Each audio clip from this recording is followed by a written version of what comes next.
So again, a run was on offer there, but the non-strike.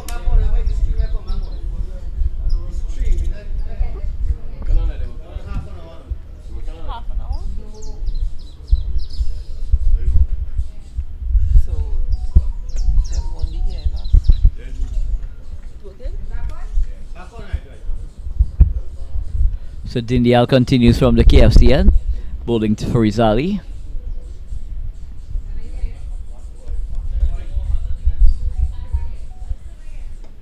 So excellent delivery from Dindial. They're holding on that off-stump line. Farizali equal to the task. Playing that ball out to extra cover. There's no run. Faster delivery. Dinial is doing a really good job. We saw that from when he started on the sugar end, he wasn't consistent, but it's a good move by skipper Mahabra to bring him from the KFC end. Well played there by Ali. So this one is on driven to long on. They get a single. So at the end of the over,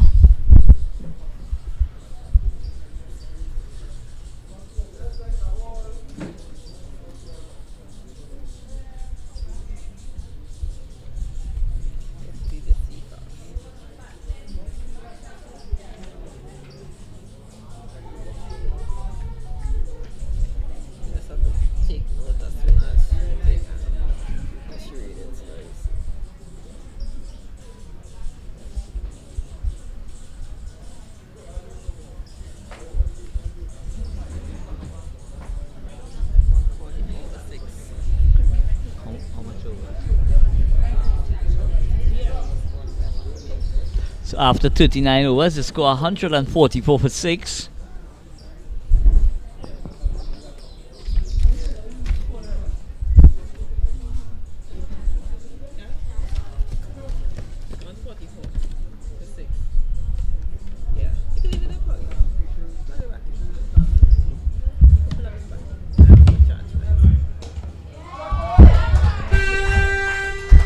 This one is played on to long off by Fariz.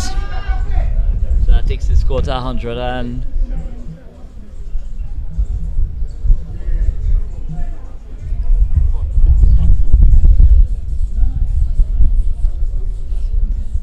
that takes the score to 145. Ooh. So Bachu making a few strides down the wicket. Good bowling here by Ramnath. So Ramnath seeing Bachu taking a few strides down the wicket, adjusted his length really well, pulled back the length, and that one.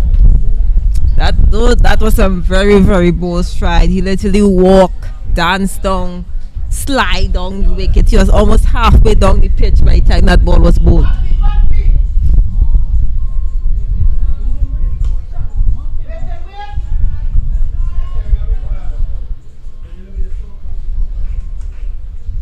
So the batters continue to struggle on this sluggish surface here at Gilbert Park.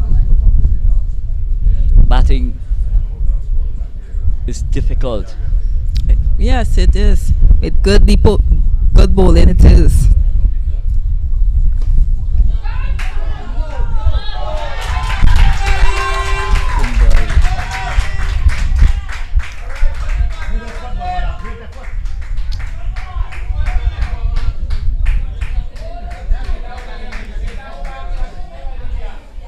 And that's the India there dropping the catch of the bowling of Ramnath, and that's bet you getting another life. No.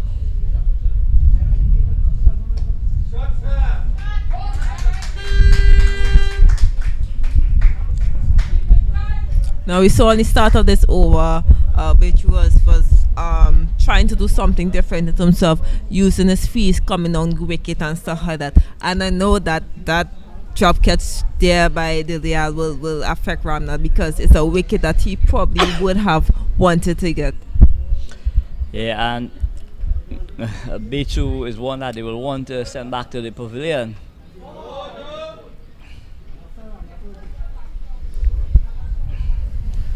So Bechu lives to fight another day. So after 40 overs, the score 147 for 6.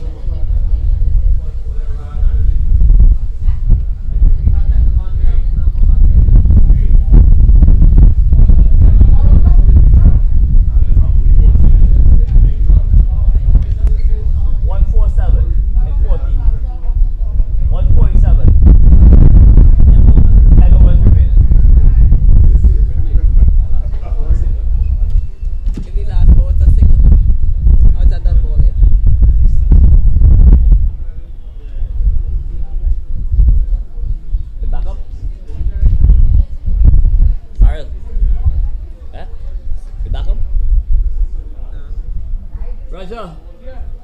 Raja, check it back there. Should be back on there.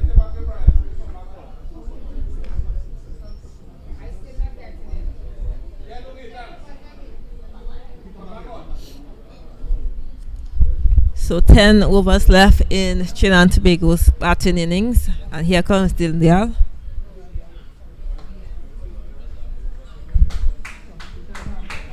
He's into his 8th over. He's bowled 7 over 1 maiden, 21 runs, but no wickets to his name. But he has been bowling really, really good. Well, he has definitely tightened the screws on the scoring. This one is hoiked through back with a square. They're only going to get a single here. Sally trying to go big here, getting the inside edge of his bat.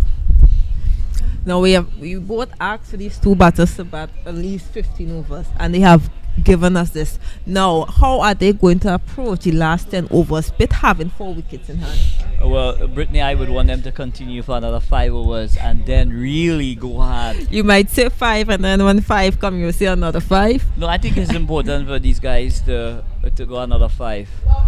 And this one is played elegantly down to long on there. Excellent on drive from Bichu here. That takes the score on to 149.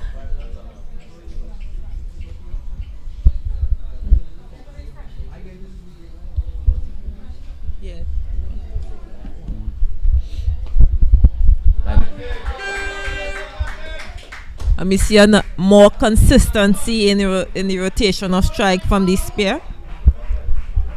So for the next 5 overs, Brittany, Trinidad and Tobago will want to score within that 5 to 6 range there. Brittany get at least 25 to 30 runs in that tranche and then look to go even bigger. Loud appeal. Not out says umpire Wallaby.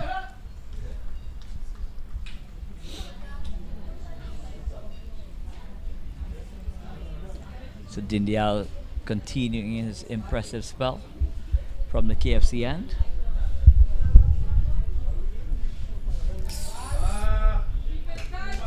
I'm not too sure if you saw that ball, but he got some turn there and bong. So there's something in for the spinners in the second innings. So Trinidad and Tobago have moved on to 150. Yeah. Yes. So still 9 overs to go, Brittany. 54 balls, and if they were to score at a run a ball, that's going to take us above the 200 mark.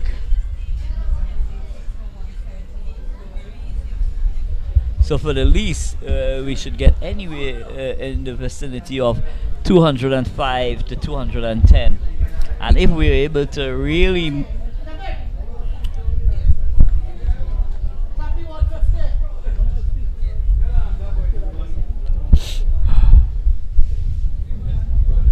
so we're going to see a change of bowling from the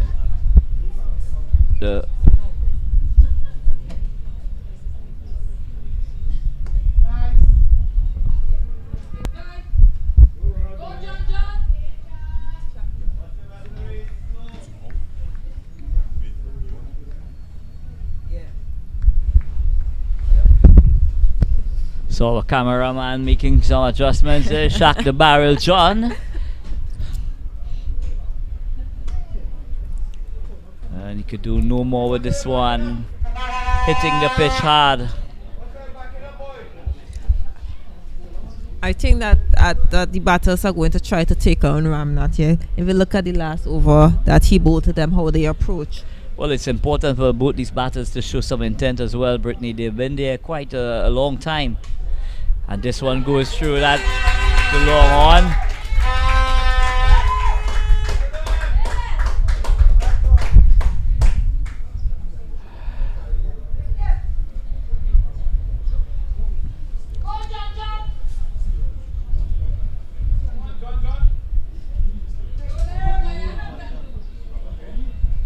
So that brings Becho into strike.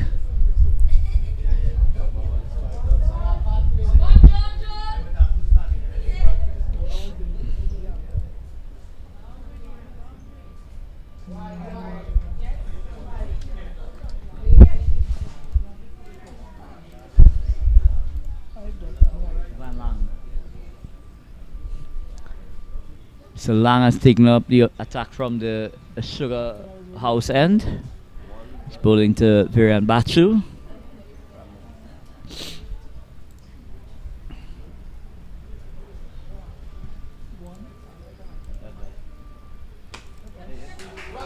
And this one is hit high over mid wicket. They're gonna get two here. So excellent running from the batters here.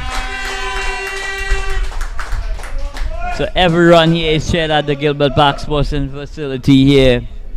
The parents are in attendance here and they're giving full support to some wonderful batting from both Fariz Ali and Virian Bachu.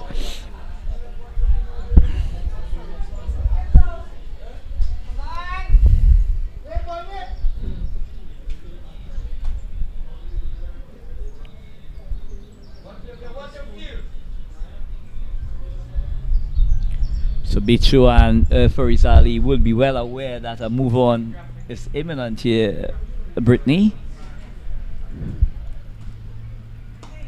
Oh, And that's the first six. and in what the a inning. wonderful hook shot here from Virian Bachu. Short and asking to be hit. It sat up and Virian Bachu, what you beauty. A wonderful pull shot for six here. It's great to see that the first six being hit in the innings, and I think it all kudos have to go to Batru because he deserved what's happening right now. He and since Farid Ali came in, they have dug deep. I know they have been putting on a really decent partnership that has gave Trinidad and Tobago exactly what they need to come out of that slump.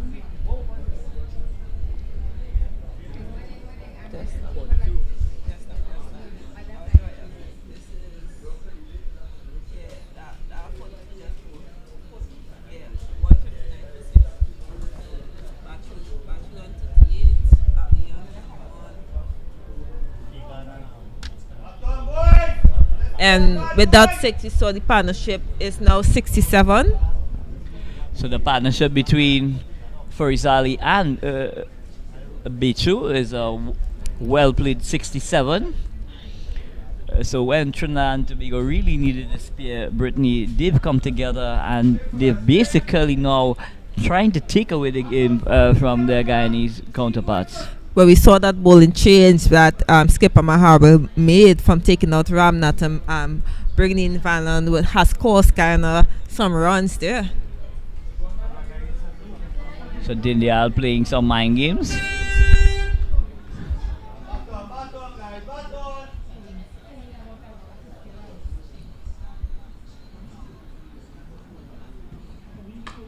And this one is hit. It's racing out to the boundary. So short outside the line of the leg stump. Fariz Ali pivots inside the line of the delivery and deposited just inside the line here. And it goes into the boundary for 4 runs. So the runs is starting to flow here at the Gilbert Park Sporting Facility. And that takes this partnership to 71 between Virian Bachu and Fariz Ali. And what a wonderful partnership it has been. And that ball get hit. As you can see, Ali is now getting into his groove. You know, his confidence has built. He's rotating his strike a lot easier, and also he's getting those odd boundaries. A quick ball there by there, very quick. So Dindia getting in that arm ball like a seamer in action. He was through Paris before he could even move.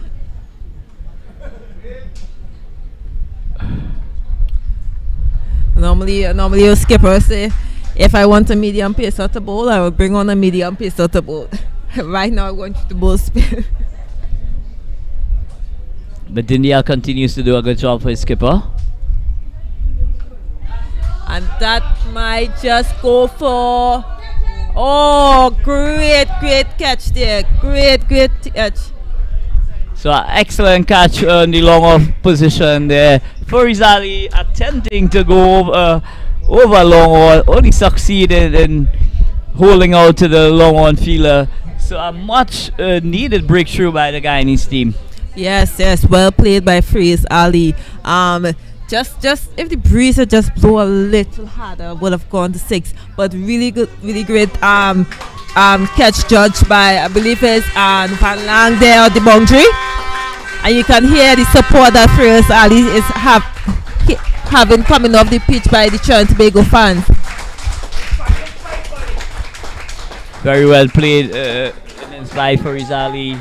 When Trinidad and Tobago were in dire straits, they came to the party, both himself and Vera and Bachu, and they have done a wonderful job sticking together a partnership of 71, is it? Yeah, 71. But still a lot of job, a lot of work to get done, Brittany. There's still about 7.4 hours to go, 5 hours to go. So, as we were saying earlier on, Brittany, I just thought that it possibly was a bit too early to pull the trigger.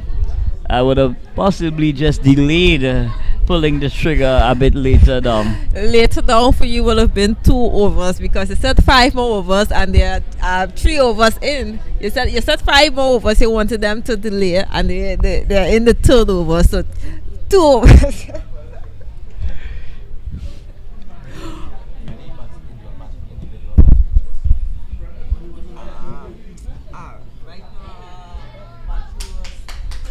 And this one is played through back with a point.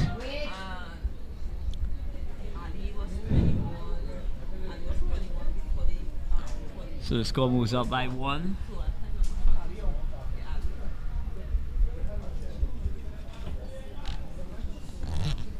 Seven wickets not easy.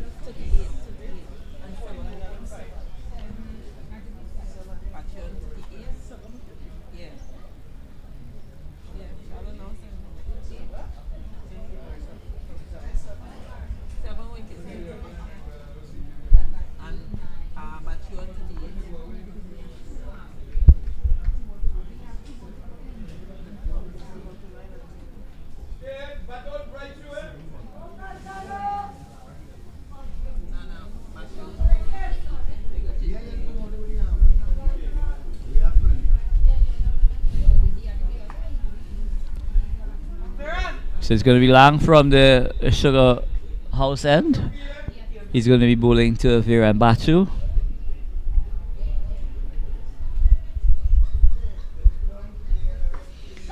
And this one is carved through that backward point region. It's racing towards the boundary. It's going to be holding now. And the score goes up by 2. So short and wide from Lang on this occasion, and that one was played through that 3rd man region for 2 runs.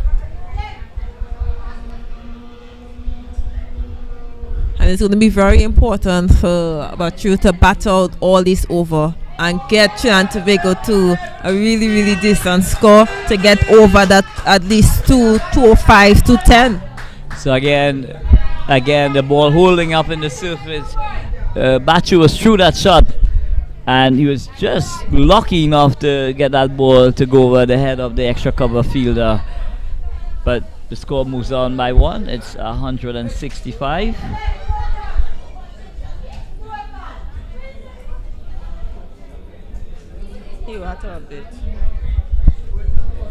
So the new batsman, Jason Agard, about to take strike. This one.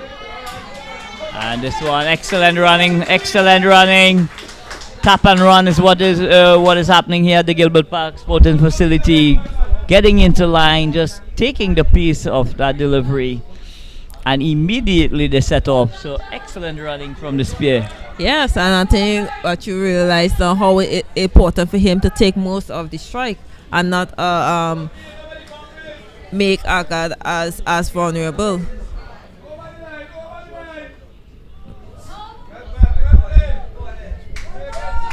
So this one is played out to that backward point region.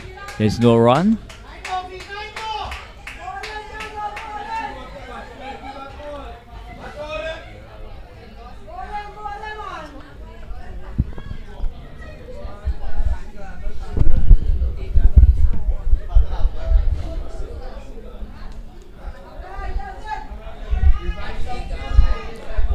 So Lange into his fifth over, figures of none for 24 thus far.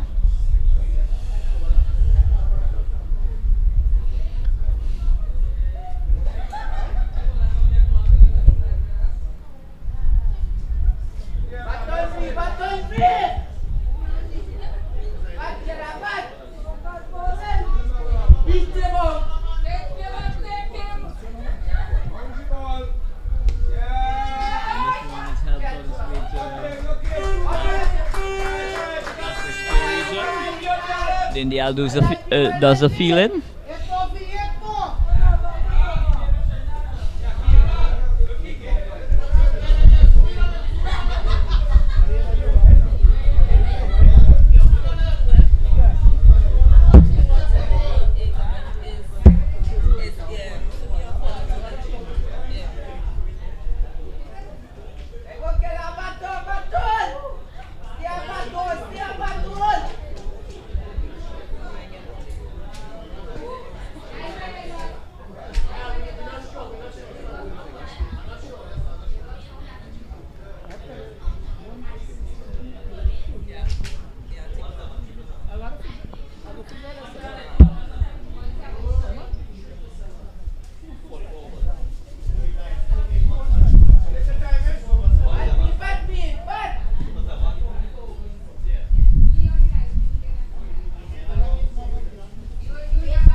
So lovely flight to delivery from the India, taking the pace of this delivery.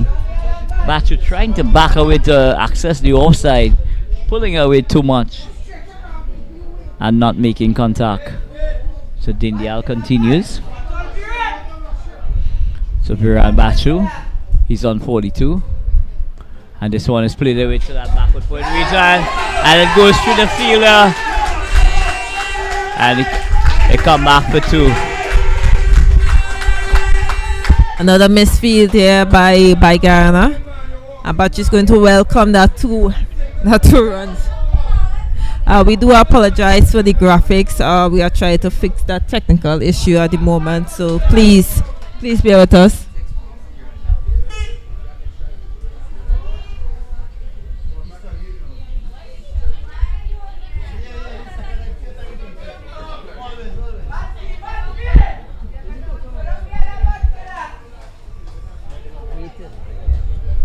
So it's Dindial from the KFC end. So a lot of mind games taking place out in the middle. Now Bachu pulls out.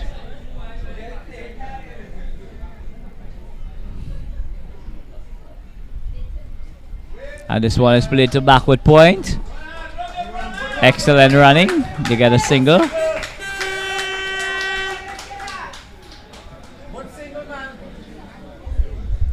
And that's good running between the spears, something that we saw was lacking between that partnership between Bachu and Ali. Yeah, with Jason Agar striding out to the middle, the urgency in the running has definitely, taken a new twist.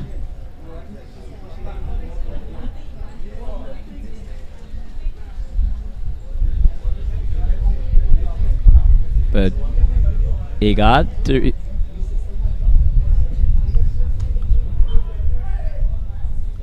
And I tell you what, Brittany, it's not the easiest of pitches to walk out and just start stroking the ball. So the likes of Jason, he will just need to tap and run, to try and get that rotation until he starts getting his timing. But he has been doing a good job thus far. We're trying to rotate strike as much as possible to put battery back on strike. And as you can see, Ghana is now opening the field to allow that single for Aga to go on strike for the next over.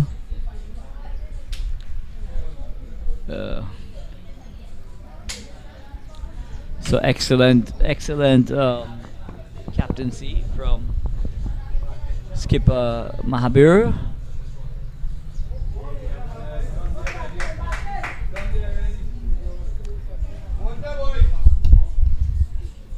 But a slow delivery and the manner in which it was played, Brittany. Jason could have rocked onto the back foot and hit that ball any way he wanted. Yes, I believe that was a deliberate flighted ball to say, hey, go at it, just because they want to get battery off strike. So now I would give the license to my batters to Brittany with 5 overs to go and the score 178. If we were to go at 7 runs per over, you add 35 to that score. That's going to take you anywhere to 213, 215. And would you be happy with a score of anything of excess of 215, Brittany? Yes, 215 would be a really, really good score for Trinidad and Tobago to defend on this pitch. We have seen that, the pitch really haven't changed that much in terms of from the start, in terms of all the sun is getting. It would have been a lot easier for the batters, but it's still difficult. So we know Trinidad and Tobago is going to take advantage of that when Ghana goes into bat. And I'm going to pick your head here, Brittany, with the change of innings not far away. What ruler would the Guyanese be wanting to implement? I believe light, because I really don't think a heavy ruler is going to make a difference on this pitch. Because if you look, the moist is not on top; it's in the pitch. So I really don't think it doesn't matter what type of roller you use. I would just put a light roller to fill in them those little gaps and see how it goes. What's your thoughts? Yeah, I would go with the light roller as well. I wouldn't want to bring up more moisture from the surface. It's going to be Vincent.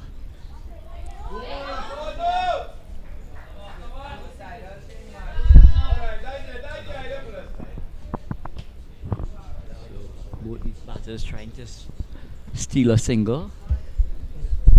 We don't want any silly run-outs in this period of the game.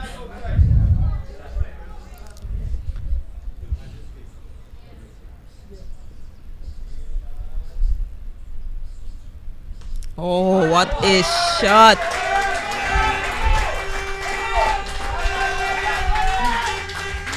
A shot like that deserves 4 runs, but unfortunately the ground is heavy, so I'm pretty sure but she'll go take the 2 runs. Yeah, so excellent cover drive by Viren Bachu there, going up and over extra cover. Lovely shot, but not getting value for runs. This outfield at Gilbert Park is still very heavy, but nevertheless, it takes Bachu onto 47. And this one is worked to that third man position.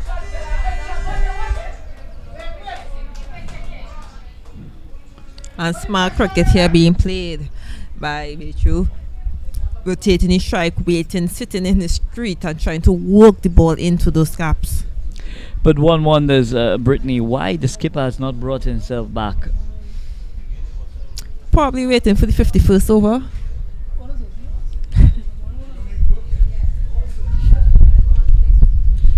You see, we're going to be having a 60 over contest. All right. Yes, but on a serious note, it's a bit confusing why the skipper Marble haven't bring himself back on, or even the left hand spinner who was very instrumental in that middle period to put Trinidad and Tobago on that back foot. Yeah, Cholai was doing an excellent job at that stage when he was removed, and that really, what that did was really release the pressure from the TNT batters.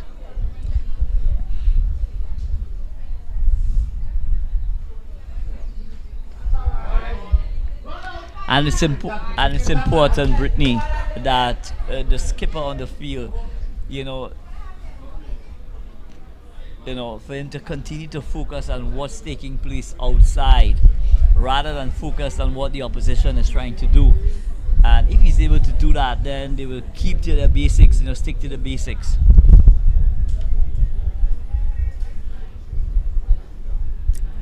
I honestly believe that the fact that the skipper is probably overthinking a bit. The fact that he have the option of all these bowlers that he could use. That now he totally forgot about probably himself and throw as team, because I was expecting either one of them to at least bowl out their 10 overs. Yeah, I'm very surprised that none of the spinners had the opportunity to bowl their full allocation. And this one is played on to long on. But again, early in the piece, if they had made that decision to get 2 runs there, they would have gotten it, Brittany. Yes, you see Guyana fielders are more waiting for the ball instead of attacking the ball. And you mentioned earlier that, once you run that first one hard, the 2 will always become easier. And because of the sluggish, how sluggish the outfield has been as well, the ball is not traveling to the fielders, to the boundary riders as well. This one is flicked through for the square. It's going towards the boundary, and that brings up a well-played half-century from Viran Basu. So excellent half-century for Viran Basu. Well played, young man. Coming in at a very difficult time when Trinidad had lost 3 quick wickets. And what a wonderful knock it has been, yes, Brittany. A very deserving 50 by this young batter. He did exactly what was needed for his team to rebuild, to build a partnership, to bat long. He did everything that was needed. It's, as you said, it's not an easy pitch to bat on, but he made it look easy. 52 of 62 balls is excellent. On a surface like this, I mean, you've got to applaud the young man, because it has not been easy at all.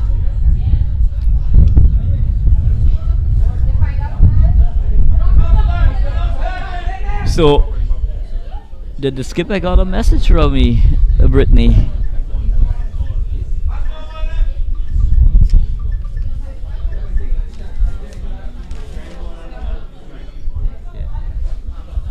Well, here comes skipper. He's going to try to take this important wicket here to try to break this partnership.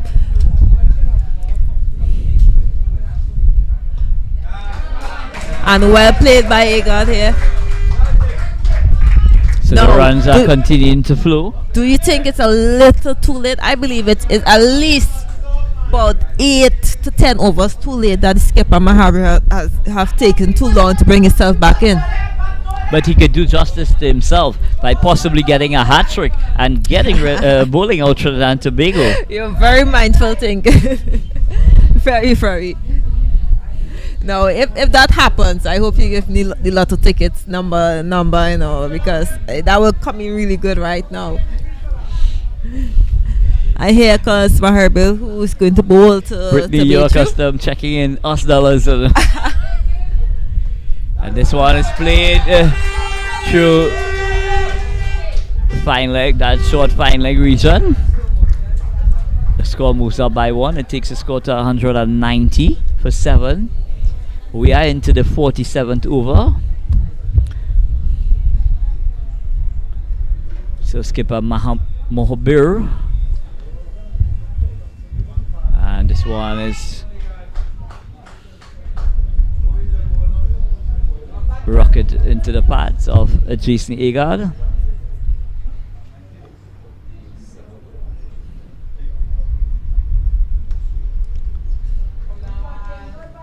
So just about 3.2 overs to go, Brittany. I would want to see Jason Agard, really trying to express himself here, showing a lot more intent that he is showing at this time. Yes, very much so. The fact that whenever you are on strike, he have to try to accumulate as much runs as possible. it's okay if a bowler bowl a good ball to you and you cannot hit, but you always have to show that intent to score. And you could show that intent by possibly taking a few strikes down the wicket, possibly essaying a shot by possibly moving, towards leg stump. Give the bowler something to think about, and that just may give you the opportunity for that scoring, give you that scoring opportunity. So, innovation as well. You must show intent at the back end of the innings, Brittany.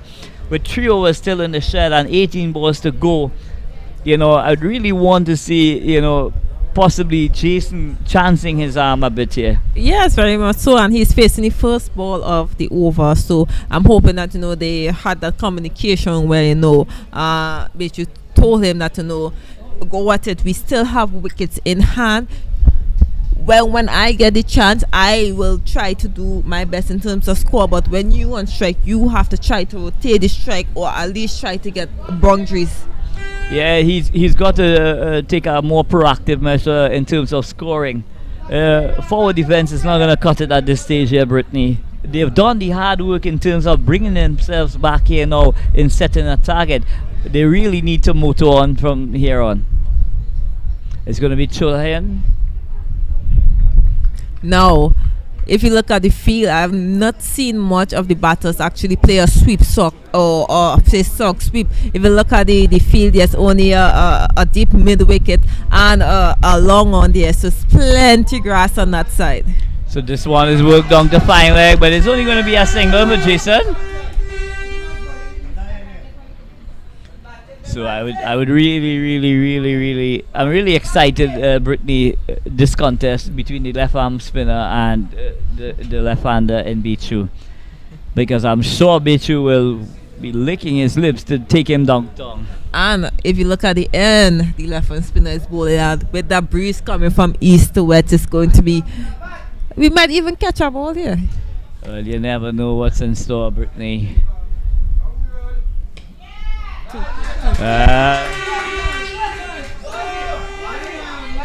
That's the running I've been talking about. If you look for that 2, you will get the 2. And they did get an excellent fielder. It's one of the better fielders in the Guyana setup. But again, that's what pressure does. And the fielders now are caught looking at what's taking place rather than focusing on picking up the ball. And normally that will contribute to a misfield.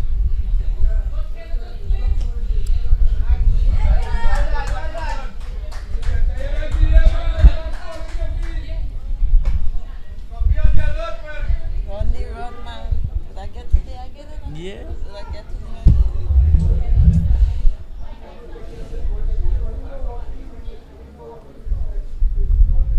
So Jason will try and go hard here, and this one is played out.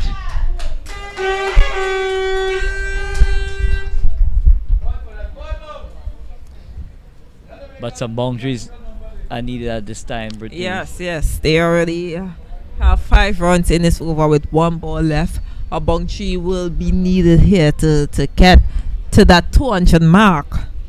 Yeah, so a boundary here will take them to 200. A maximum will take them beyond that 200. Oh, and it's a dot ball. So Bichu just trying to be a bit cheeky there.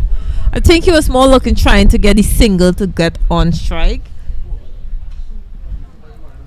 But that did not work in his favor. So Agard is on strike and he will be facing the first ball of the 49th over. And the skipper Maharu is going to be bowling the 49th over. So it's a good contest to see this off-break bowler to this right-hander from this end. So possibly what Jason could possibly do at this stage, Brittany, is possibly bat a bit outside the crease. The ball is spinning into him, so he's basically covering the line of the delivery. And he could possibly get a bit closer to Mahabir.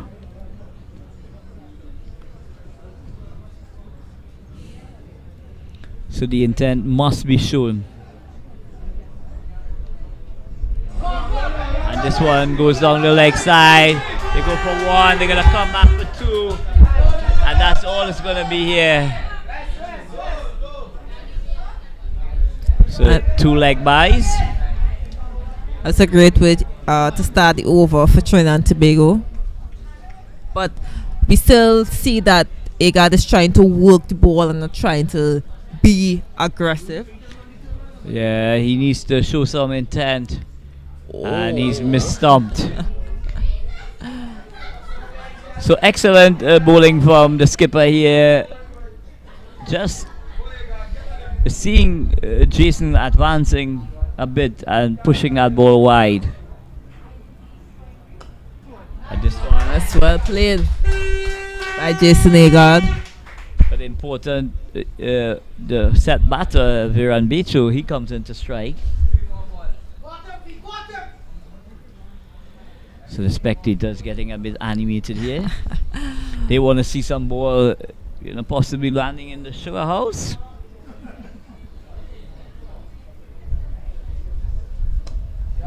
This one is And you could see that confidence from Bechu now. He's using his feet. So the spinners So that compared brings to up what the 200 for Trinidad and Tobago. So that takes another box where the score is Trinidad and Tobago 48.3 overs. The 200 comes up for Trinidad.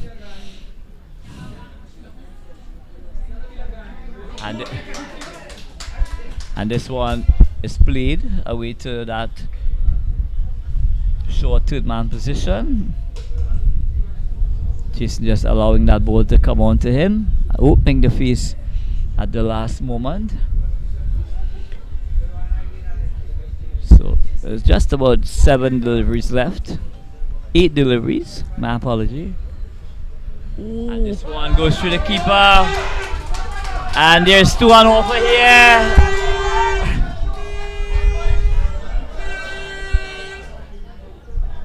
Poor running for the part of these batters here.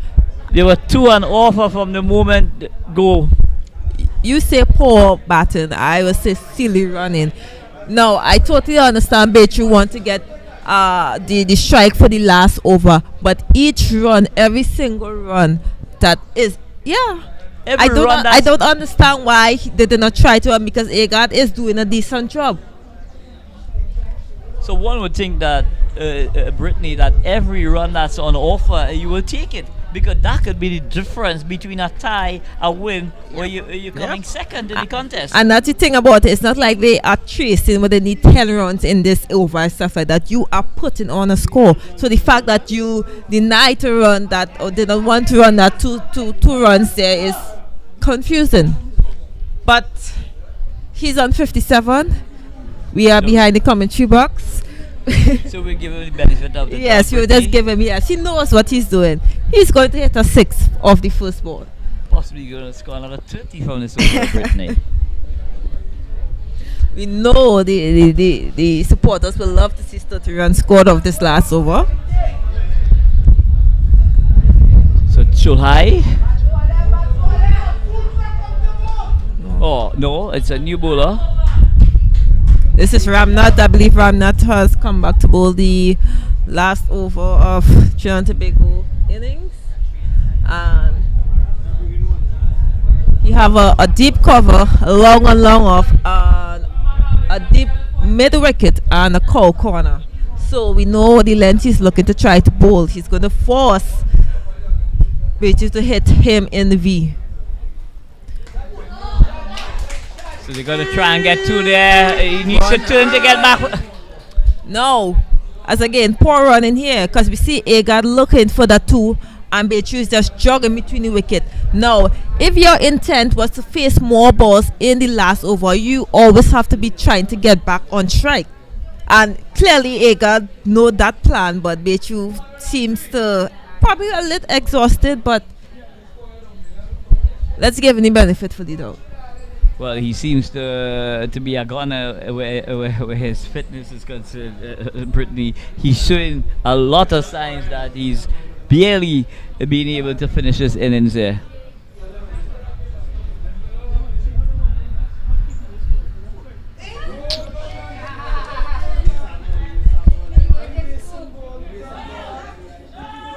So we are seeing some attempt by Jason Agard to try the ramp.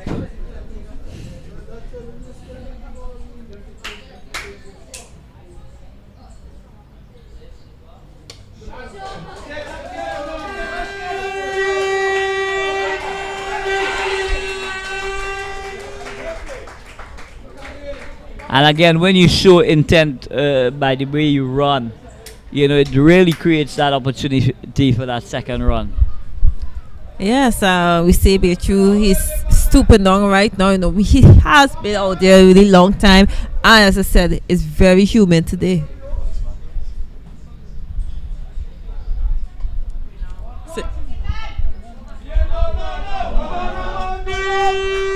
Another misfield by Guyana there has now caused Bechu to be on strike, something that they would not have wanted. Well, they were trying their best to keep Jason on strike, but poor fielding again has resulted in Bechu being able to have the opportunity to finish off this innings.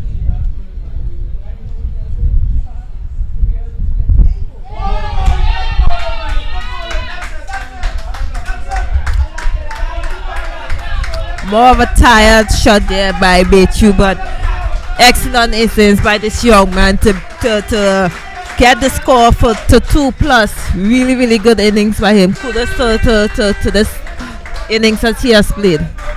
So excellent innings from Viran Bachu there. Really doing the bulk of the scoring here for the Trinidad and Tobago team. And you know, he comes out to a loud round of applause, and much deserved indeed by this young wicketkeeper from the El Dorado East Secondary School. Really battling it out in the middle under trying conditions. The pitch has not been the best of batting, but he's shown a lot of grit and determination in taking Trinidad and Tobago to a competitive total here at Gilbert Park. 2 balls to go. Score is 204. Can they get it to 210? I am saying they're gonna get to 216.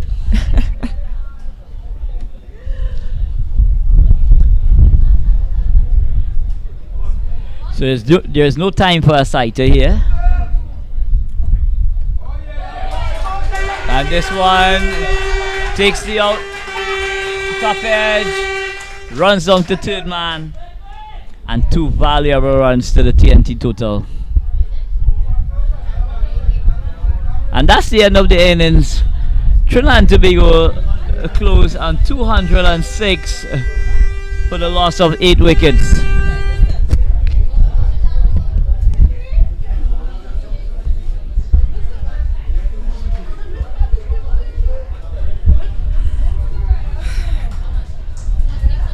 So Trinidad and Tobago early in the piece lost 3 early wickets. But a wonderful partnership between Fariz Ali and Viran Bachu brought them right back into this contest here.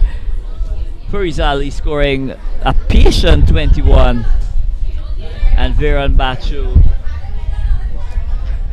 just being dismissed with 2 balls left in the innings. So that's the close of the innings after 50 overs. Trinidad scoring 206 for the loss of 8 wickets.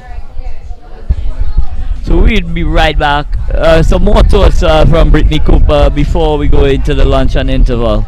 So 206 on the board. Do you think that will be enough for Trinidad and Tobago to defend or Guyana to trace down? We spoke about how difficult it is on this pitch, and so far we are looking to see if the ground staff is going to pick the heavy roller or the light, but I really think it's going to be the light roller. Well, there's no evidence of any roller of any size going on, so possibly I'm seeing a gentleman walking towards the light roller.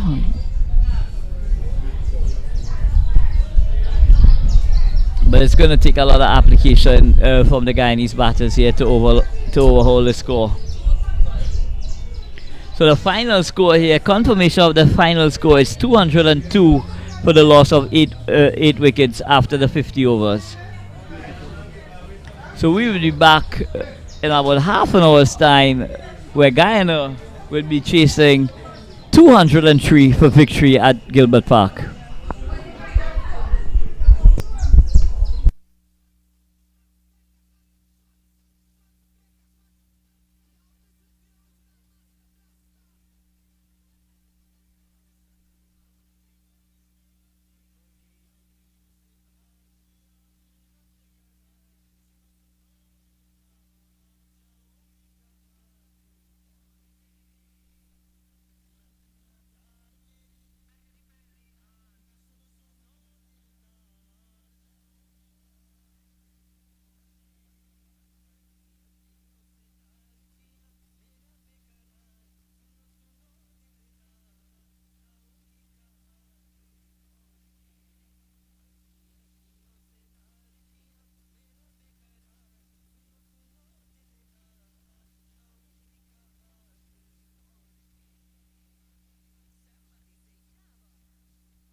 Hello and welcome back to the coverage of Trinidad and Tobago versus Guyana here at Gilbert Park.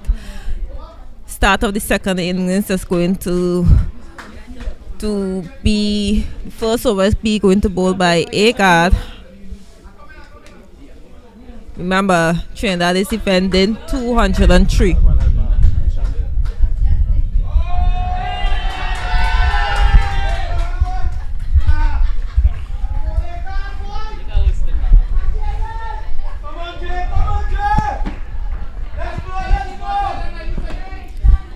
So Ramnath and Campbell is opening the batting for Guyana here.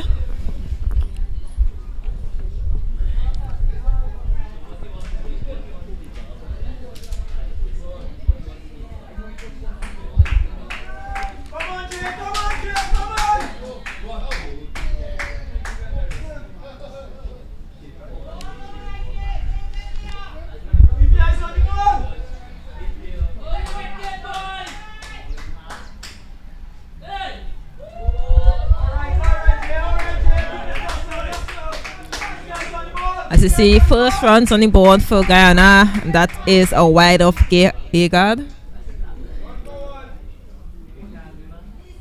It's good to see a left-hand bowler opening the bowling for Trinidad and Tobago. You know, around the Caribbean and in Trinidad and Tobago, we don't see as many left-hand pacer in the setup. Pleasant afternoon, Brittany. And I echo those sentiments. It's very nice to see a left-arm quick bowler opening.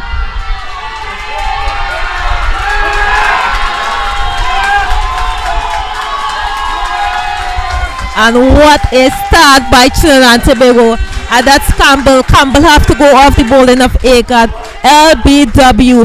It can't get any more perfect for Trinidad and Tobago. What a start by Agard. Yeah, and just as you were saying, it's nice to see a left arm quick in opening the bowling for Trinidad and Tobago. And he strikes with his second legal delivery. Yes, it's exactly what Trinidad and Tobago and the coach Riyad Emmett will want from his players to get Guyana on the back foot very early. Yeah, always in limited over cricket, and all cricket doesn't matter. For cricket is always key, and definitely Captain Jagesa and as well as Coach Emmett, they would have stressed the issue to the bowlers that we need to get early wickets in order to defend the score. And right on cue there, Agard picking up one in his very first over. And coming into the wicket now is Daniel.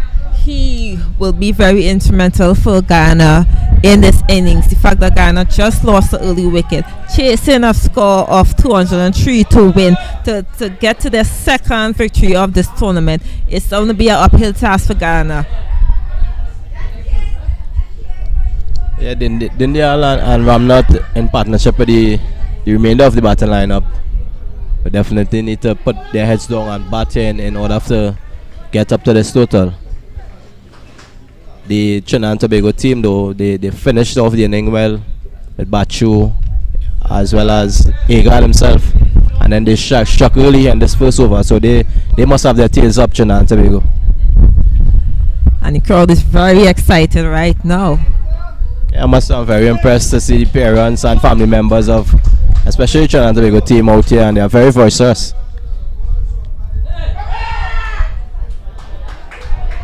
It's a bit of swing on offer here for Agard. All you have to do is line it up like that previous ball that he got to wicket off Campbell. Yeah, just losing his line there again. The second wide conceded thus far in the over.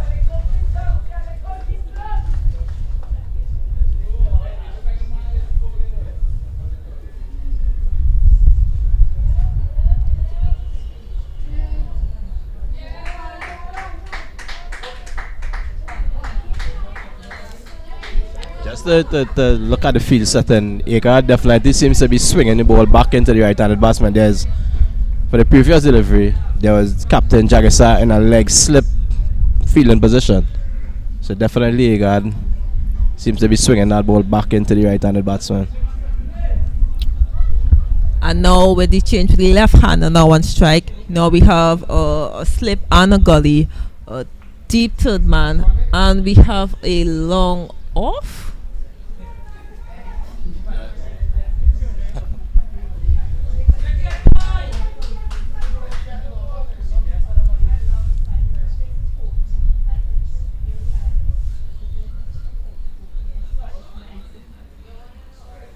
Staking his guard here is Ramnat. He's yet to face a delivery.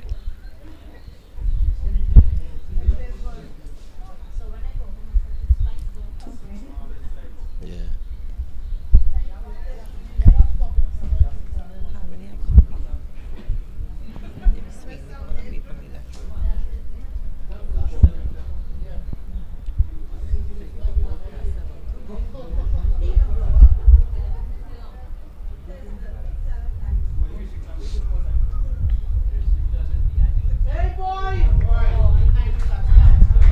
He got again there, touching down just outside the awesome. Nice carry through to wicketkeeper Bachu. And now we are going to see a change in the field. They are bringing the long off into mid-off position. One change I would like to see again, I would like to see that mid-wicket come into a second slip. First slip.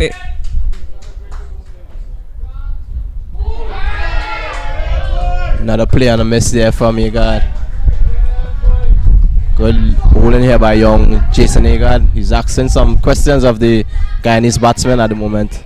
Yes, I know he's going to be very excited to have that left hand on strike. The fact that he's getting a lot of swing away from the left hand, and also the assistance from that breeze coming from that east to west. Yeah, strong breeze coming from east to west. It's definitely assisting him.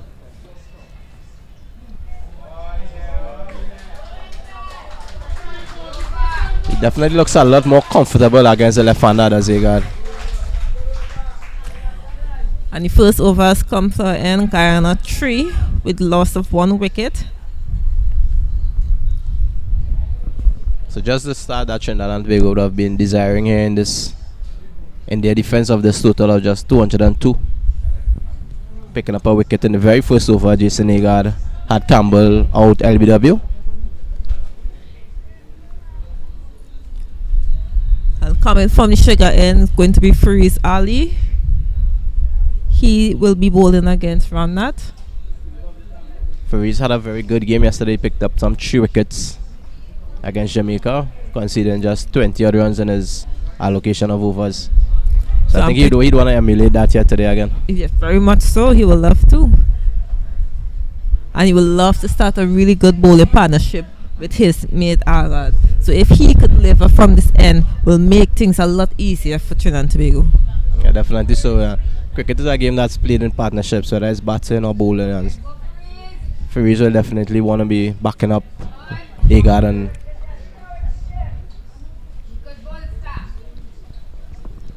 so we see Fariz have a more attacking field than Agard here.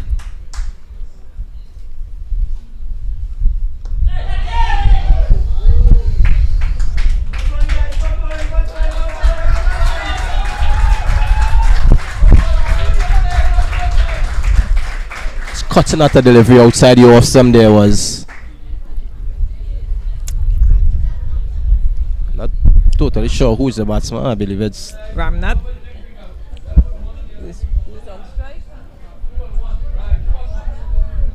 Dindial. I believe it's Dindial. Yeah, so it's Dindial. That last shot, it was in the air. It went to the point region, just out of the reach of the fielder in that position there.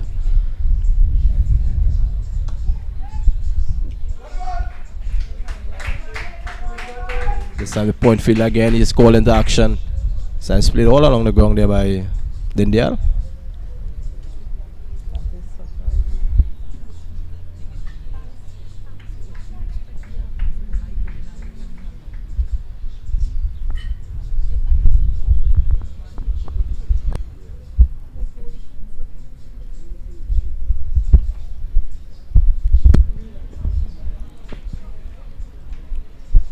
So on strike now is the left-handed Ramnat.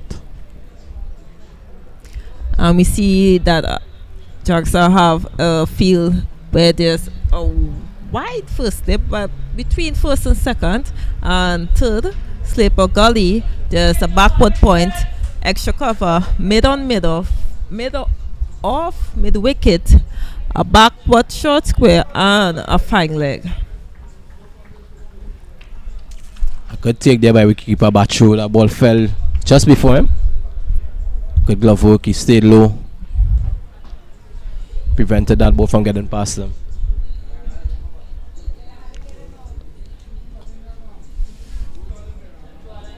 So needing some 203 for victory. Guyana, they are currently 6 for 1. They lost the wicket of Campbell in the first over, bowled by Jason Agard.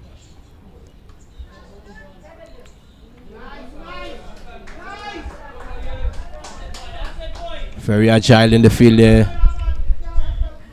Picked up and had a shy at the striker's end. Yes, the energy is high, the confidence is high. You want to continue to put that pressure on Guyana. And the skipper know how important these two batters are for Guyana. So once they could get another early wicket, it's going to make things a lot difficult.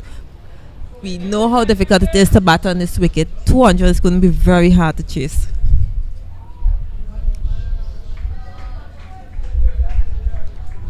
Firaz Ali, nice disciplined bowling from him. I'm not watchful, shouldering arms, allowing that one to go through the wicketkeeper Bachu.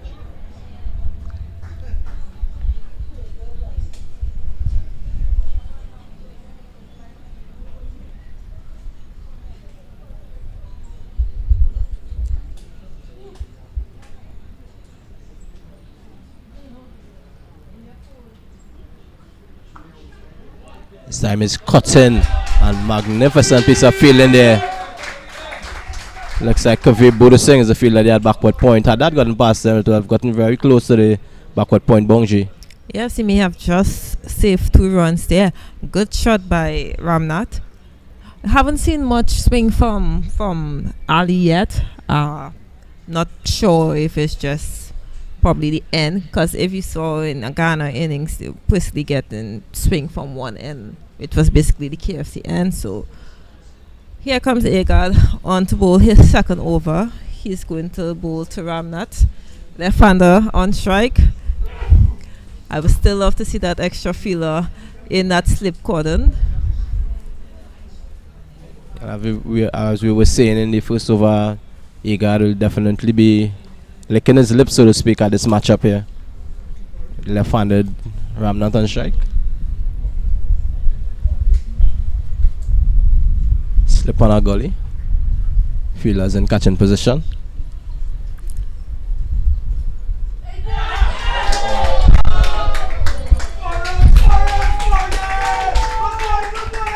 And you called it expertly there, Brittany. You called it expertly. Since the first over, I've been asking for that extra feeler to be in that slip cordon. Now, if you look at where the skipper is, he's not at first slip, he's not at second slip, he's between second and third. So there's a big gap between he and the keeper there. Now, I would love to see that short backward square feeler come into it, because if you look at the line on the length, Agard is bowling to Ramnath right now. He's going to nick it out 95% of the time. There's the probability of him hitting that outside edge is very high. And finally we see the fielder has been brought into the first slip position. So they have taken out the fielder from short fine leg. He's been placed into first slip. Ramnath is driving this beautifully through the cover point area. Is Ramnath. They get one back for a second.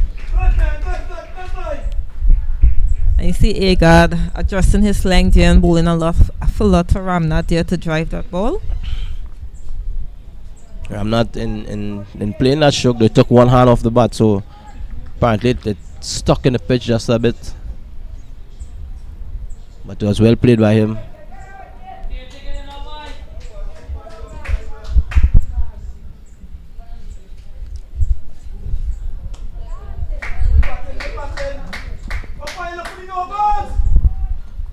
Good disciplined bowling again here from Jason Agard.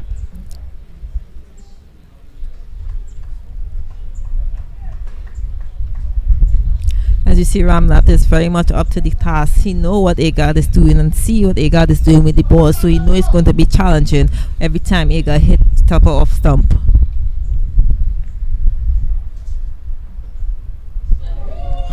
Play and a miss here from Ramnath on this occasion. Seems to be the type of batsman that likes to put a bat to ball, not one who's going to stick around and poke. He's going to play shots. That occasion he was beaten by a delivery that just left him. Probably trying to throw Agard off his guard. I love your play on the words there.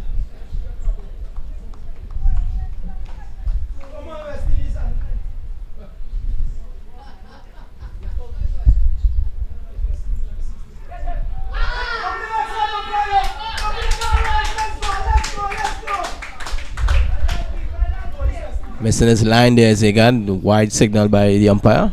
Very good take down the leg side from Bacho. Flung himself to his right, came up with the ball, had it gotten past him. Going all the way down to the vacant fine leg position. It's here for Agard to be patient and let Ramnath make the mistake instead of he making the mistake of trying to search for that wicket.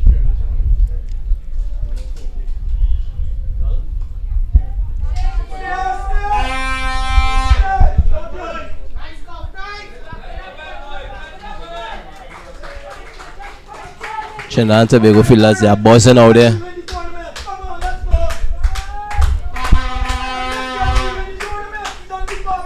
And we already see that Trinidad and Tobago are doing what Guyana didn't do in their fielding innings. Be aggressive in the field. Don't sit back and allow the ball to come. Force the batters to stay in their crease. Yeah, they're very, very mobile, very energetic. I think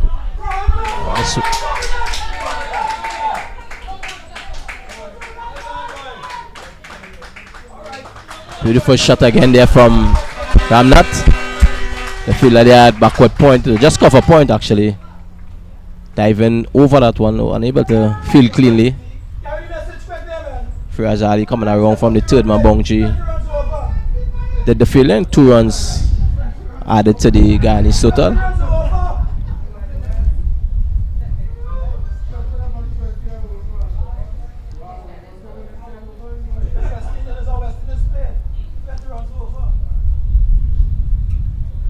So as I said earlier, Ramnath looks to be the type of batsman that likes to put batter ball.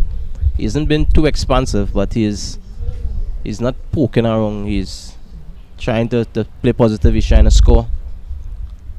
And you also saw that whenever he get that little extra room, is very capable of finding that gap between backward cover point.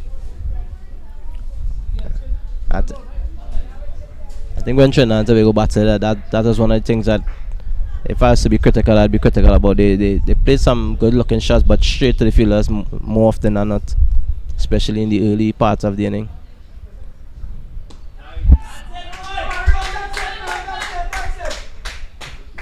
Good batting again there from Dindia, rotating off the strike.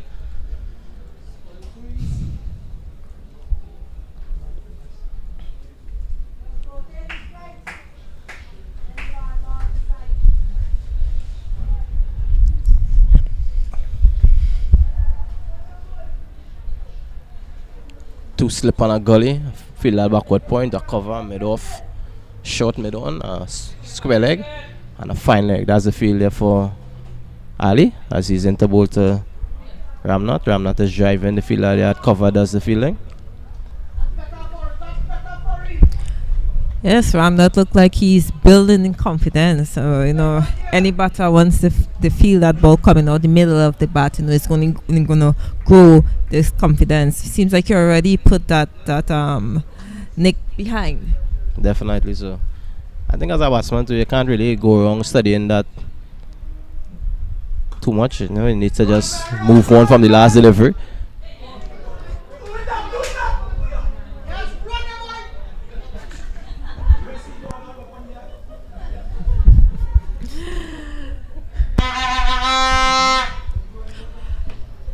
I love what I'm seeing between Ramnath and Daniel here.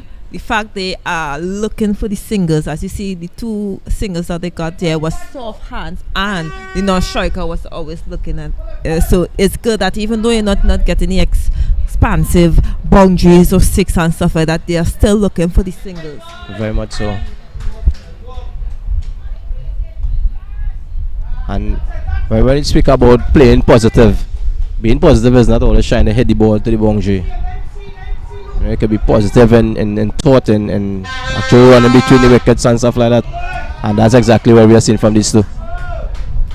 Yeah, if you look at Ghana's 18 in the fourth over, the run rate is just under 4. They are on par right now, and I believe it's only 2 boundaries scored. 1. Yeah. The edge show. Again, there are so fans from India playing this one through the gully area.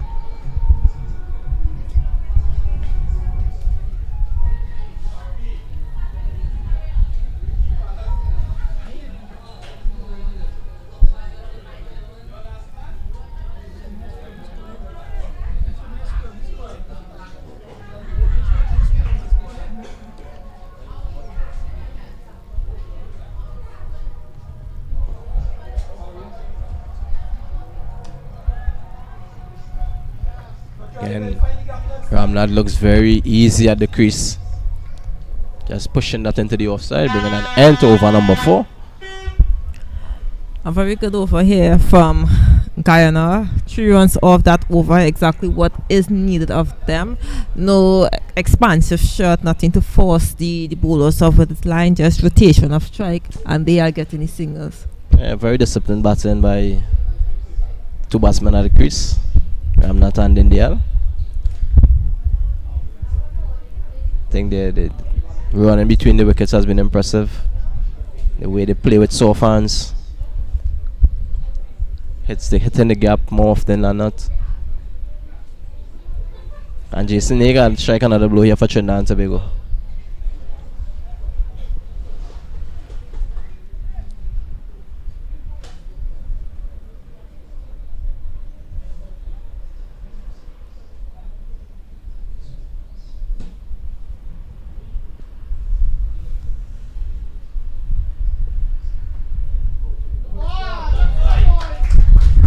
A piece of feeling there by the fielder in the first position.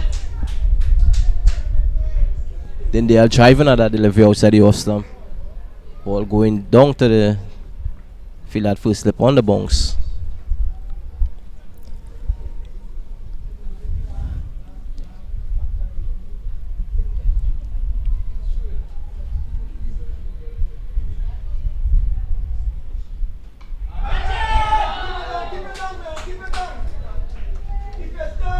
This pitch is starting to misbehave, Brittany. Yes.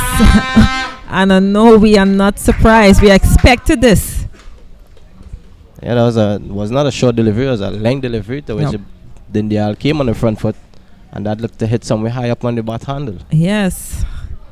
I think both batters would just have to try to watch the ball as long as possible. Inconsistency with the pitch in terms of bounce. It's going to be a challenge for both Ramnath and Dildial.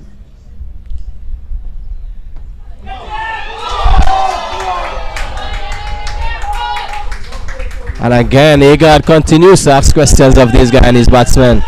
And on this occasion, Dindial was driving on the front foot. The fielder there at backward point, both to his right. Racha, I believe it is. What got both hands said, but was unable to hold on. What an effort. As you said, Ega has been in trouble. Want to be causing trouble for Guyana today. Unfortunately, that's 2 chances that's gone down. But, you know, a lot of overs still to go in his innings. So let's see if he can add on to that 1 wicket that he already has.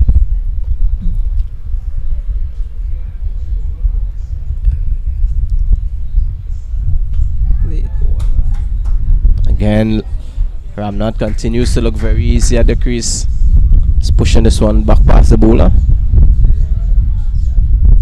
Giving it another single to his and his team's total. Dindial may want to rein it in just a bit after offering a chance of the last delivery faced.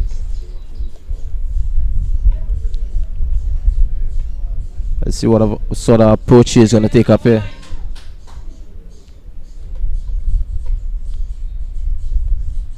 And again, he's looking to put bat to ball.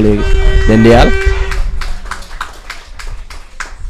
I think the skipper just will be a little mindful of the length that Agard is now trying to bowl. If you look at the field he's bowling a little too full.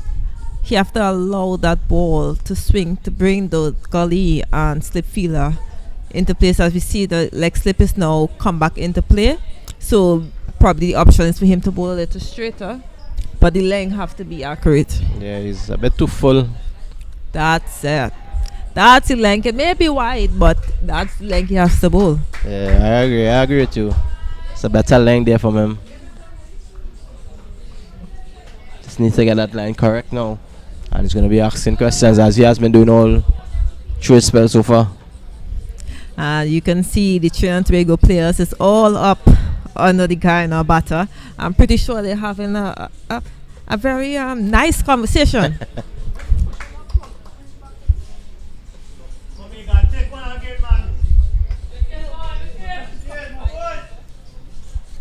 Agard continues, left arm over the wicket. This time Dindial is well forward, defending this in front of him. Now, as you can see, Dindial is realizing the length that Agard is trying to bowl. Now he's batting outside of his crease, and he is also trying to approach the ball. So the closer you get to the ball, the less swing the ball is going to get. Yeah, it's nice to see batsmen making the adjustment too. Definitely says that he knows what he's about. You know, one popped off a length on him earlier on there, so he's trying to make the adjustments to suit that.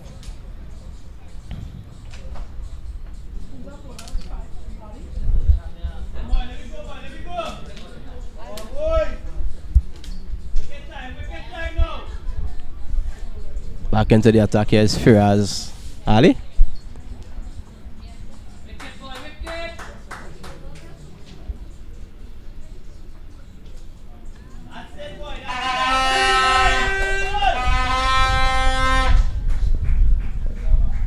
Ramnath once again just watchful as he allows this one to go past them.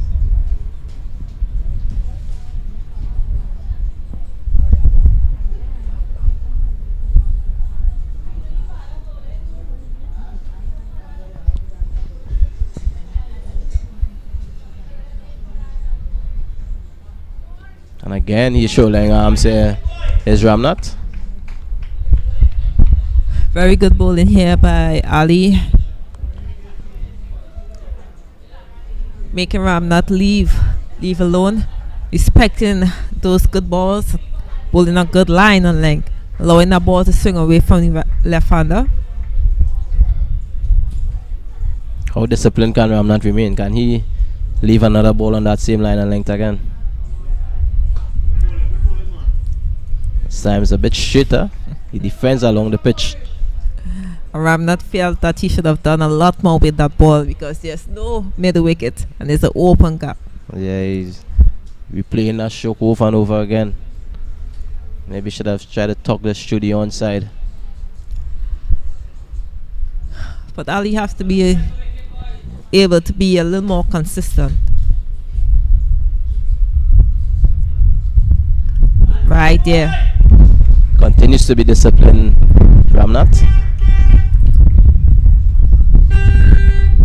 He's left 3 out of the 4 balls in this over so far. Firaz Ali has been very disciplined as well himself in this over, bowling good areas, good lengths as well. So who's going to have more patience here? Will it be Ramnath? Will it be Ali? Fuller delivery there from Ali, which Ramnath drives beautifully through the cover area. It goes close to the boundary. 2 fielders out there. Eventually they get it in. 2 runs added to the Guyanese total. That's good work by, I believe, Budu Singh to pull back to save that boundary there. But as you said, Ali bowled a full length ball, and it's like exactly what Ramnath wanted him to do. And that's the case, you know. Many times bowler, as I say, run out of patience and always try to something new because they want to get a wicket instead of waiting for the batter to make that mistake. Yeah, trying to go for the magic ball there. Back on his length there is Ali, and that's where you'd like to see him bowl. A sort of length. End of over number 6.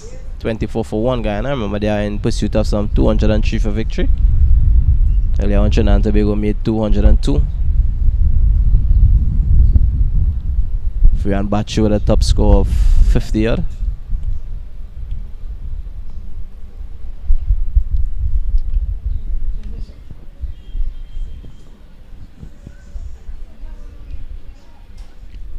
Back into the attack is the wicket taker Jason Agard. Yeah, so Bachu top scored for Trinidad and Tobago with some 59 runs.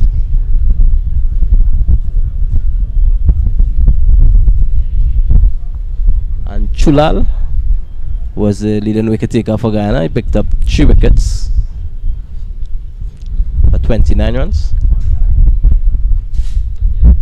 Agard over pitched on this occasion and beautifully played through the cover area by Dindial. Lovely looking cricket shot there by Dindial. Yes, accounting 4 runs is total. As you can see, whenever the bowler missed that length and he decides to bowl that fuller, the batters are very comfortable on that front foot for that drive.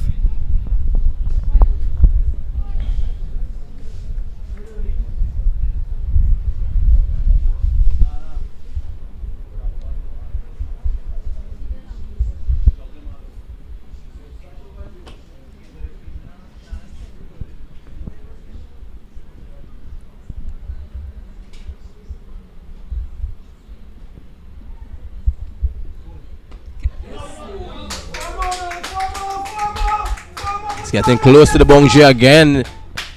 But good work from the field out and the coming around from mid-off on this occasion. But 2 runs added to the total there for the Indial and Guyana team. The last one just going over the head of Captain Jagisa, who is in on a very short cover. For a second, the Trinidad and Tobago supporters were appealing, thinking it was going to hand. It was in the air for a while. Jagisa is very close there at short cover. It cleared them fairly easy. Now we see an adjustment to the field. The mid-off fielder goes back to long off.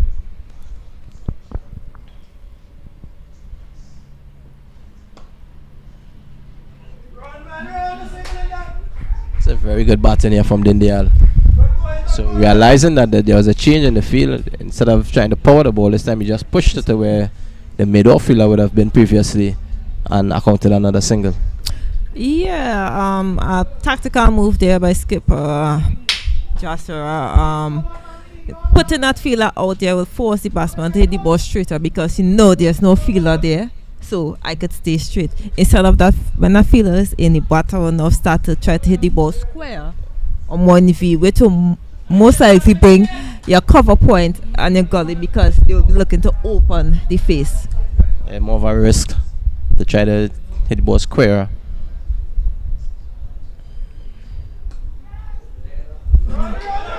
Right.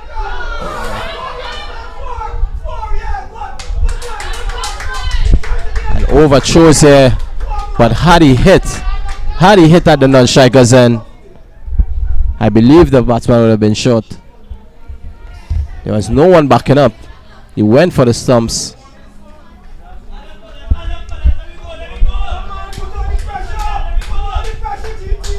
As you said, if he did hit that stump, Ramnath was gone. But there was no backup. I think it was pretty hard for Budu Singh to run around to back up there, and the bowler was in the middle of the pitch. But I don't blame the bowler. I don't blame the fielder to taking that chance. Yeah. If you hit, you're out. If I hit, you out. Yeah, the run out was definitely on. Yeah. Batsman were well shot.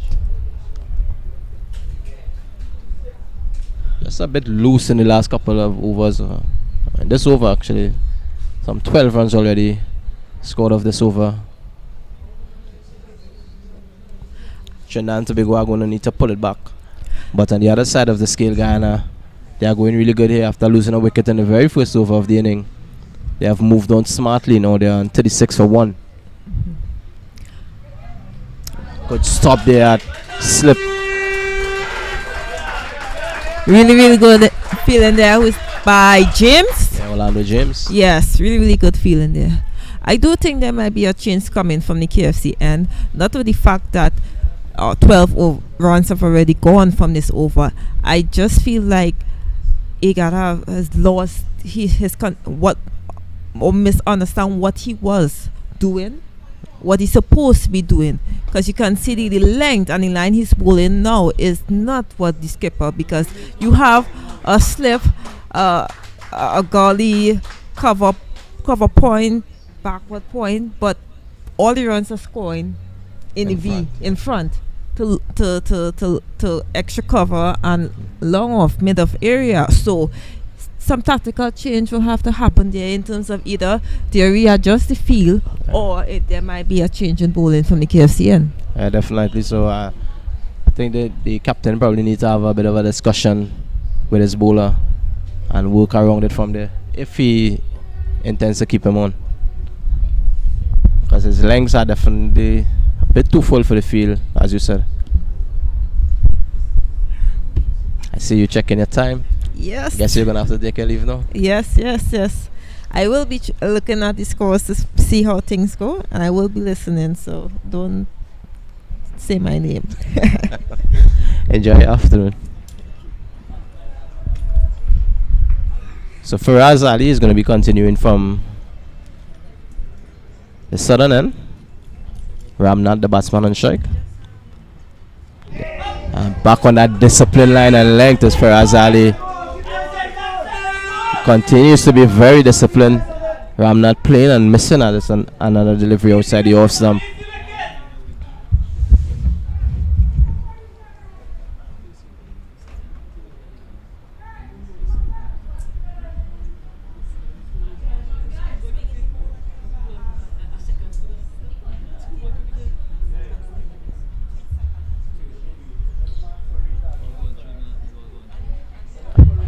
Ali continues.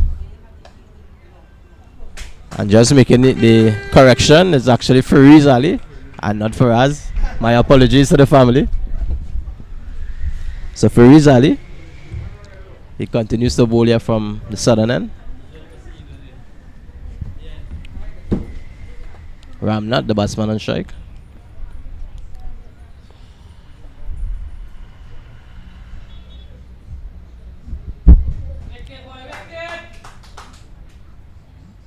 Well, bowled again there by Ali. Left alone again by Ramnath.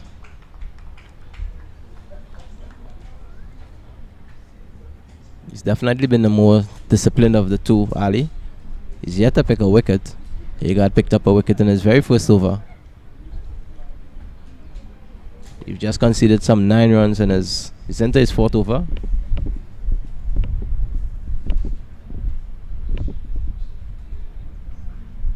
This time is turned off the hip there by Ramnath. Seems to be very contented with one. The fielder coming off the fine leg boundary. Or the backward square boundary does the fielding.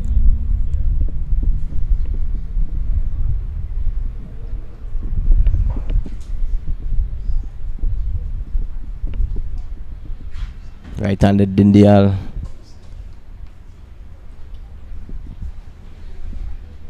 Who offered 2 chances so far. One of which I put down at point.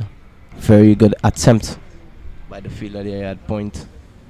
He flung himself to his right. He was unable to hold on. And previous to that,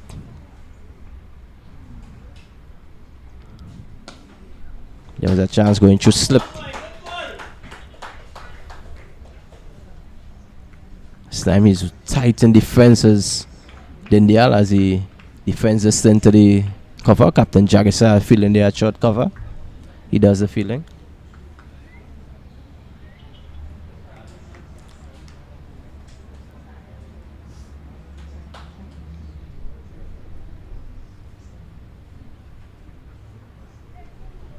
Again, a very good over here from Firaz Ali. At the end of over number 8, in pursuit of 203 for victory. Guyana 37 for 1.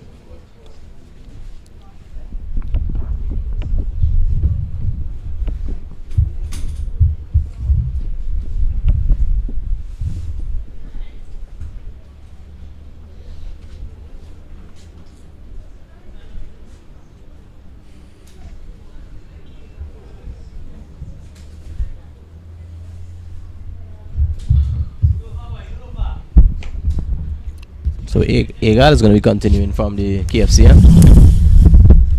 He left arm over the wicket. Batsman on strike is the left-handed Ramnath. There's a slip on a gully. Backward point, third man. Cover in Captain Jagesa. A sweep on the cover boundary. A long off, a short, mid on, and a fielder forward a square on the onside.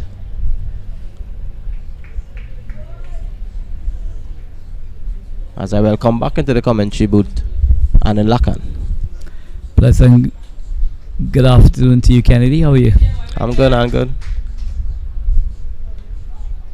Since you're just enjoying the talent that's on show here in the Cricket West Indies under 17 Future Stars competition.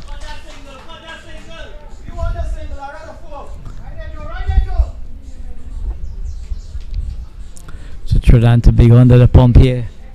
Guyana getting off to a fly, even having lost a wicket in the first over to Jason Agard. Both Indial and Ramnath, they have taken full control of this contest. Yeah, I think that both batsmen have looked very easy at the crease. But I honestly felt that there was a blunder by the skipper, not having that first slip in position. With the ball swinging away from the left-hander, it would have gone into the lap of first slip.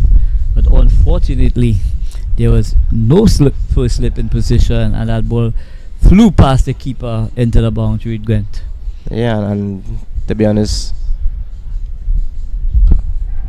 our co-commentator Brittany, she said even before the over started, she was calling for a slip, a first slip.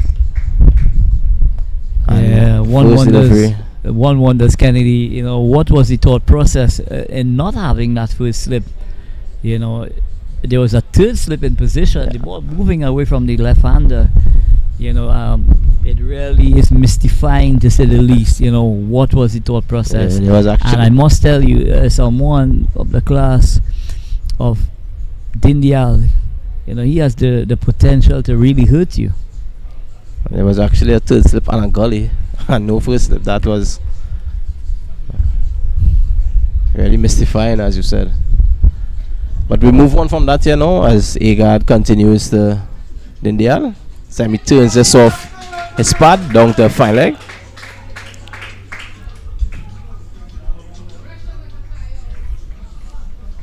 So Ramnath showing early in the piece here, Kennedy, what a wonderful player he is.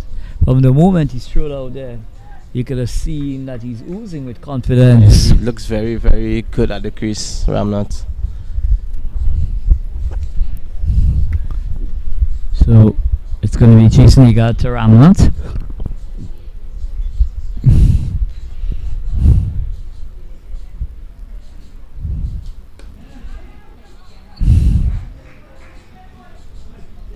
I think for me the most impressive thing about this partnership has been the rotation of strike and the running between the wickets.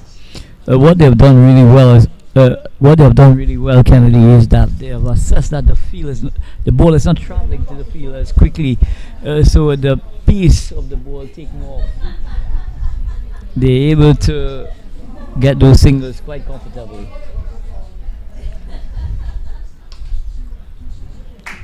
Yeah, again we see India just pushing this back past the bowler down to long on, affording another single to his total as well as his team's total.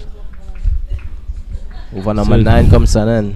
So Jason Agard, 5 overs, 1 for 31, and that's a bit expensive, Kennedy, when you're looking to defend, 4 runs over. Yeah, it's a bit expensive. But I mean, it's no fault of the young man that that the slip was not in place.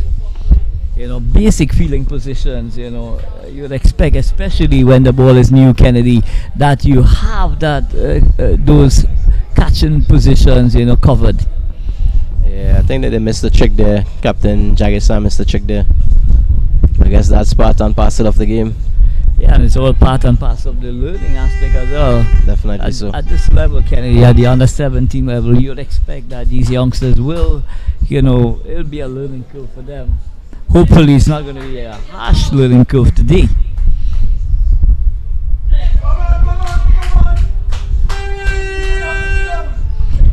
But They are flashing hard outside the off stump there.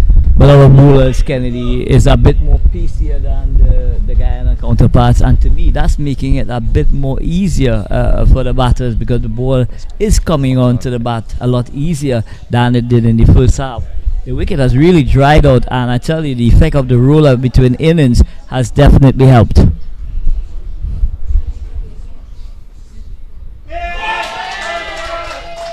again, Ali has been very, very good to both left and right-handed batsmen here. So Ask some good questions of Ramnath early on, and now he's doing the same to Dindiyal. So excellent outswinger from Fariz Ali, just touching and shaping away from the right-hander. Nothing he could have done. He was beating Nolan's up. Another batter, may have taken the edge, but this one just went past the outside edge. So a lot of aggression from young Fariz Ali here. Not being predictable at all here, Kennedy. Working those outswingers, but also reminding the batters that he is prepared to let them know that he's got a presence out in the middle as well. Yeah, he's been very good, Fariz Ali. Very disciplined. His length has been very, very good.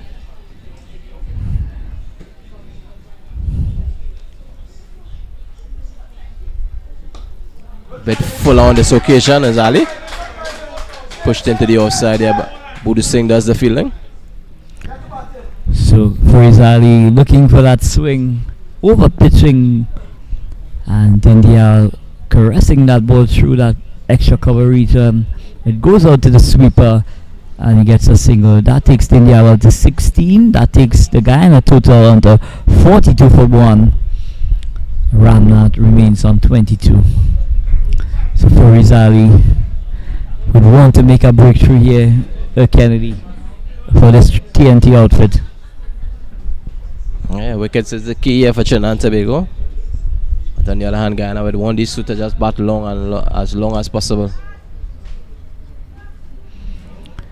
Still some evidence where the ball is stopping, but it has improved tremendously when you consider that in the first half of the innings, the TNT batters were struggling to drive the ball. Here now it's a bit easier because the surface is getting a bit harder and the ball is coming onto the bat a bit better. Not perfect for batting, but these two have made it look a bit easier than it actually is. Yeah, these two have definitely made it look easy. But that being said, 2 chances have gone a begging. Ali continues to be very, very disciplined. Completing his 5th over, he just conceded some 11 runs. So at the end of the power play, Guyana well placed at 42 for 1. Ramnath is on 22 from 35 deliveries, and Dindiyal is on 16 from 23 deliveries. So an excellent power play there for the Guyana team, Kennedy. Yeah, the power play started, or the inning actually started with Trinidad and Tobago by virtue of Jason Agar picking up a wicket in the very first over of the inning. Second legal delivery, picked up the wicket of Campbell. Trinidad and Tobago were in the ascendancy at that time, but since then, Ramnath and Dindiyal had definitely wrestled it back from Trinidad and Tobago and have Guyana in the position of ascendancy at the moment. So it's going to be bowling change from the KFCN. It's going to be Ratcha to pick up the attack. Adi and Ratcha out of Tableland, the home of the barrel. Shakil the Barrel John. I understand he did some extensive work with this young man. So very exciting for young Ratcher to be brought on into the attack. His entire family is here supporting him, and the entire Trinidad and Tobago team. Another medium pacer or medium fast bowler into the attack here, Ratcha. So TNT desperately needing a breakthrough here, Kennedy. Can Ratcha be the man? Well, if he comes to the party.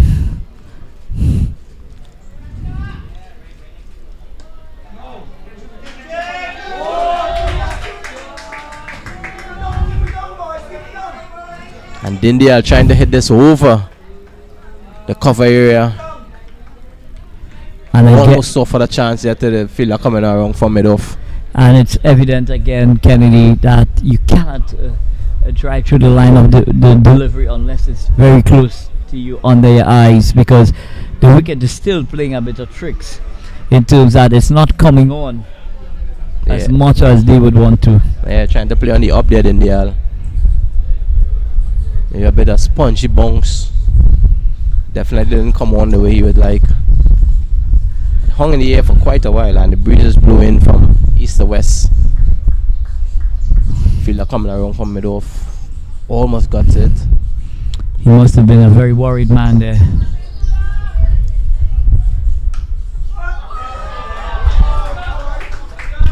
So excellent feeling to his own bowling. Pitch up delivery, hit hard back to the bowler, but Ratcher making a timely stop.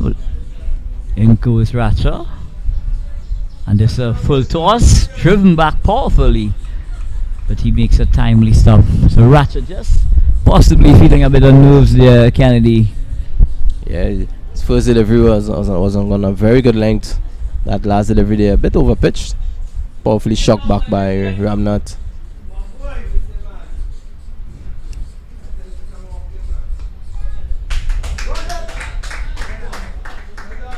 And this one is worked away to that fine leg position.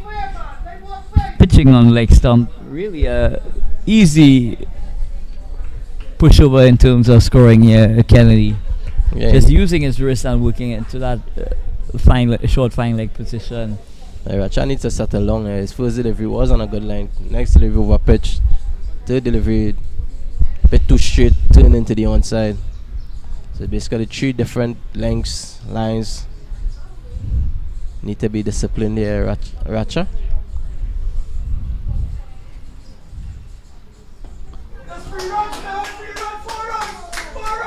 And again, as I just said, it needs to be disciplined. You get a full wide one outside the off stump, and then they had made no mistake hitting it into the gap and away to the boundary for 4. Yeah, wide half volley outside the line of the off stump, full pitch, full toss. Yeah, full toss outside the off stump, wide outside the off stump. And Ramnath extended his levers and crashed it through that backward point return for 4. Yeah. Dindyal, my apology. So Ratcher not starting well here.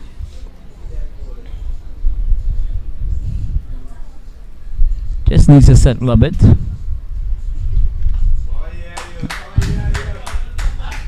That's a little bit better there from Ratcher.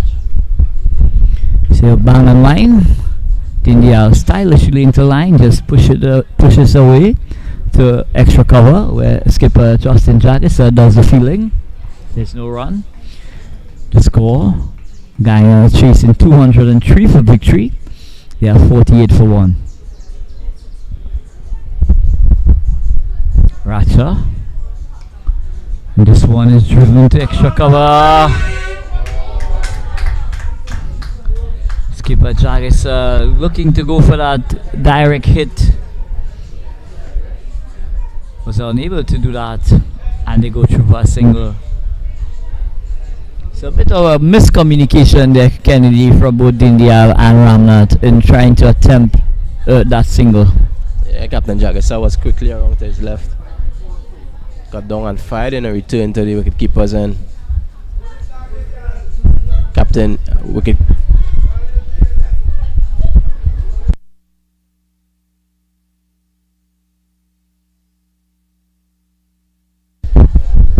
Please.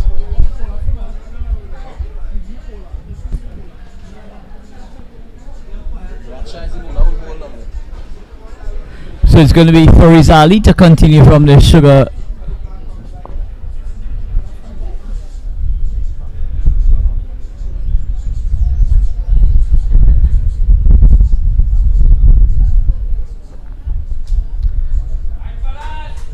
It's going to be Fariz Ali from the sugar house end.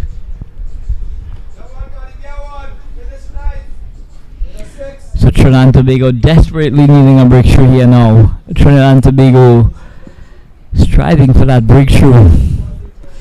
But both these batters have batted very responsibly.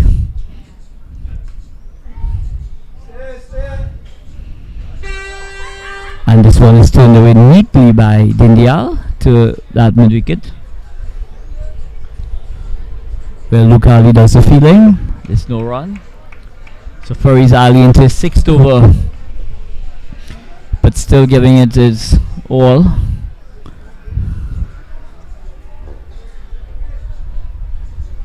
He has been very good,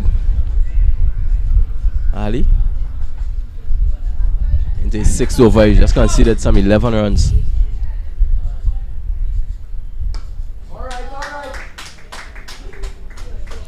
Short and wide, and this one is hammered out to the sweeper on the cover boundary by Dindial, and that takes the score on to 50. So 50 for Guyana. 50 coming up in the 12th over.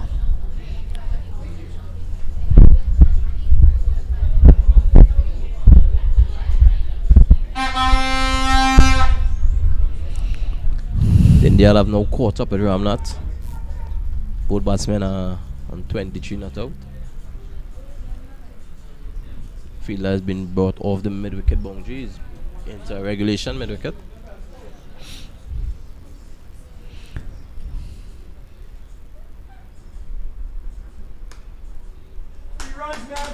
Full pitch delivery here from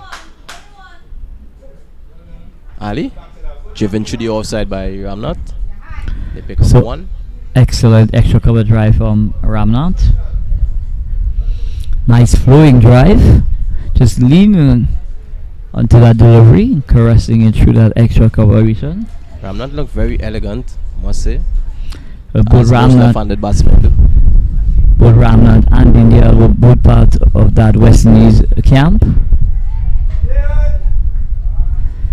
And when you look at the likes of Dindia, you could see that he's got all the time in the world to play the ball. He looks at ease at the crease when playing those short back of a leg deliveries.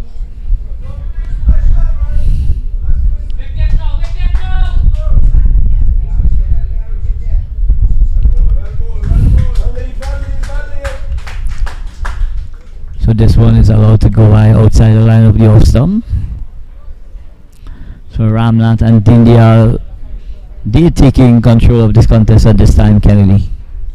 Yeah, but I think if we take our minds back just a bit to when Trinidad and Tobago batting, they lost an early wicket in that of Ramdu and Captain Jagisa in partnership with Lukali.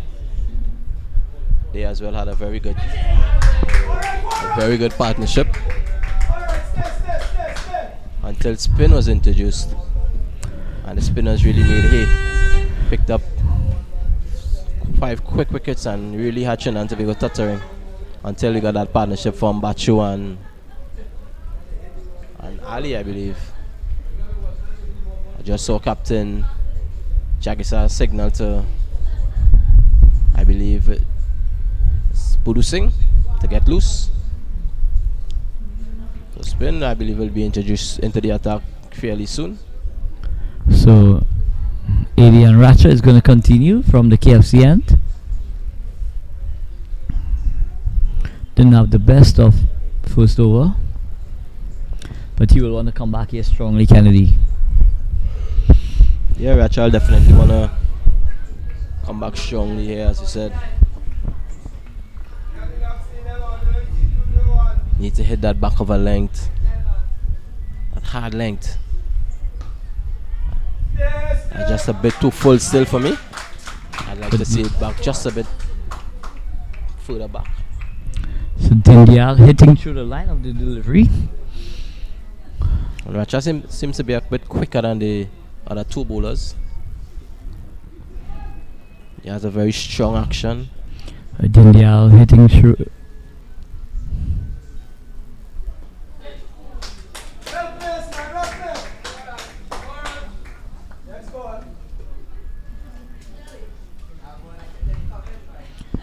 India allowing this ball to come on to him, just opening the face at the last moment and bisecting that backward point and goes on to the third man position. A very good batting here by India earlier. Manipulating the field, he know where the gaps are. Foolish delivery there from Racha. He just opened his bat face and picked up one backward point. So the pitch has improved tremendously from what we had seen from the first half. I think that was expected though, with all the rains that have been falling, and then I guess they would have to use some moisture in order to prepare the wicket. So that preparation moisture, we started 9:30 this morning. I think either team winning the toss as well is going to bowl first. Now that moisture, if not all of it, most of it has dried out, so wicket is going to get easier to bat on. Racha again too full. This time Ramnath is unable to beat the field. So Racha possibly just striving for that extra yard apiece and losing his length. Skipper Jagesa just needs to keep him calm.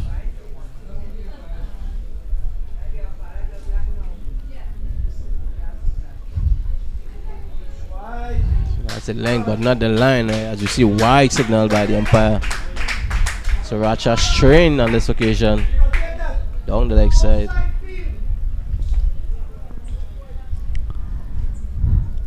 So Racha continues to struggle.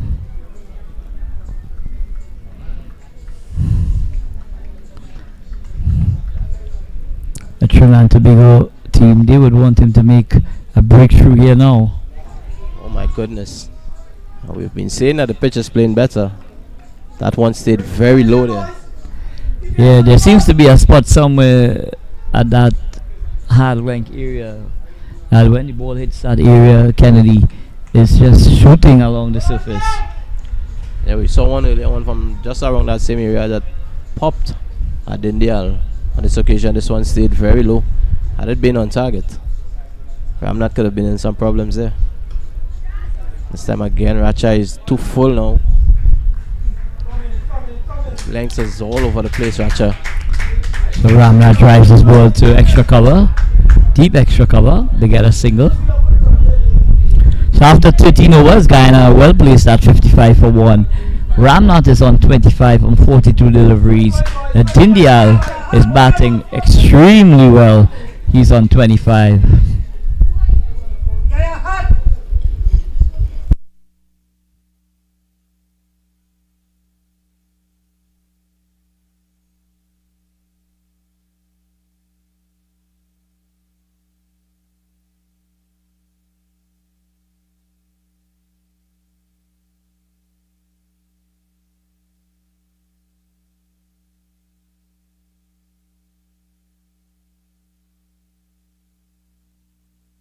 So there he is there, a worried man, the Trinidad and Tobago coach, Riyad Emirates. Possibly just giving some tips to the fielders.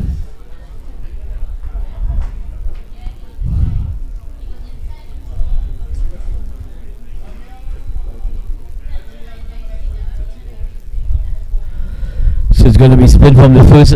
For the first time, it's going to be Ricky Raghunathan bowling from the Sugar House end. He's going to be bowling to Ramnath with a third man, a backward point, extra cover, a cover sweeping, long off, long on, deep mid-wicket, and a forward square leg.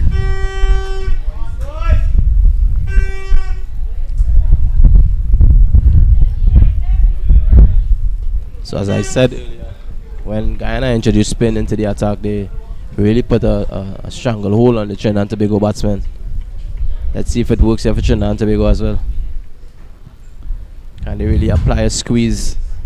As you see, Captain Jagesa being a bit aggressive with his field setting. He's going to employ a slip. So he's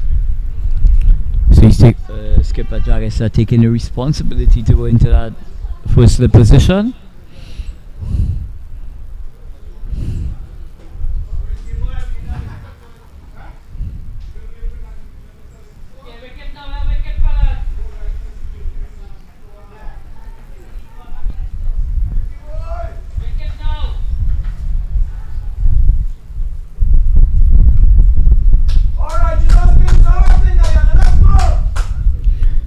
starts off with a short delivery. This one is punched to long off. You know, that's how the start you'd want there, Ragunanan. But can you make amends? Let's hope for Trinidad and Tobago's sake he gets better when he gets into his work. That's his first delivery.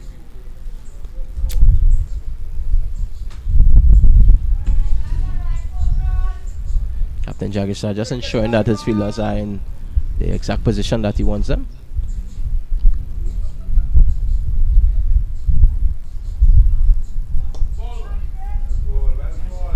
Full pitch delivery there from Ragunan and driven into the offside there by Dindial. So Dindial trying to settle here.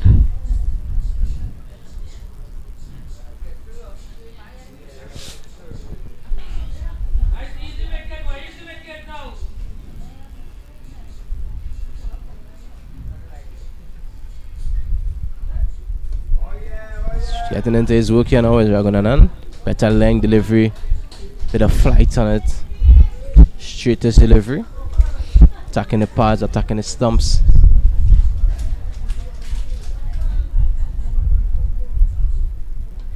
Well, ball again there. This time Dindial is up to the task. He turns it into the onside. He gets one. So gesturing a bit in line, Ragunana, and allowing Dindial to rotate.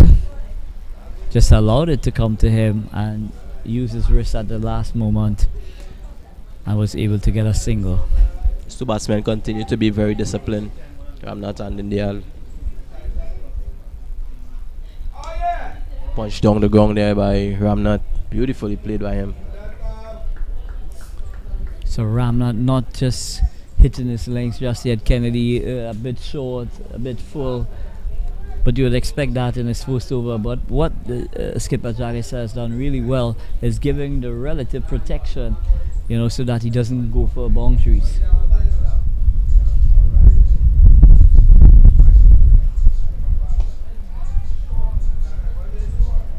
This time Dindial is playing now with a flat bat, but it goes to the field at short extra cover in Rambaran. Racha is going to be continuing from the KFCN.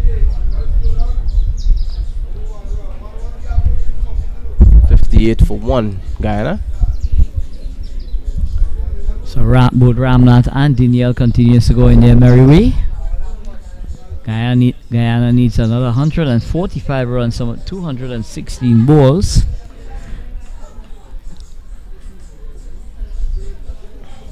So Trinidad and Tobago would need to bowl out this Guyanese team, Kennedy, if they are to go on to win this game. I don't really see them defending this total.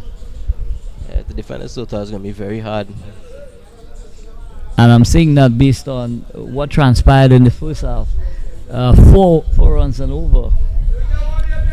Even under the most difficult batting conditions, was still attainable over a very extended long period of time. These two have really made batting look easy. Ramnath continues to be very, very disciplined out there. Racha on the other side has not been as disciplined as he would like. He's all over the place. So Racha going short but on the body of Ramnath. Ramnath just getting inside the line and tugging it down to that backward square position, and they get a single.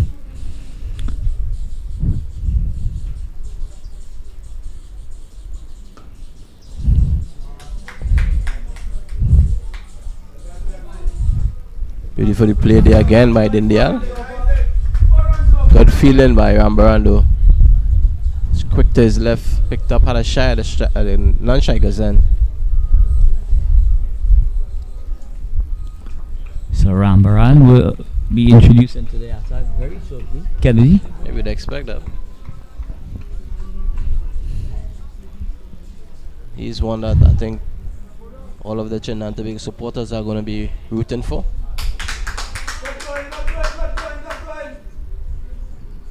So Ramnath allowing this ball to come on to him from Racha. just playing it very late, opening the face, and it goes down to third man, where Farizali does the fielding. So another single to the total. That takes Guyana on to 61 for 1, and that takes Ramnat on to 29. It brings the stylish Dindial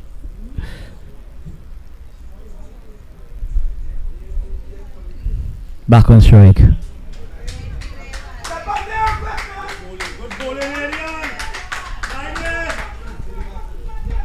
So Ratcha hitting the deck really hard here, using the pitch, but he'll need to stitch a bit more deliveries on a consistent basis, Kennedy, to have an effect. Yeah, we need more. He would need more deliveries in that sort of area. Continue to ask questions of Ramnat and India, the two Guyanese batsmen.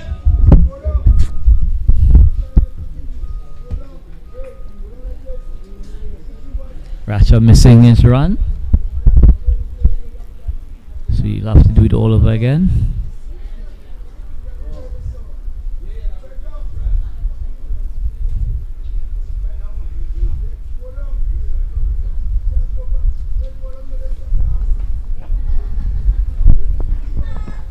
So Ratcha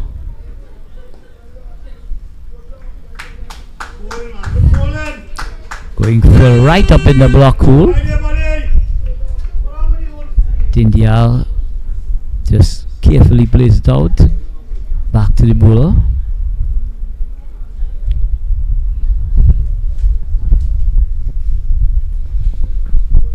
Where do you see Trinidad and Tobago picking up a wicket here? I really don't see, unless there's a foul shot from one of these Guyanese batsmen.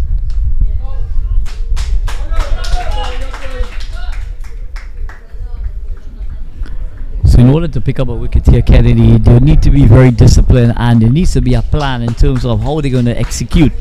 And if they're going to use that all-stump channel, then they will need to have that umbrella feel on the offside and try as best as they can and stop the flow of one of the most important things here at this stage of the innings is to stem the flow of the scoring. I agree with you. I think they need to at least have a field set where they can bowl one side of the field and defend at one side of the field. But as we see the players taking a break here at the 15 over mark, we are also going to take a break for some drinks. So we'll be back fairly shortly. Stay with us.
As we welcome you back to Gilbert Park in action in the Cricket West Indies under 17 Future Stars tournament.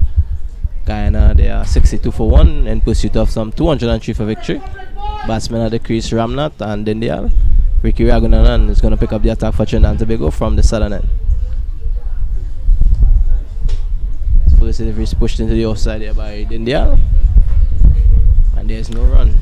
Flighted delivery from Ragunanan. Dindial just caressed that ball to cover point. There is no run. So Ragunanan trying to affect a breakthrough here at Gilbert Park for Trinidad and Tobago. Unable to do so thus far. And Dindial just taking a stride down the pitch, trying to get to the pitch of delivery. Just tap it back to the bowler quietly.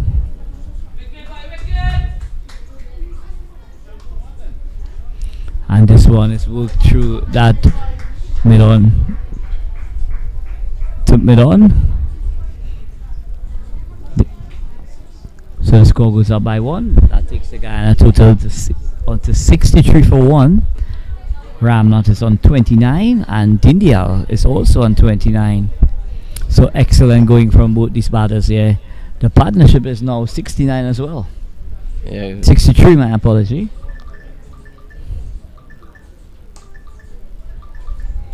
We continue to see very good disciplined batsmen from disciplined batting from Ramnath and Dindial. When they get a bad delivery or over pitch delivery or short delivery, they are able to put it away.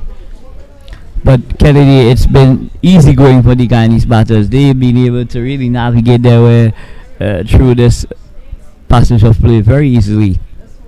So skipper Jagisa will need to do something to affect a breakthrough.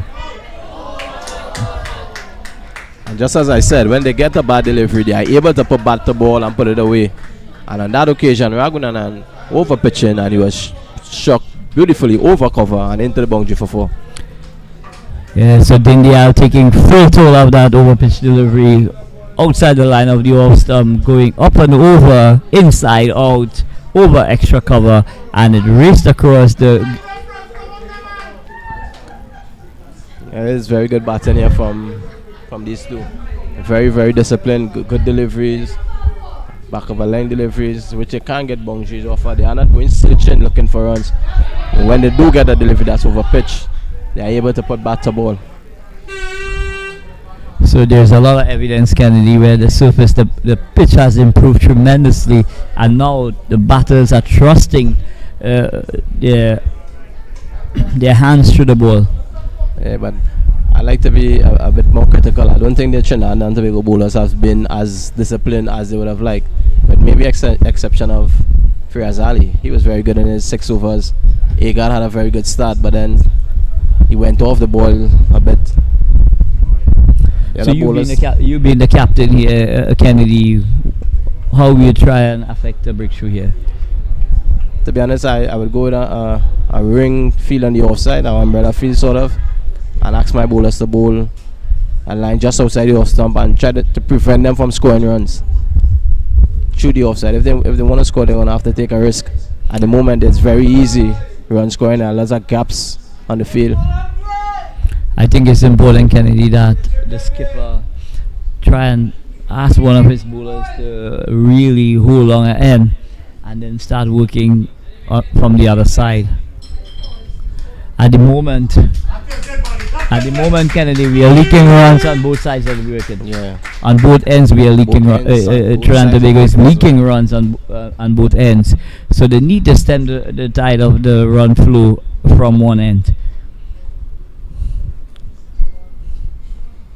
But with that being said as well, you gotta give kudos to the 2 young men at the crease. They have been very, very good, very disciplined. As I said before, they are not going searching, looking for boundary balls. They have been very disciplined. They are playing on merit, and when the bad delivery does present itself, they are able to put it away. Yeah, any opportunity to score, they seized on every opportunity to score, Kennedy. And they are both quality players. Both of these players went on to Antigua where they had that camp going on late last year. So they are very adept of what they do.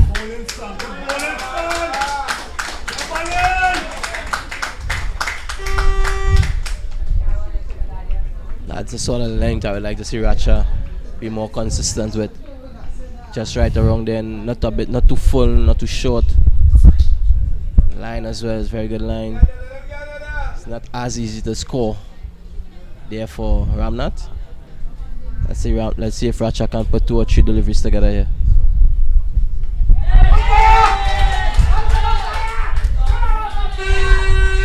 So loud appeal for LBW. But umpire Ryan will be looking at it again. In goes Racha. And this one was definitely tailing down the leg side. So umpire Ryan Wallaby from Barbados indicating that it's not out. So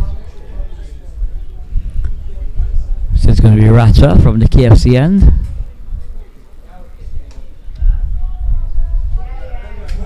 It's a bit too full on this occasion from Racha, but they were able to score. So that's 5 consecutive dot deliveries here from Racha. Yeah, and Justin Jagger said the skip of the Trinidad and Tobago cricket team, giving all the support that he can to this young, exciting, fast bowling talent coming out of George Village in Tableland.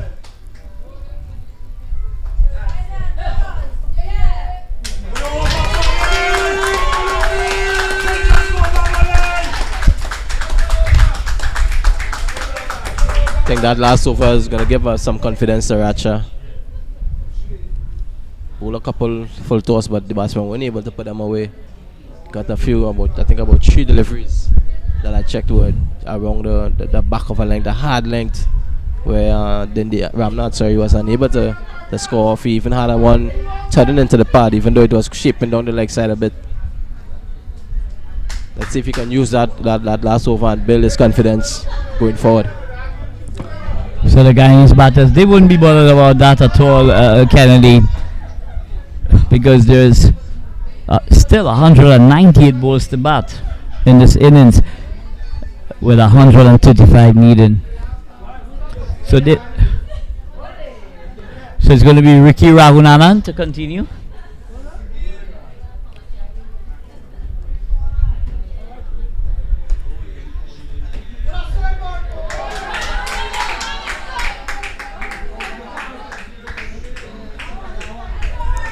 So this ball is driven to extra cover, but it goes through Kabir Bodha Singh, taking his eyes off the ball at the critical moment and allowing an easy single there, Kennedy. Cardinalson from the fielder there, taking his eye off the ball at the critical moment. Ricky Raghunanan is bowling from the Sugar House end. A good batsman again here from Ramnath, and we're running between the wickets by these two. Ramnath was on the front foot defending that into the offside and just looked up at his partner, and they were through for an easy single. And both of these batters would have batted possibly for a very, very long time together, not only in this game, Kennedy, but I'm sure they will have played together representing Guyana at some, possibly at the under 15 level. So the level of communication that we're seeing here and the aggression in which they are running, there is a very good chemistry between these two batters. And here we see Ramnath seems to be catching a bit of cramp now. He goes down. The umpire is signaling for the medical team to come out. Seems to be in a lot of pain there.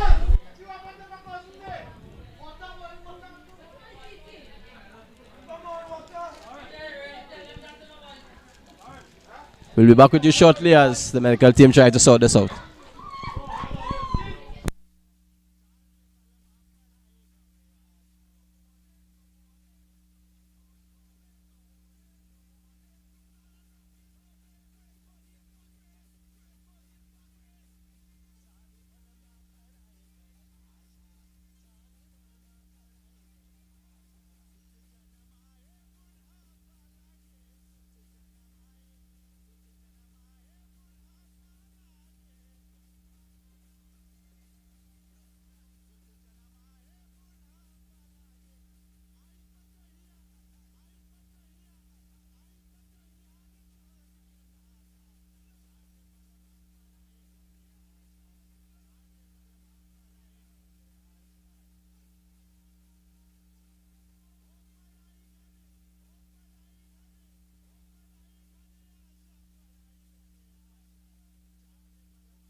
So as we are back here at the Gilbert Park,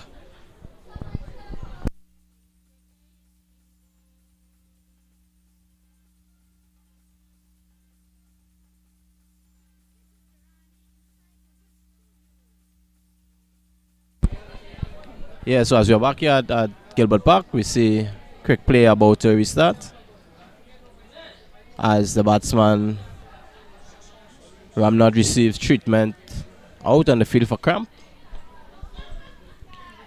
Ricky Raghunandan is continuing from the southern end. Dindial is the batsman on strike.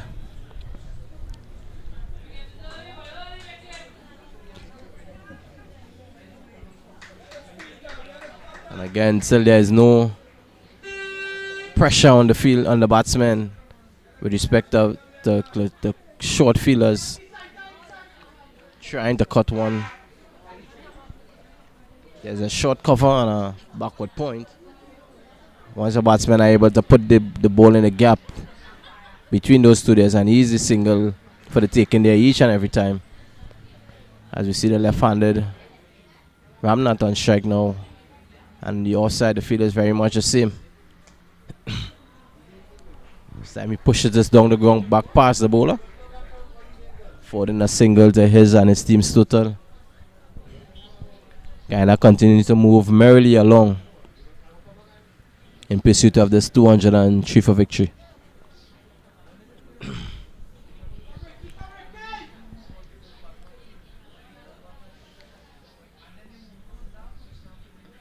Lord appeal, the ball stayed a bit low. The umpire was non-responsive. Dindial seems to be going down the leg side here as we see on the replay. Bringing an end to over number 18. Guyana 72 for 1.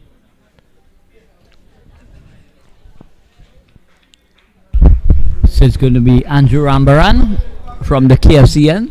He's going to be picking up the attack, having had a wonderful bowling stint yesterday against the Jamaicans at in Shanali Park.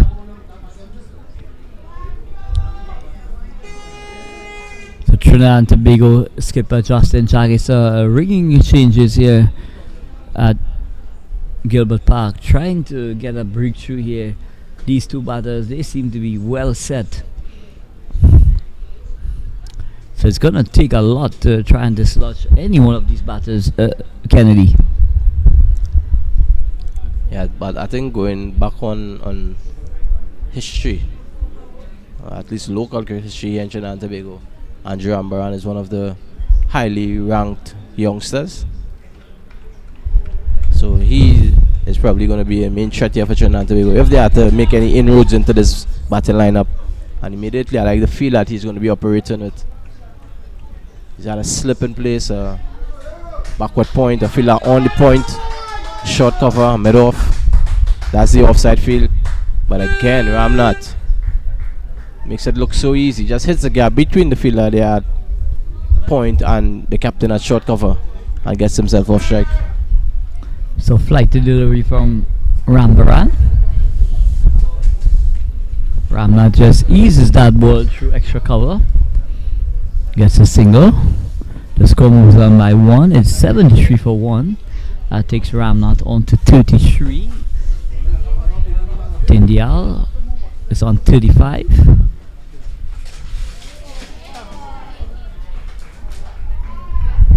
Wide ball signal there by the umpire now. Very short as well from Rambaran on that occasion.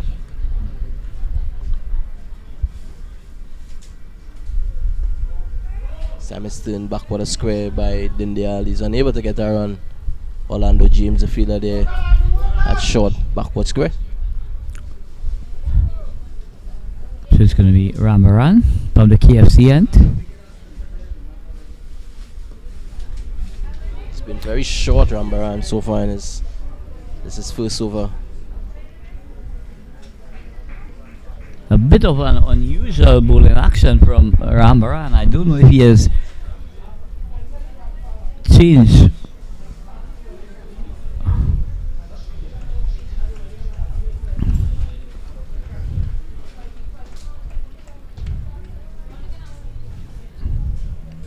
Ramnath and Dindial, they have been very, very good here for Guyana.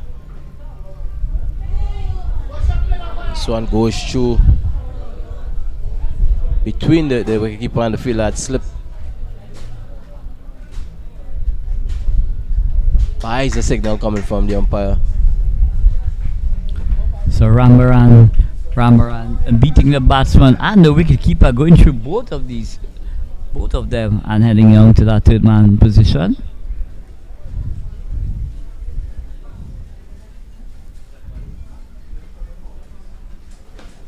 Flatter delivery from Rambaran, but it's short again and ponged away by Ramnath. And as I said earlier, they are not going searching looking for boundaries, these two, but when it presents itself, they are very, very keen and able to put it away. Yeah, so Rambaran just pulling that one down. Ramnath getting into position very early and hammering that ball through that mid-wicket region for 4. So absolute no room for error here, Kennedy. Very, very good batting from these two young men. And there we see Ramnath again holding on to the back of his hamstring there. He seems to be cramping up again. He's having a long stretch. So after 19 overs, Guyana well placed at 81 for 1. Ramnath is on 37 and Dindial is on 36. So the batters are just taking the opportunity to have a drink. It's been a very humid day here at Gilbert Park, Kennedy. Yeah, it's been very, very humid. The sun is out. Occasionally we're getting some breeze. So it's really taking a toll. It's toll on Ramnath. It's for the second time you see him clutching that hamstring. Fluid is going to be very important here for these batsmen as they go deeper into the inning.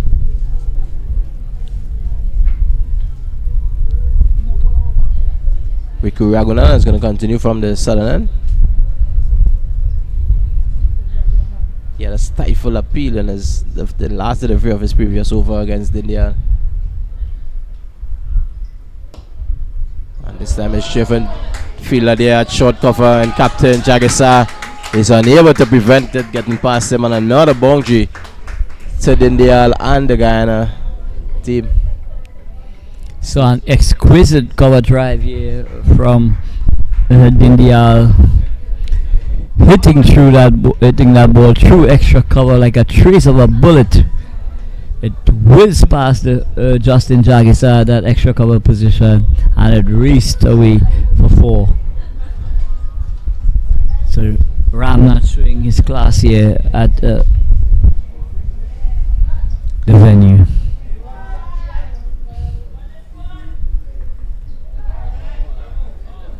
Stifle appeal, and the umpire signals wide. So both batsmen, they are stamping their class and their authority on the Trinidad and Tobago bowlers at the moment. Dindial is not out 40, Ramnath 37. They are making this look like a cakewalk. And when you look at the way things have panned out, Kennedy, it's difficult to defend 4 runs on this ground. It's huge. The pitch is playing a lot better than it did earlier on, and these players, they are stamping their authority here at Gilbert Park. Yeah, both batsmen are really, really exuding class at the moment. Both offer chances early on, which were not picked up by Trinidad and Tobago, and they are definitely making the Trinidad and Tobago team pay for that here. So Dindial getting a chance to backward to cover point. Ratcher throwing his train, unable to hold that one in. It would have been a screamer had he hold it in. Quick single here again, and he's limping now with Ramnath. He's really struggling there. And I'm sure we're going to see the physio going on to the ground very, very shortly.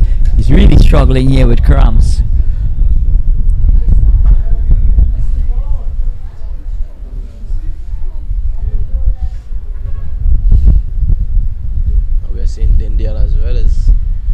legs.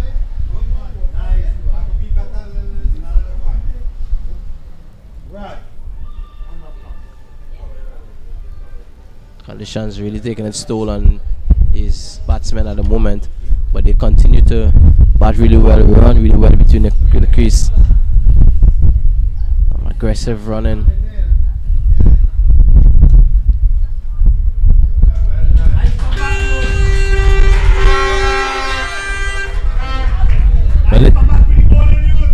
But it's difficult to see where Trinidad and Tobago is going to get this wicket, Kennedy. Quicker delivery here by Raghunandan, and beautifully played by Dindial.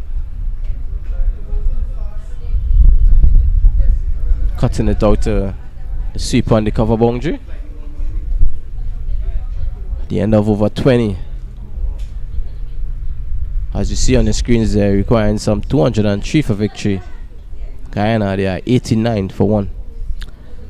So Guyana well placed here at 89 for 1. Both batters are in total control of proceedings out in the middle, Kennedy. And Jocelyn Jagger, he has to continue to ring the changes, try and just change it up a bit and see how best he can affect a breakthrough. His main striker, Andrew Rambaran, in his first over wasn't able to really have that impact, but going forward, I'm sure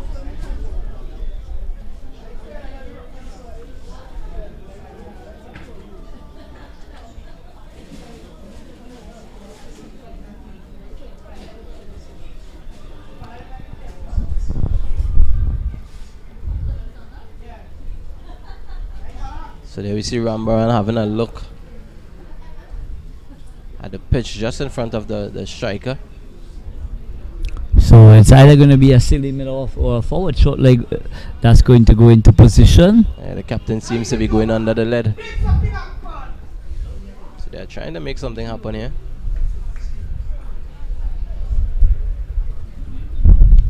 To be honest, I think I like this. So good aggression from the TNT skipper, but Andrew Rambaran needs to be given a lot of credit. He has seen something on that surface there, looking at the pitch, Kennedy, that indicates to him that he needs that attacking feeler close in.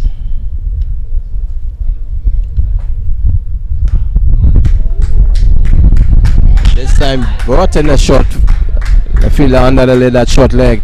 Short delivery again there from Rambaran, banged away by Dindial. Shot of authority there by Dindial. 4 runs. Indeed, a shot of authority, very disdain. He pulled that ball through mid wicket for 4 runs there. So the Guyanese making it look very easy here at Gilbert Park. Both Dindial and Ramnath, really toying with the TNT bowlers at this stage, Kennedy.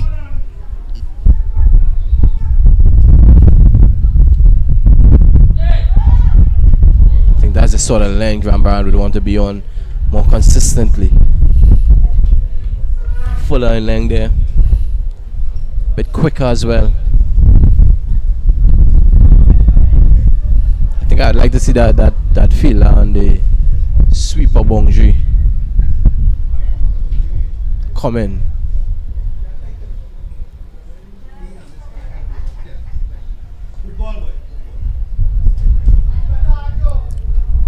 So good comeback by Andrew Rambaran there. Yeah, I think I'd like to see that fielder come in and just try to squeeze a bit there, because at the moment it's very easy there to just get one. Rambaran spinning the ball away from the right-handed batsman. So there's a single there for the taking each and every time. So Rambaran continues to wheel away from the KFCN, looking to make that important breakthrough here for Trinidad and Tobago. That one is drifting back into the right-hander.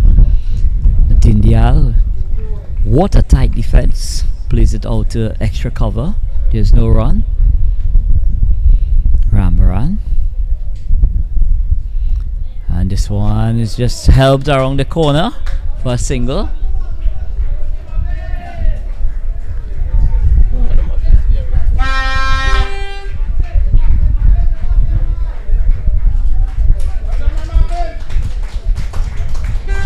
So Dindial goes to 50.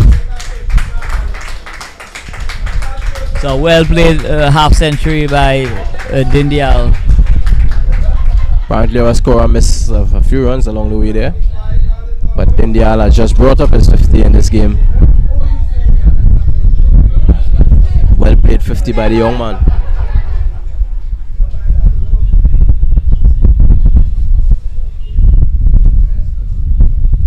I say congratulations to him on a beautifully played inning.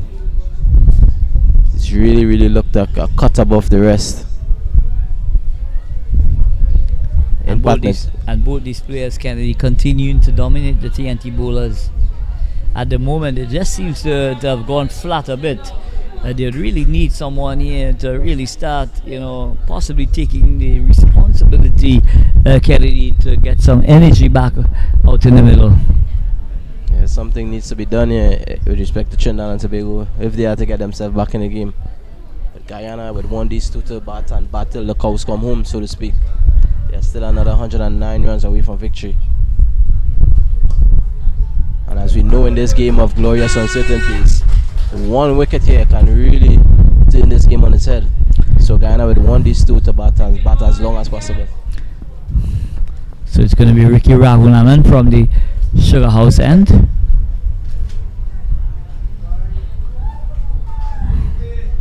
Raghunaman losing his line there. Good take by wicketkeeper Bachu down the leg side.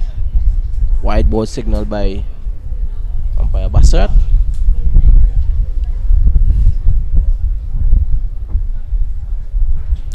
Umpire side Basrat, one of the regional umpires.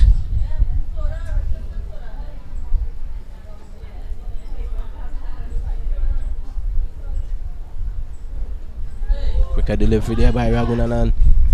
Play and a miss from Dindial. Dindial thought that he missed out there, Kennedy. Yeah. He was just waiting to play that ball at the last moment, possibly out of the gloves of the keeper, and run that down to third man, but made no contact. It's the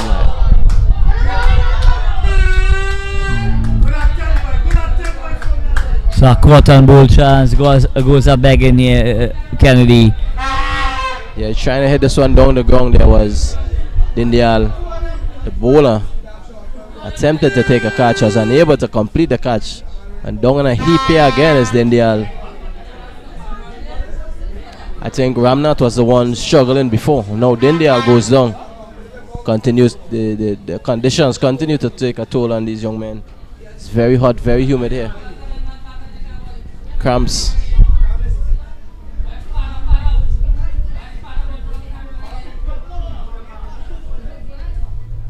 We take a quick pause as the medical team continue to give treatment to the batsmen.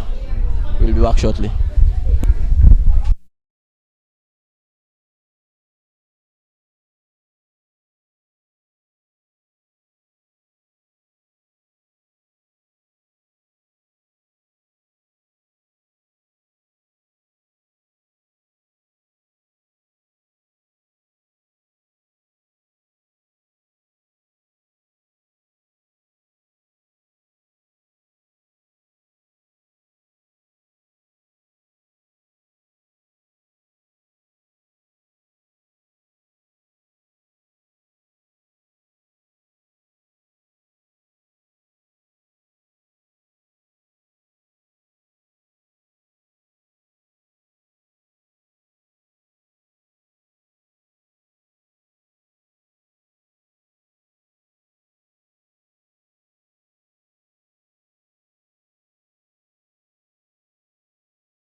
So there we see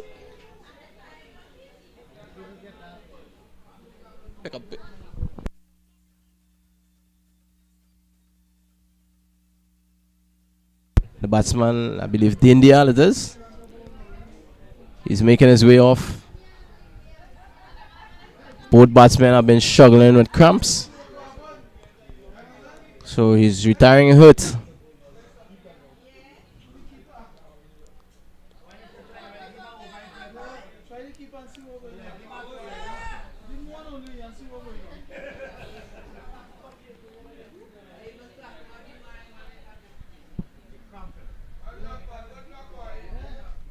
Got the 50 to Dindial.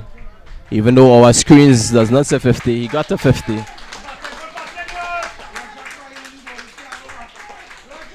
Very well appreciated here by the crowd, most of which are the Trinidad and Tobago supporters. They are supporting good cricket all the same. So Dindial has to retire hurt. New batsman is Joda. And can this be the opening Trinidad and Tobago we're looking for?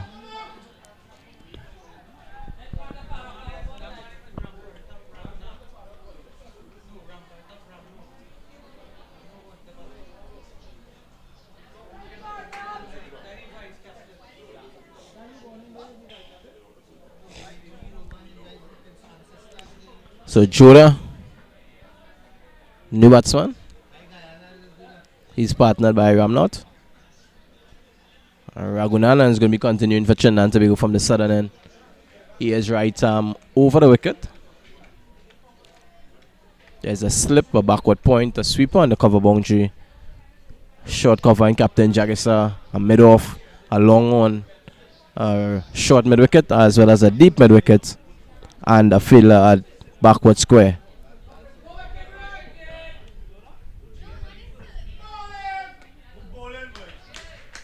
So Joda, his first delivery pushes into the offside.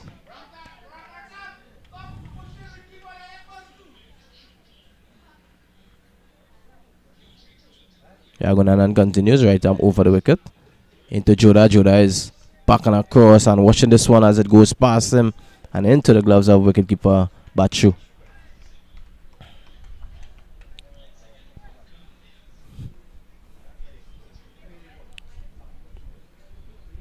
Quicker delivery here from Raghunandan.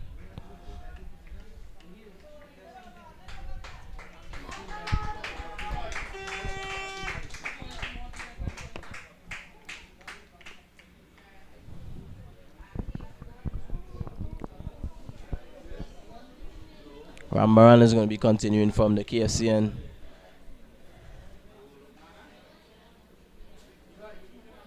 He'll be operating left arm around the wicket.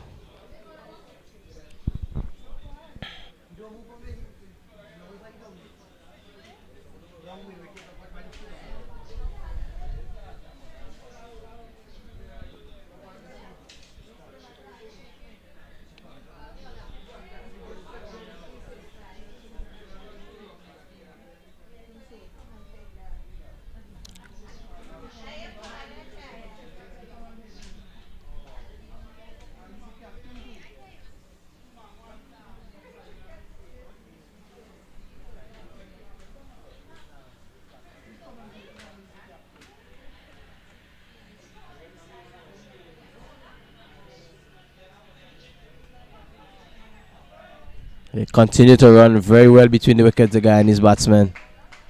Feel like that backward point and James was a bit deep. Just pushed into the offside there by Ramnath. Showed that the new batsman more or less continuing from where India left off in partnership with Ramnath. Good communication, good running between the wickets. What would have been a quick single was an absolute jog for the batsman. Trinidad and Tobago seems to be very flat at the moment.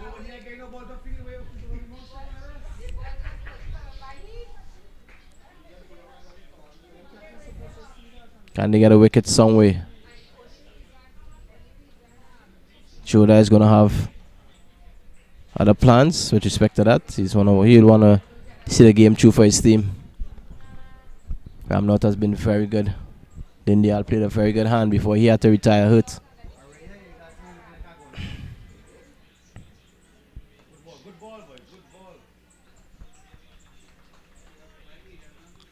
Rambaran seems to be getting better with more overs he bowls, or more deliveries that he bowls. Didn't start well.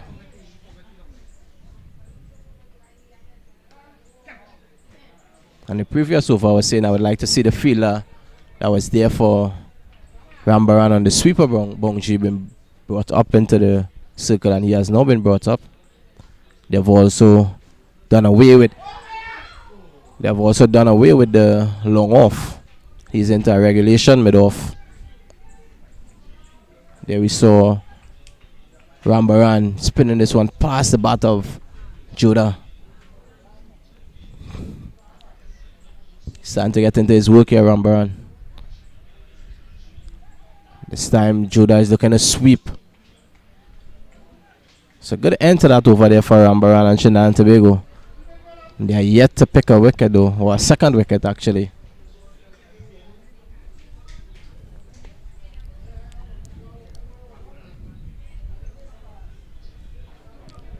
$97 for 1 Guyana.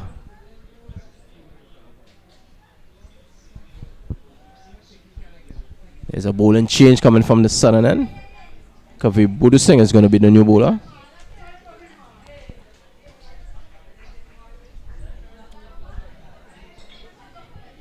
It's a young cricketer that I myself personally have a lot of time for, Budu Singh. Very impressive in his own right. Was unable to contribute to the bat for his team today. Let's see if he can have an input with the ball. As I welcome Anil Lakan back into the commentary area.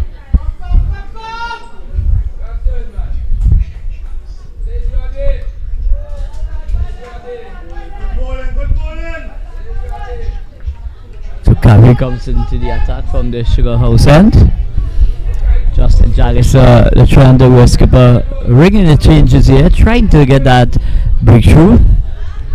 Guyana, 97 for 1. And this one just skid through, just outside the line of the off stump. So Kavi Budu Singh getting an opportunity. He started well so far, Budu Singh. He's been in good areas.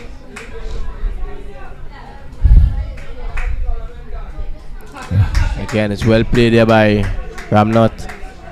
He's unable to sprint, Ramnot. But the Trinidad and Tobago fielders, they are not as energetic as I would like them to be, or quick to get to the ball and have a shot in his end. He's actually jogging that one there. Remember, he's suffering from cramps, Ramnot. So the score moves on by 1. It's 98 for 1.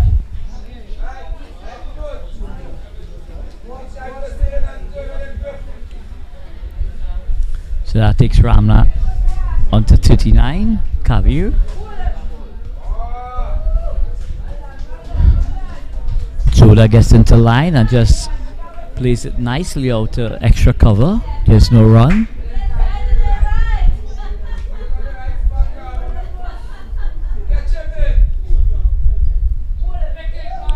Another play and a miss there from Judah. So Judah going for that square cut.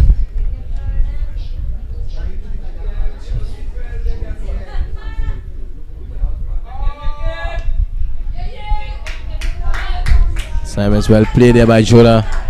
Off the back for just punching it to the left of the fielder there, shot covering Captain Jagisa.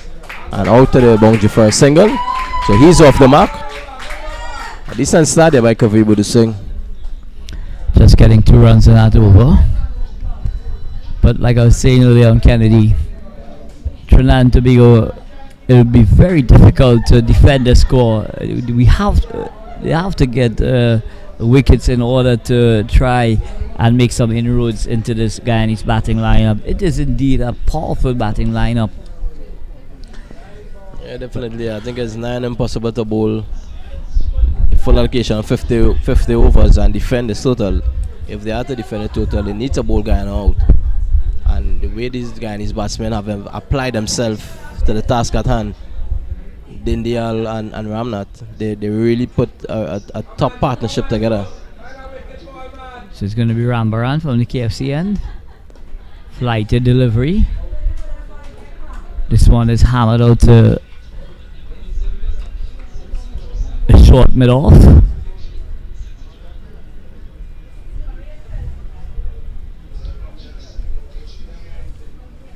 Rambaran.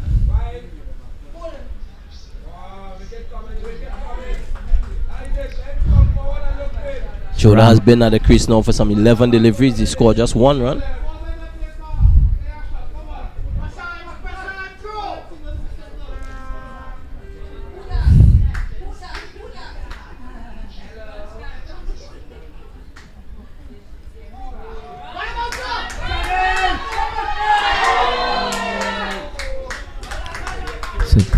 Excellent piece of fielding, but equal impressive as a running here, Kennedy.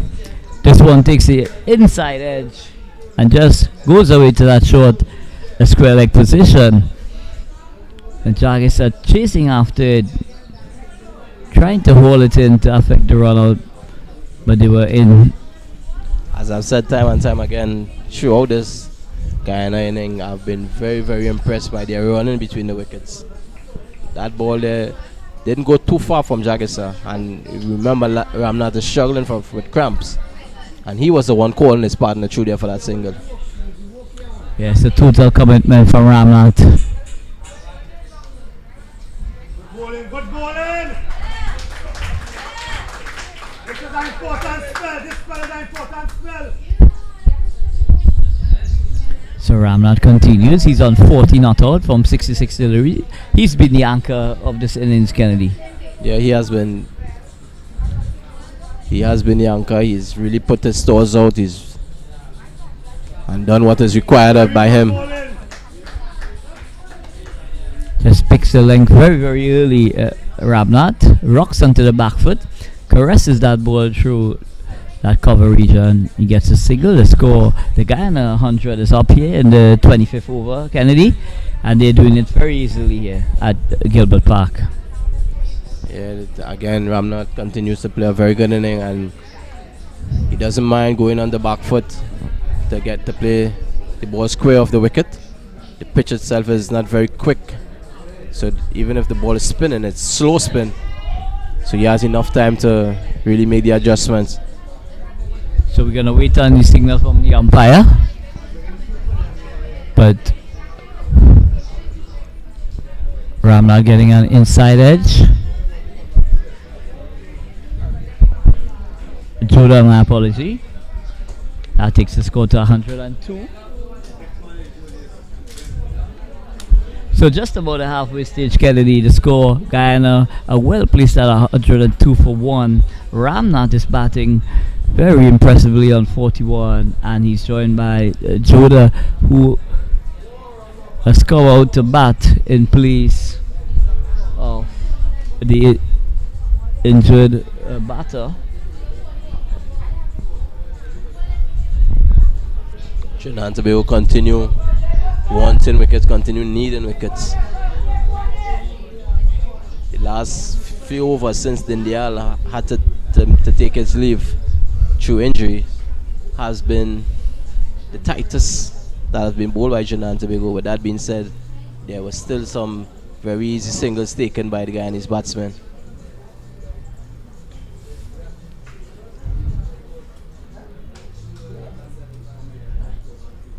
So it's good to be Kavir Bulasing.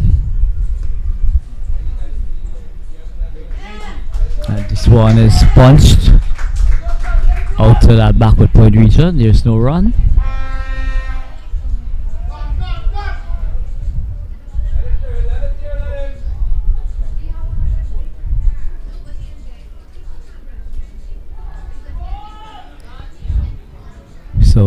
on the umpire, Mr. Zaid Bassarat, indicating that it's a leg by. So the score moves on by 1. Guyana 103 for 1 now. Lots of advice coming for Bulu Singh from spectators just to the left of us. So Trinidad and Tobago desperately needing a breakthrough here now, Kennedy. I think from the time that partnership between India and Ramnot started flourishing, they were in need of a wicket, Trinidad and Tobago.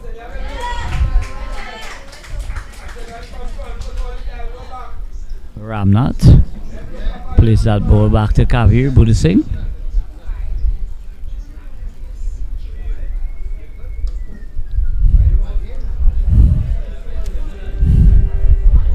So we've seen evidence here, Kennedy, where Kavir Bulu Singh, he's bowling the pace that's required on this pitch here, not giving the batters any pace to work with, and they're struggling a bit with their timing. Yeah, I think since he came in, I mean, this is just his second over, but since he came in, he's been very good. He's been very accurate. He's varied his pace. We've seen quicker balls. We've seen slower balls. He's stuck pace. His stock delivery. It's been a good pace as well. There we see another flight to delivery. Just a bit too full. But we are seeing some variation from Bulu Singh, which we did not see from majority of the other bowlers. So excellent bowling from Kavir. 2 overs to 2 runs. But what's required, Kennedy, is wickets. They need to get some wickets in the wickets column. Yeah, wickets is the key here for Trinidad and Tobago. So the weather being as humid as it is, it's important that these players continue to hydrate. And the batters we have seen yesterday and today, a lot of these players are cramping up, Kennedy. So it's important to keep hydrating the players out in the middle. Rambaran is going to be continuing from the KFCN.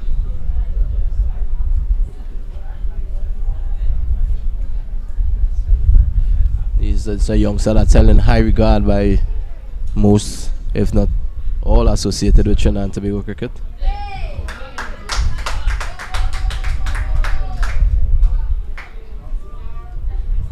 So this one is worked down to that short 5-leg position by Joda.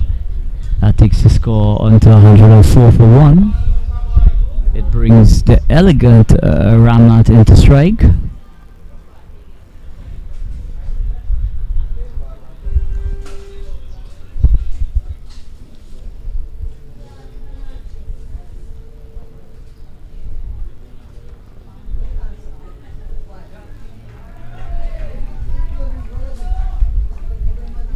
So it's a Rampatab Ramnath.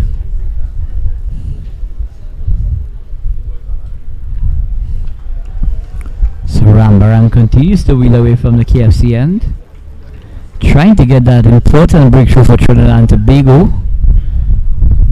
And Coach Riyad Emirates is walking along the touchline. This one is driven to mid-off. Again, an easy single. His lines, his lengths has definitely improved from when he started Rambaran. I think at this point in time, Coach Emirates and Captain Jagisa would want him to pick a wicket. They would love to get Ramnath out. Judah is fairly new at the crease still. He's just on 4 from some 16 deliveries. If they're able to get Ramnath and another new batsman in,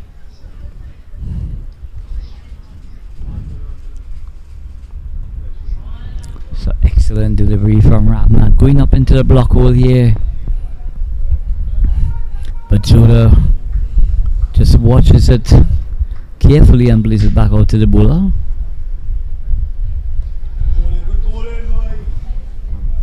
Joda rocks onto the back foot, stands tall, plays it back to the bowler. So the end of the 27th over, Guyana chasing 203 for victory They are well placed at 105 for 1.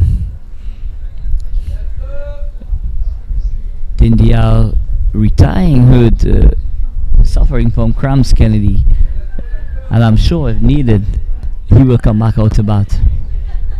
Yeah, definitely so. But I think he would probably not want to, because cramps is no easy thing, and he seemed to be in a lot of pain. We saw him had to be helped off the field. So he'd be hoping that his teammates are able to get them over the line. On the other side of the coin, Captain Jagisa and his bowlers would want to make some inroads and probably put Guyana into a position where they would have to call on Dindial again. As Budu Singh continues to Ramnath. Ramnath just guides this backward a point where there are 2 fielders in attendance. So, Gary Budu Singh keeping the batters very quiet. This one bouncing a bit there on Ramnath, sorry. And you know the pitch still continues to play some tricks here, Kennedy. That one stopping, but in stopping it also was turning as well. Yeah, Budu Singh definitely looks to be getting a lot of revs on his deliveries.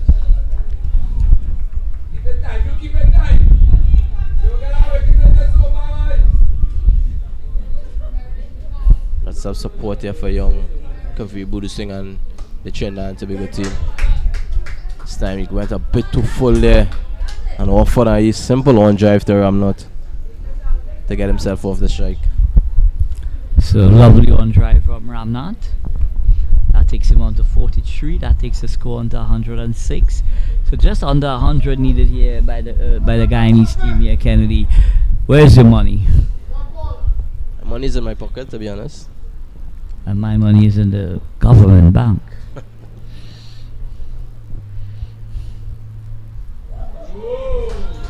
Judah going for an expansive drive outside the line of the off stump. Missing everything. Yeah, but that's beautifully bowled there by Budu Singh. Nice flight. As we have been saying all day long, there's a nice, generous amount of breeze blowing from east to west. Probably just took it across the right-handed batsman there. The breeze. So this one is punched to extra cover. There's no run.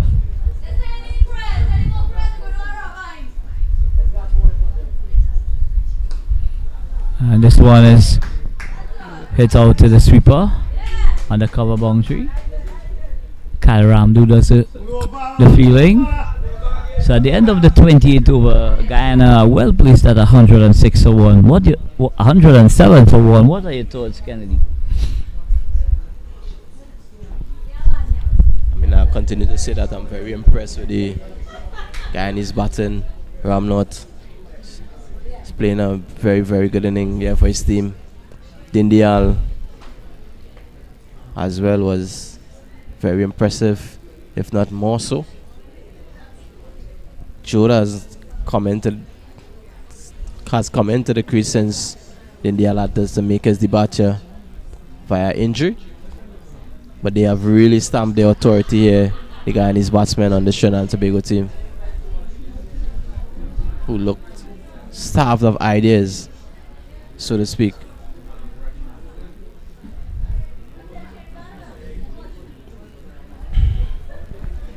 I think I'd like to see young Firaz Ali back into the attack, maybe for a couple overs, in search of a wicket. He was very good in his opening 6 overs. He bowled 6 overs for, I believe, around 13 or 14 runs. I'd like to see him come from the opposite end, maybe just for 2 overs. Captain could probably try to swing the bowlers around Rambaran from the southern end, just to see if it could have a change in fortune for his team. So this one just eludes the grasp of Rambaran, and they were able to get a single. So that brings Ramnath into strike. Ramnath batting beautifully here at Gilbert Park. He's on 43. And this one is just guided past the full slip.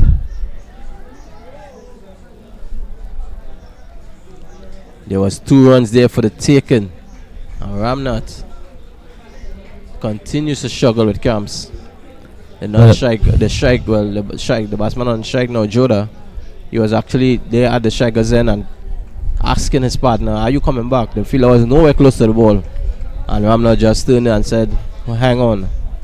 You can see he is in some pain, but he's not giving up the fight. He's battling here for his team. I believe he wants to get to that 50 mark too. Yeah, so 6 away from a impressive half century. This time he's looking for a quick single, Ramnath. Sent back there by Joda. That could have been suicidal. So Joda possibly just asking what's going on with Ramnath. 1 minute he doesn't want it, and then the other minute he wants to take it. Shifting into the offside there by Joda. He's unable to get past the fielder there at cover. So Trinidad and Tobago bowlers trying to stem the flow of the scoring.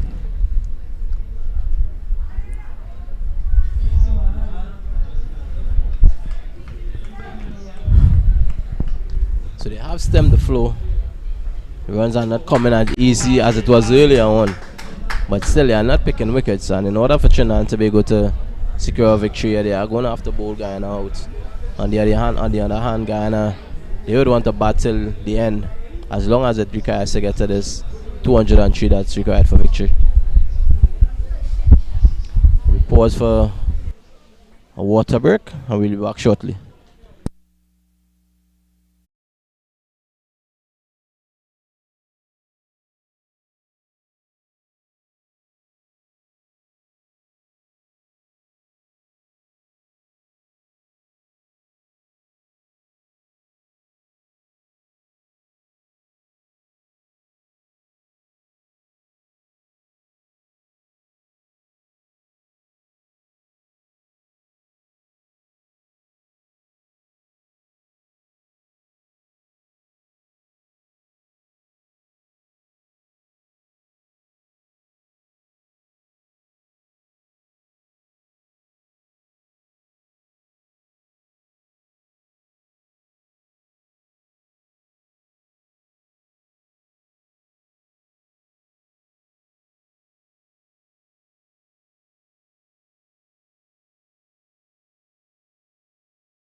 So we restart here at Gilbert Park on Guyana.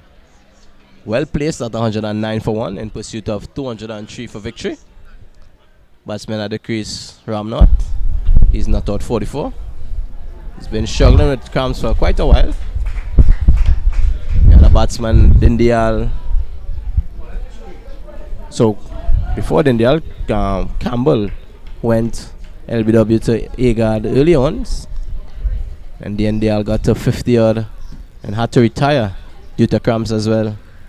Joda came in, the partner Ramnath. He's not out 6. Ramnath there with a single moves on to 45. Guyana now 110 for the loss of just 1 wicket. Again, they need 203 to secure victory. So Kabir Bodhi Singh continues to wheel away from the Sugar House end into his 4th over now. Only conceded 5 runs thus far. How important it is now for Trinidad and Tobago to get that breakthrough, Kennedy. It's very, very important. If they have to have any hopes of securing a victory, they are going to need to get wickets. And a powerful shot there from Joda. Over pitch delivery from Bodhi Singh, and he seems to be not impressed with that effort there, the fielder at mid-off. Not sure if he could have gotten to that. It was powerfully shot there by Joda for 4. Yeah, powerful drive indeed from Joda. Flighted delivery from Bodhi Singh, Kabir Bodhi Singh. That one was hit like a rocket past mid-off for 4. I think on that occasion there, previously, Bodhi Singh has been bowling fairly straight. On that occasion there, he offered a bit of room to Joda, and he freed his hands beautifully.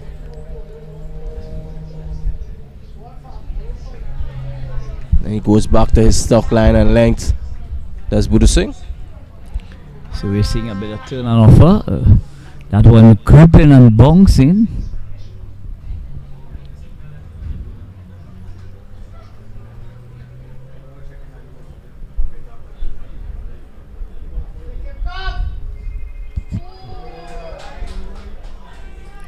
How did that miss the off stump? How did that miss the off stump? Beautifully bowled there by young Kabir Bodhi Singh. After being struck away for a boundary, he went back to his stock line and length. And he's asking questions again here of the batsman. Stifled appeal. Umpire was on move. He's in again as Bodhi Singh. Joda is punching off the back foot. Can't get past the fielder there. At cover. Bringing an end to the over. Just the boundary, isn't it? Actually 5 runs off that over. 1-1-4 for 1 Guyana. So after 30 overs, Guyana well placed at 114 for 1. Ramnath continues his vigil. He's on 45. And Joda coming into his own. He's on 10 from 30 deliveries. So Kabir Bodhi Singh having bowled forwards has only conceded 9 runs. How impressive has he been, Kennedy? Economically, he's been very good. But that column, that missing column, that wickets column, need to see something there. If Trinidad and Tobago, as I said earlier, to have any thoughts or any hopes of securing a victory here. So we see the lawn going into position here. We're back here with Rambaran. His first delivery of his 7th over is pushed into the offside by Ramnath. So flight there by, I believe, Racha is the fielder. Actually, that's Agar at mid-off.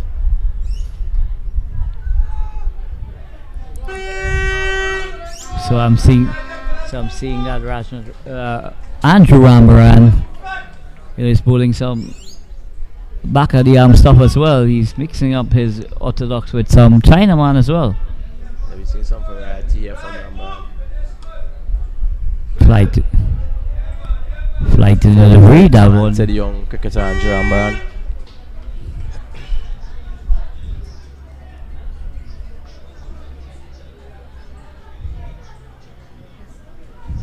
Started off bowling left arm orthodox. Now he's bowling Chinaman.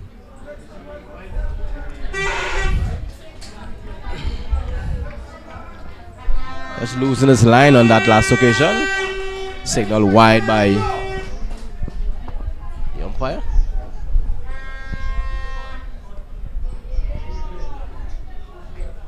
This one is played late away to that short third man region. Gets a single, Ramnath. That takes him on to 46.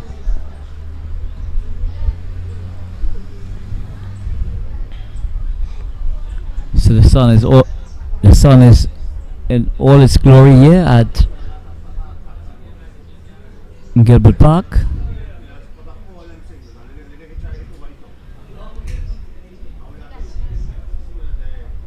Rambaran. Short delivery there from Rambaran. The batsman Judah, he was in position to pull, but had to wait on it. Very slow off the wicket. Eventually got it just to the right of the fielder there, short mid wicket. So it brings Ramnath back onto strike. So the run rate goes up to 4.5. Still very manageable. And this one is worked into the deep mid wicket region. Gets a single. And that's the end of the 31st over. Guyana chasing 203 for victory at Gilbert Park. Are well placed at 118 for 1. Ramnath is on 47 and Joda is on 11.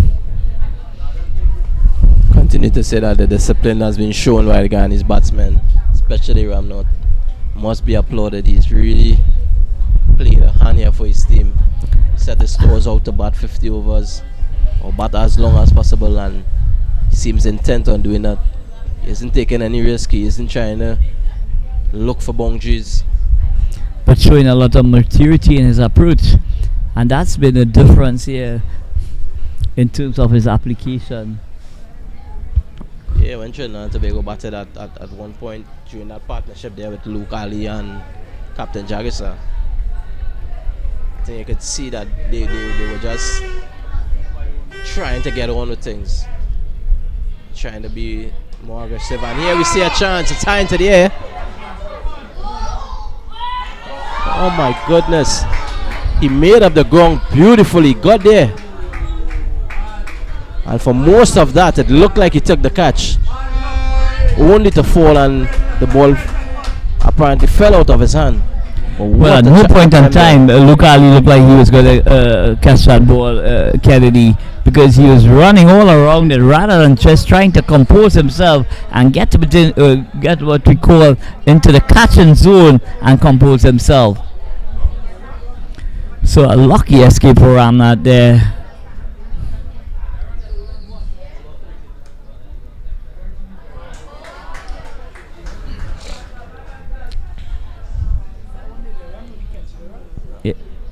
Nah. So well bowled again there from Guru Singh. Actually bringing a force shot out of the resolute Ramnath. But Trinidad and Tobago unable to come up with a catch. Luke Ali making a valiant attempt but was unable to hold it in.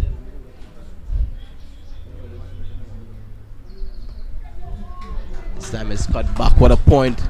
They get one. They're going back for the second. Another couple added to the Guyanese total. Short and wide, and this one was played into that third man region. Played that lead cut to perfection. But Judah just allowed it to come on to him. And he get score boost on by 2. It's 122 for 1. Ramnath is on 48 and Joda is on 14. Again, he's cut in here, Joda. Seems to favor the shot.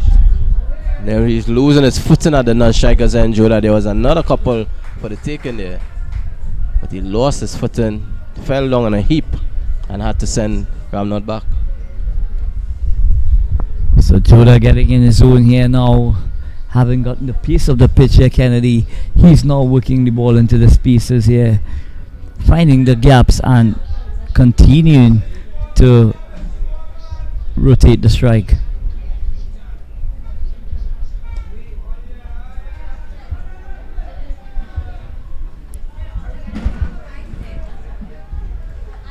At one point, Guyana were requiring some 100 runs from 150 balls, I believe.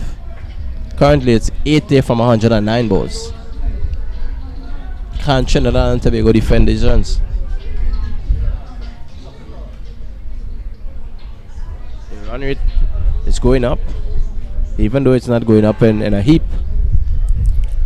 Because the boundaries are not coming. This partnership, this bowling partnership has been really tight for most of it, at least. This over here, Budu Singh conceded some 6 runs, I believe. But for majority of this bowling partnership, they have been very tight, very economical. Guyana were just dealing in singles most of the way. The runs and balls are starting to get closer to each other. But Guyana is still well placed, Kennedy. They're just working themselves into this ascending here at Gilbert Park. Just measuring the progression to perfection here. And it's all about the situational play here, Kennedy. It's well within manageable levels here. 4 runs and over. You'll take that any day of the week.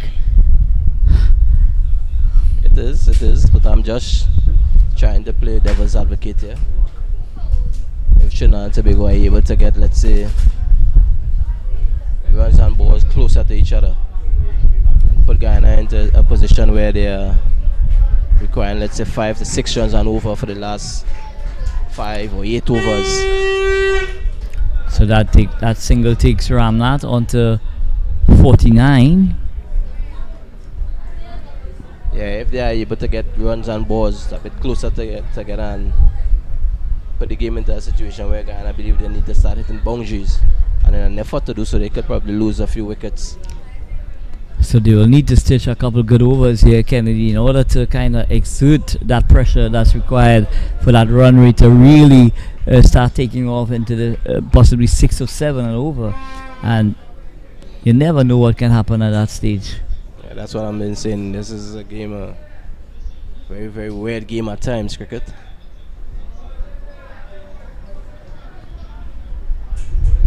But with things as they are, you would expect Guyana to really canter the victory here. Well, they're well set for that. Rambaran is giving nothing away, Kennedy.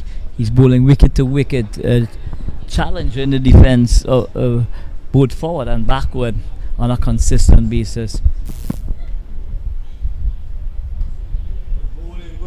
He had a very poor start to his bowling effort, Amjad Rambaran. First couple overs were very ordinary. Since then, he has really started to look like the player that he is known for. A loud appeal. Judah trying to hit this over mid-wicket, attempting a big slug sweep, unable to make contact. That brings an end to over number 33. The score 125 for 1. Ramnath is on 49 and Choda remains on 15.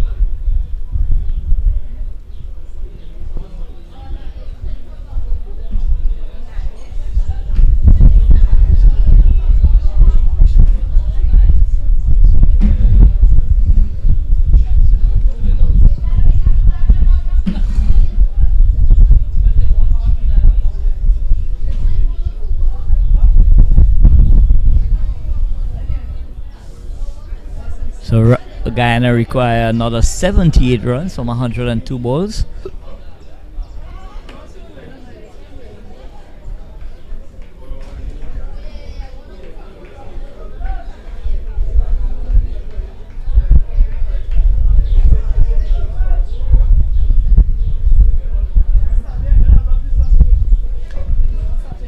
Budu Singh is going to continue from the southern end, the sugar mill end.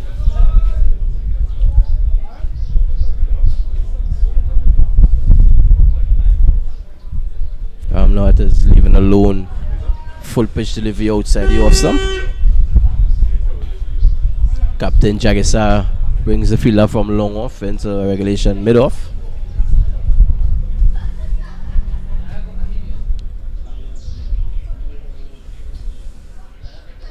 This is a much better field here, Coach Lakan. This is the feel that I would have liked to see very early on in the piece. Force the batsman to try to go through or over instead of affording that easy single. Yeah, so Kavi continues to bowl a decent line. Luke Ali doing the clean up there. So Ramnath possibly just getting a bit frustrated here now. Kennedy not as fluent as he was early in his innings, and he's looking forward to getting that single to take him to that 50. Yeah, they see, with respect to the fields that earlier on in the inning, most of those deliveries that he punched into the offside would have been an easy single. See what he has done is brought up the sweeper into that cover position, and here he's taking the aerial route. He has gone over mid-off, and it goes into the boundary, and a well played half century to Ramnath. That takes him on to 53, and that takes the Guyana total on to 129 for 1. A little celebration there from Ramnath. With certain fields like this, the captain needs the support of his bowlers. He needs to be able to bowl to this field, and on that last delivery, Budu Singh went a bit too full and afforded Ramnath the opportunity to hit over the top, and he did so and accounted for runs. Better length there again by Budu Singh. So in the search for wicket, Budu Singh, you pitched that previous delivery a bit too full, a bit too close to Ramnath. He hit it away for 4. 129 for 1 after 34 overs. So Guyana require another 74 from 96 deliveries, Kennedy. But they're still doing it very easily here at Gilbert Park. They are doing it relatively easy, Guyana. As I said previously, you'd expect them to really motor on and secure an easy victory here. But just being devil's advocate, if Trinidad and Tobago are able to string a few more tight overs together, not affording easy ones, not affording boundaries, and really bring that balls and runs closer to each other. Well, I'm wondering if Coach Riyad Emirates is ruining the opportunity to play his leg spinner in Kanhai. Kanhai being left out today from the starting 11.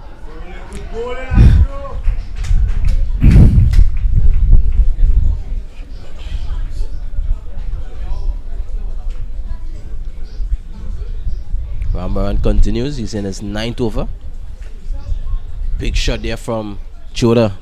He's only able to pick out the fielder there at mid-on. And with the field set as it is, you see in the batsmen now they are trying to be a bit more expansive. Yeah, showing a lot of intent is Choda. And again, field is up. Most of the fielders are up.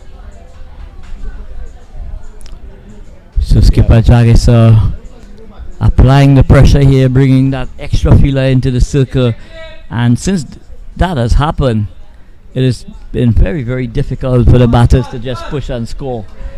You know, he's now asking them to do something different here, Kennedy. Yeah, currently there are 8 out of the 9 outfielders in the circle, and that is really putting a stranglehold on the guy and his batsmen. Dot deliveries after the deliveries. So very Jamaica good versus Windward Islands, Kennedy. Jamaica on the 17 winning by 100 and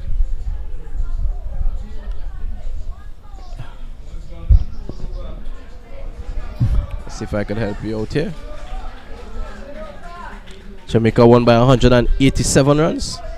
So what a convincing victory by the Jamaicans, having lost yesterday to Trinidad and Tobago.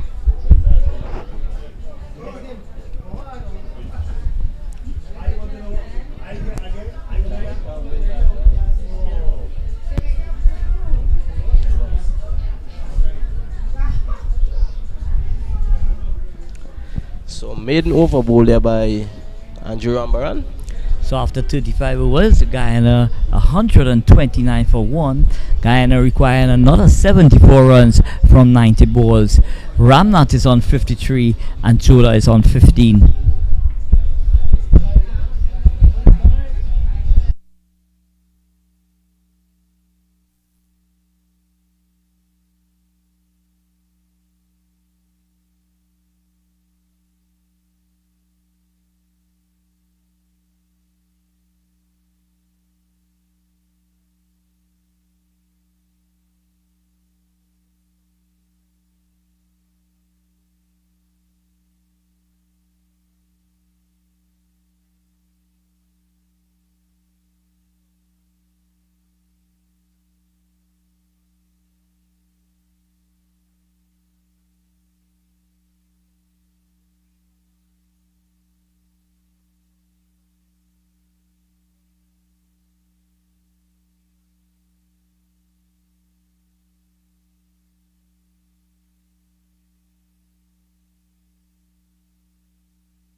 So as we welcome you back here to live action in the Cricket West Indies Future Stars Under 17 tournament, Trinidad and Tobago versus Guyana, live from Gilbert Park. See a bowling change made at the southern end. New bowler into the attack is Kyle Ramdu, and his first delivery is hit high into the air and it's banged away. A poor start there from Ramdu, and it was punished there by Ramnot. 6 runs. So that six brought out the glasses of that Ramdu was wearing. Short and asking to be hit. And Ramnat needed no other invitation but to deposit it just in front of us here in front of the pavilion. A very good hit there by Ramnot.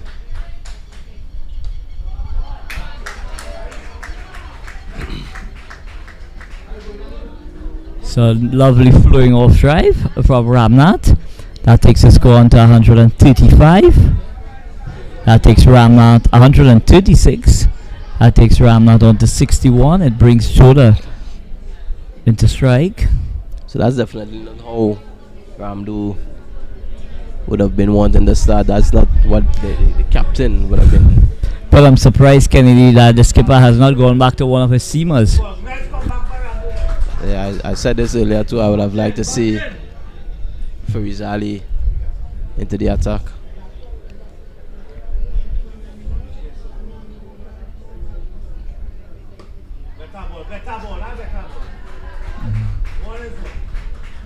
So if anything, I find Kyle Ram is possibly bowling a bit too quick there, Kennedy.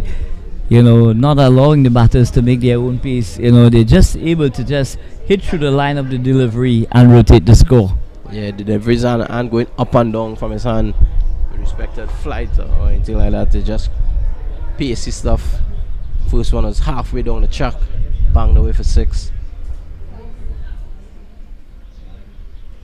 There again, a full quick delivery pushed into the offside by Ramnath, and the complexion of the game just in these 5 deliveries that's been bowled here in this over so far has really changed from the last few overs where the batsmen were so Ramdu as comfortable. So Ramdu already going for 9 in this over, Kennedy, and not what the skipper would have wanted from him at all.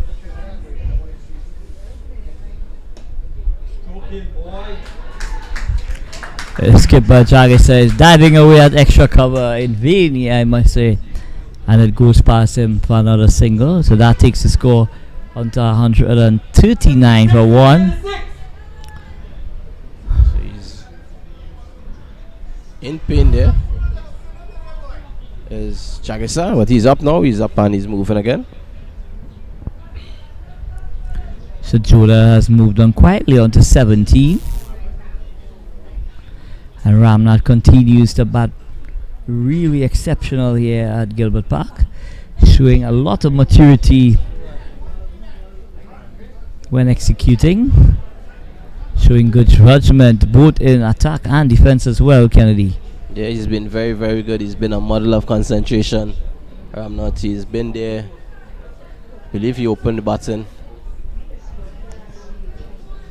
Either he opened the button or he batted at 3, but he was in there very early because Guyana lost the wicket of the second delivery of the inning. So he has been there for quite a while. So you've been there for all of 36 overs. Very much so. He had his troubles with cramps. He fought it out. He's still there battling on for his team, and they'd want him to be there at the very end. As Joda is back and punching this back along the pitch for the bowler himself to do the fielding. So Rambaran is into his 10th over, none for 26 thus far. Still wheeling away. Beautifully bowled there by Rambaran again. And this is what I'm, well, I guess you were saying the same thing too, but with respect to the last over that was bowled by Ramdu. If you look at how Rambaran is bowling, we've seen some flight, we've seen some variety in his bowling, some variation. We weren't getting that from Ramdu in that last over. And showing a model of consistency from Rambaran here. You know, doing the basics right, just bowling consistently on a line and length. Not much batters could do. And you're hearing the Guyanese players there, they are cheering every 4 defensive shots that's played here by Joda. And he's looking to tug this into the onside. He's unable to make contact. The ball goes past the wicketkeeper. They're thinking about a second. Eventually decide against it. So you would have gotten some bat on that there, did Joda. No signal coming from the umpire. So the score moves on to 140 for 1.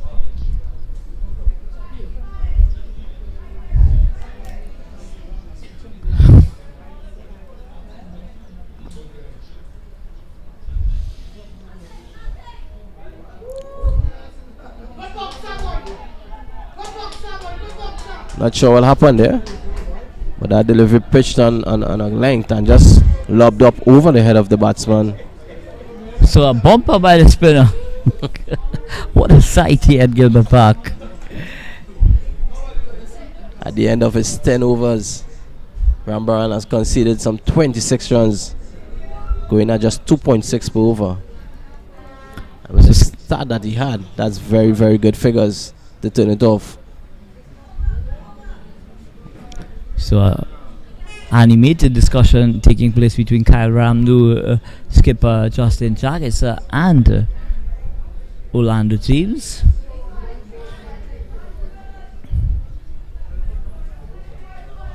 Looks like James is going to be brought into the attack. I don't think they will want to risk James. James had a injury yesterday. He was really hovering around, but skipper Justin Jack is still in conversation with him. So it is going to be James. James is going to take up the attack from the Sugar House end. Watch it. Orlando James taking up the attack from the Sugar House end. Skipper. So the difference between runs and balls is now less than 20. I think we need to keep our eyes on that. But more importantly, Kennedy, we need to keep our eye on the wickets column as well, because with only one batter dismissed at this stage, and Dindial possibly, if needed, could come back to bat. You know, Trinidad and Tobago team, they would need to do something extremely special to pull something out of the hat here.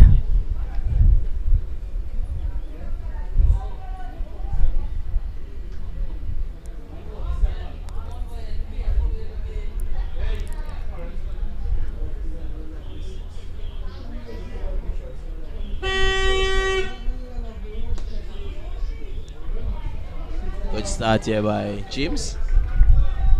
Good lengths.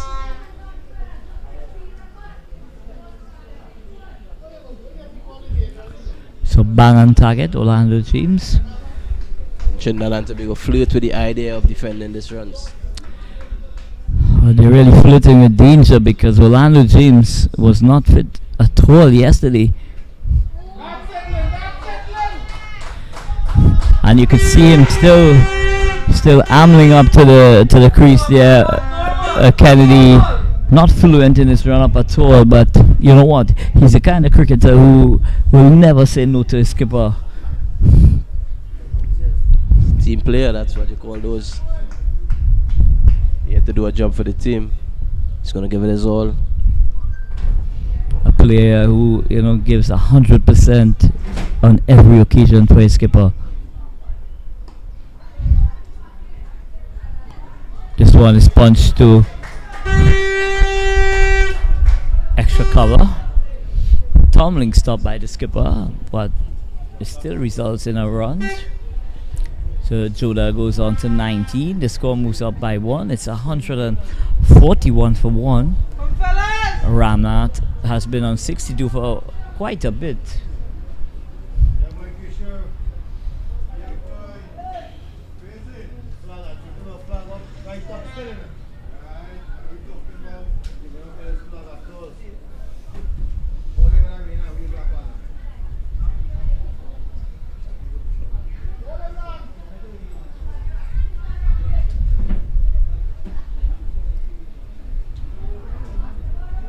So James. This one was wide outside the line of the off stump. Called wide by umpire Zayed Bassarat. James is bowling with a long off, a sweep on the boundary, a sweep on the point boundary, a third man. So with that feed, he's going to try to bowl as far wide as possible outside the off stump. It's banged away. What a hit there by Ramnath. Straight back over the head of the bowler for 6. What a shot by Ramnath. Orlando James pitching up, and he's muscled that ball over long on, and it's a powerful strike. Clearly sending a message here, Kennedy, that once it's in his arc, he is gonna take full toll. Yes, that's the second six he's hit in 3 overs. So he's probably ready to put his foot on the gas and take his team over the line. He's pulling at this one. It goes down to the fine leg boundary. It's going to get there well ahead of the fielder who's in chase. So Joshua James angling that ball down the exit. It was a practically free hit, Kennedy, for the for someone in the mode of Ramnath. He just pivoted there and guided down to that fine leg position for 4 runs. So a poor delivery from Orlando James, gifting a boundary to the Guyanese batting team. So that brings up the 150 for Guyana.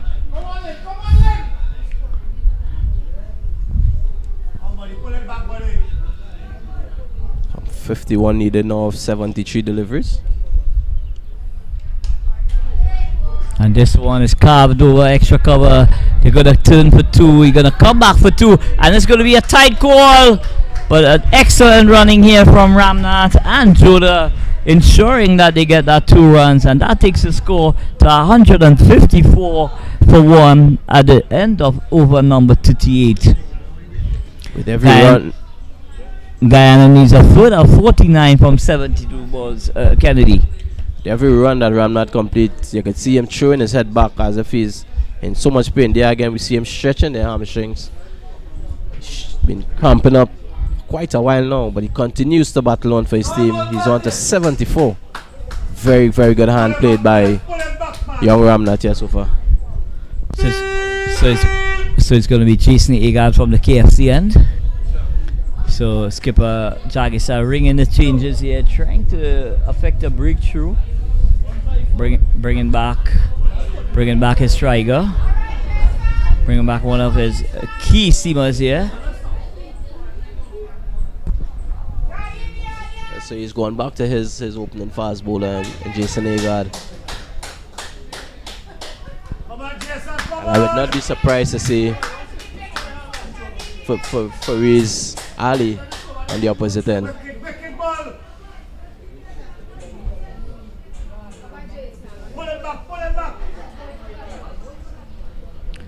So Guyana making light work of this TNT. The score of 202. They are well placed at 151 for 1. Ramnath showing a lot of maturity thus far in this innings. He's on 74. And Joda replacing the injured India. He's on 19. But it's going to be Joda to receive from Jason Agard. Agard in. And this one is played.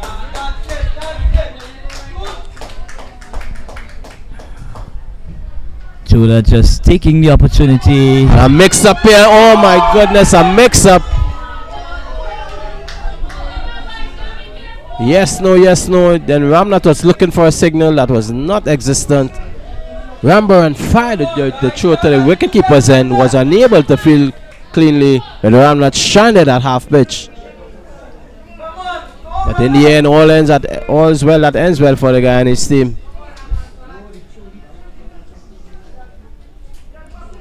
And eventually a comedy of errors there by the Trinidad and Tobago team there. They should have gotten a dismissal here by the run out Ruth Kennedy. Yeah, definitely so. The batsman, Judah was looking for a single. For the second, Ramnath sending back. When he went back, Ramnath was then looking for it. Ramnath committed himself to the second. He was halfway down the pitch.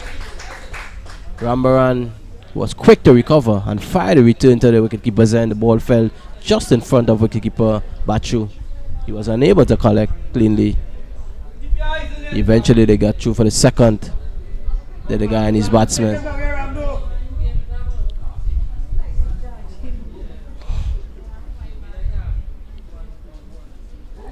And this one scoots along the turf here, Kennedy. So this wicket is getting a bit low and slow as this game progresses. And it doesn't make it easier for the wicketkeeper. It's very, very hard to wicket keep on a wicket with uncertain bounce. 1 minute they're up by your head, the next they're by your ankles. So we're hearing some of the parents getting a bit animated here. Kennedy not happy at all with the effort of the Trinidad and Tobago team. But kudos to the Guyanese batters. They've really batted well and they've batted sensibly as well. Yeah, they've really put their team in a position of ascendancy. They're in a position now where they can really canter to victory and steamroll Trinidad and Tobago. So the third man comes in and the long off goes into position. So there's a long off, a long on. Cover sweeping, extra cover, backward point, third man. This one is played quietly into the cover area, taking the piece of that delivery, just checking the shot, Kennedy, and it was away from the moment that it hits the bat. It makes contact and they get a single. Yeah, so barring that mix-up earlier on in the over from the two batsmen, for me the highlight of this guy and his batting effort has been their running between the wickets. They've been very authoritative, they've been very aggressive at their running. And there again on that last occasion there we saw it again, just playing it so fast into the offside there by Ramnath, and they were true for a simple, easy single. So at the end of the 39th over, the score is 158 for 1. Guyana need a further 45 from 66 deliveries, with Ramnath on 75 and Choda on 22.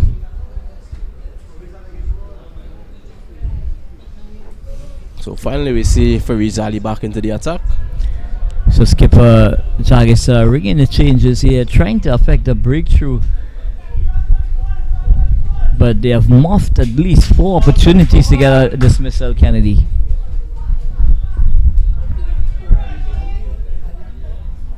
We've been saying it all along, wickets the key here for Trinidad and Tobago. Captain Jagisa has gone back to his opening bowlers in Jason Agard and now Firaz Ali. Well, I guess this is possibly the last throw of the dice here, Kennedy. If you're going to lose, you're going to lose with your best bowlers bowling. And I think that's the approach that they've taken here. They're throwing everything now on the line here. And I think it's a gamble if you ask me, but it's the last throw of the dice here for skipper Justin Jagisa. It's very much the last throw of the dice. As things stand, Guyana making light work of this chase.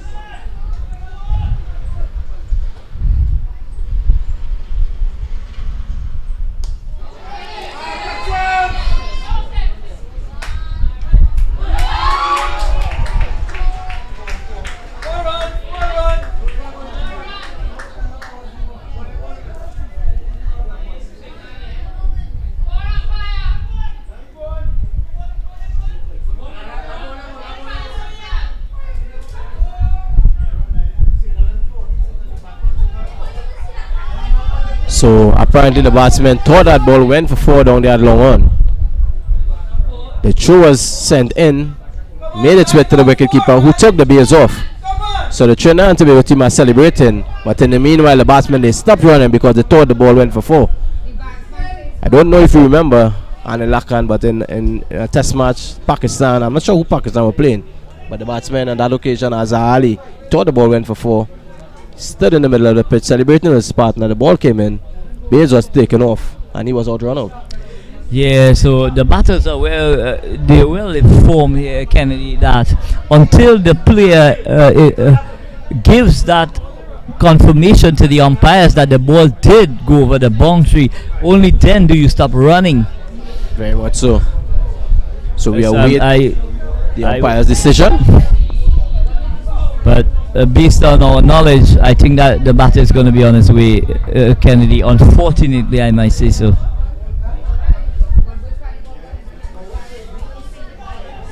But an animated discussion is going on out in the middle.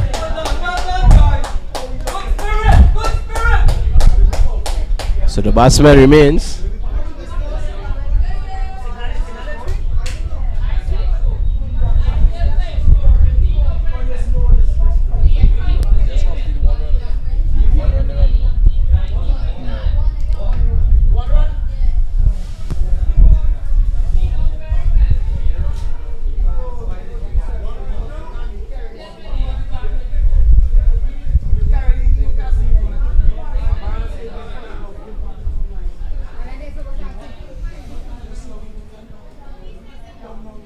So the batsmen remain at the crease.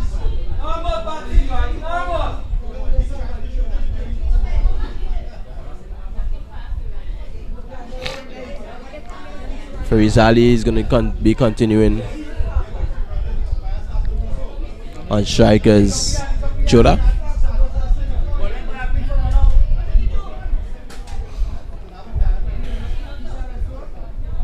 So the game continues here. Driven beautifully square of the wicket there by Choda. They get one. Going back for a second. Jason Agard is limping. Seems he has injured himself there, Jason Agard. Fight the game, guys. Fight it, man. Don't give up yet. Fight. Another single afforded to the Guyanese total.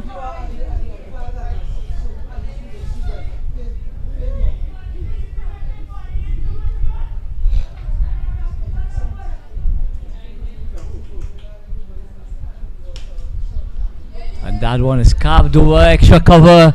It's racing towards the boundary. Excellent feeling here.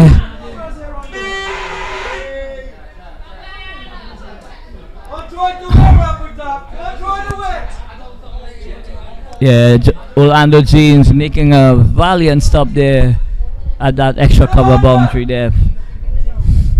But Ramnath continues to power his way here at Gilbert Park. He moves on to 77. I'm not standing to really put bat to ball here now. And this one is lofted onto the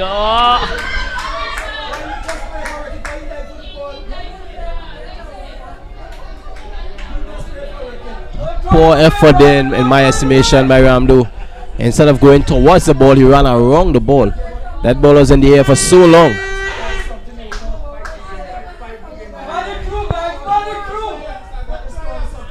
So Firaz Ali, he's bowling really well here, Firaz Ali.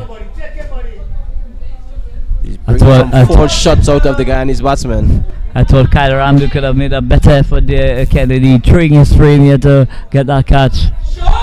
And this one is played late. It's going out towards the turn man boundary. It's holding now.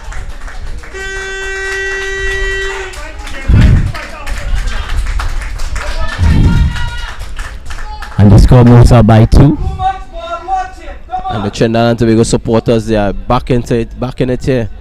At one point in time, I thought they went home, but now they are back up. They are supporting the team. They're very boisterous. As the game is really coming to its climax here. 42 runs required for victory by Guyana. For the 61 legal deliveries remain.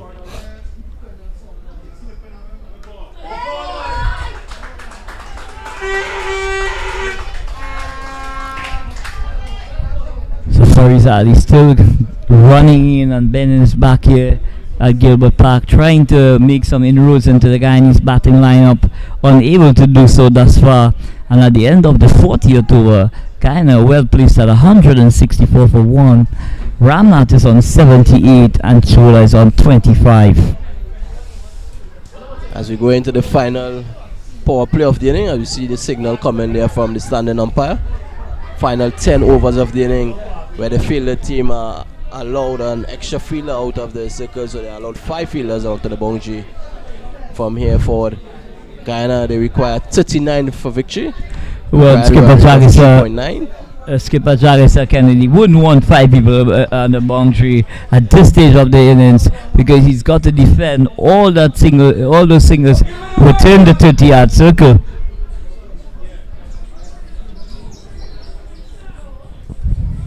Well, just as you said that, I'm having a look at the field, and currently there are 4 fielders outside of the circle.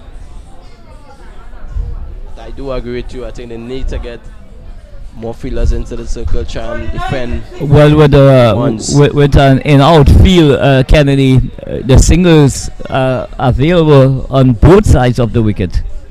Yeah, that's what I'm saying. So I'm in agreement with you that I know we see the 5th fielder going out to the boundary and our 3rd man.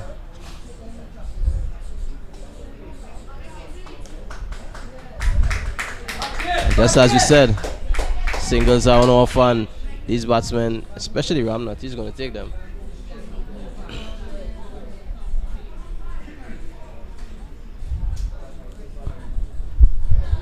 So Trinidad and Tobago, they continue to fight here at Gilbert Park, but the Guyanese are slowly strangling them here, Kennedy.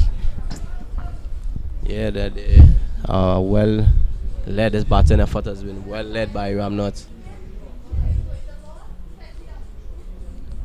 Very, very good hand he's playing here. He's not out on 79. Yeah, and what a wonderful hand he's playing for the Guyanese team here. After the injury to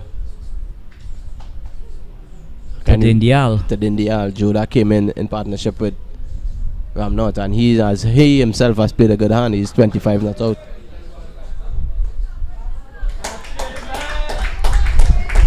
And it's too easy, Kennedy. It's too easy. It's too easy at this stage. Yeah, just defending less than 40 now.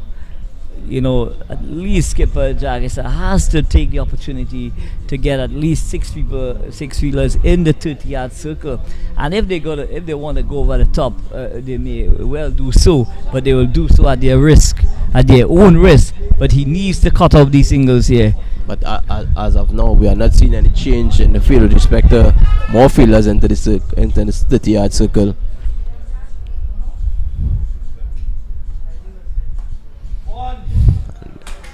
This is very, very intelligent cricket here from these Guyanese batsmen. They are realizing where the runs are on offer, and they are not trying to be expansive. They are not trying to hit boundaries. They are just pushing it into the gaps and taking the singles out on offer. Yeah, and it's a situational play in progress here out in the middle at Gilbert Park. The Guyanese batters, they've assessed exactly what needs to be done, Kennedy, to take them home, and they are doing it brilliantly. Yeah, I must say kudos to Ramnath on this beautiful inning he's played here.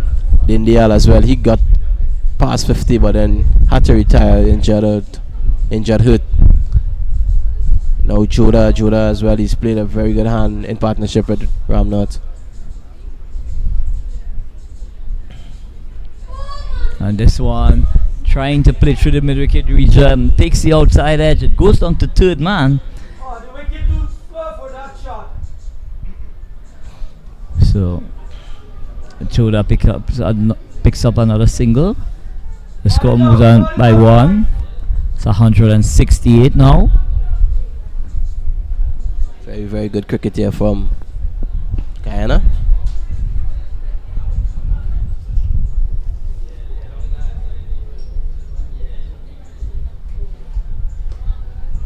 And it is as easy as that. Absolutely no challenge when getting that single there, Kennedy. And it's too easy at this stage. Yeah. Skipper Jaggis needs to ring the changes. He needs to bring in these fielders into the circle and ask these batters to go over the top to get the required runs to take them to victory.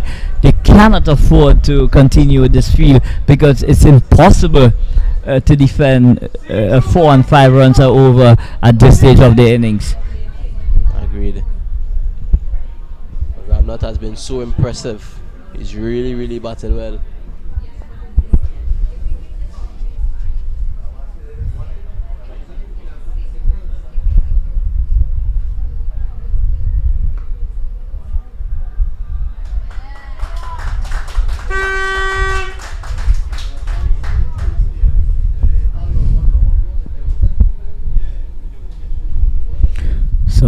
score after 41 overs, 170. Guyana well placed at 170 for 1.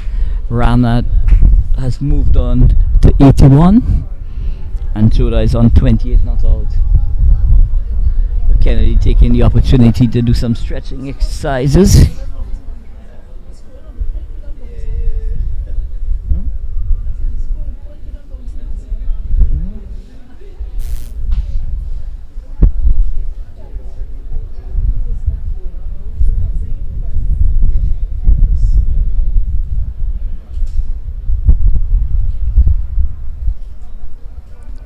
Just going to be for Rizali to continue from the sugar house end.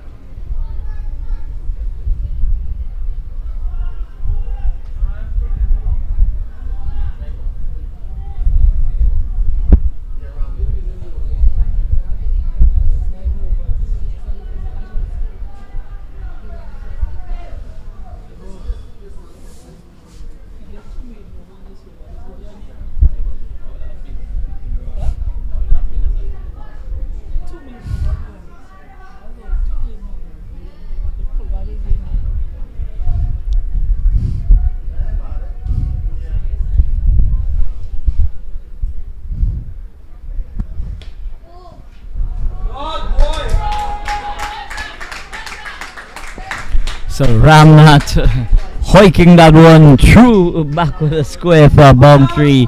Pitch up delivery from Farizali, possibly looking to go in the block hole, but Ramnat seeing this ball as big as a breadfruit now, Kennedy, making light work of that delivery. This is just very, very good batting from Ramnat. There's a sweep on the cover boundary, there's a sweep on the extra cover boundary, there's a long off, there's a long on, and a mid-wicket fielder as well. Ramnat went across his off stump and hit that backward square into the vacant backward square boundary for 4. Very, very good cricket awareness by Ramnat. With the fielder was said, you could almost premeditate the line that was going to be bowled. He went outside off stump, whipped it backward square, and picked up 4 runs. Yeah, so just easily got inside the line of that delivery, Kennedy, and worked that through forward a square for a boundary. And this one is played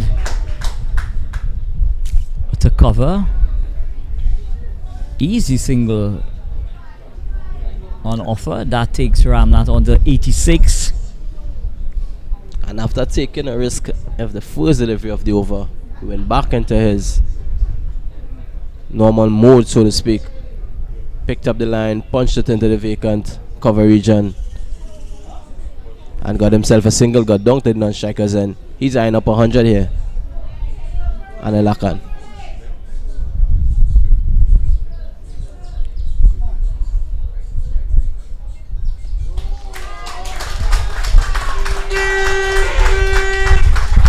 Farizali continues to bend his back here, going past the outside edge of Joda here.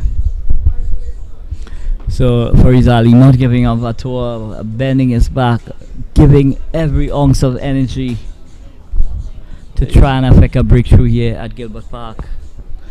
But is it too little too late, Kennedy? He has been very impressive for Rizali.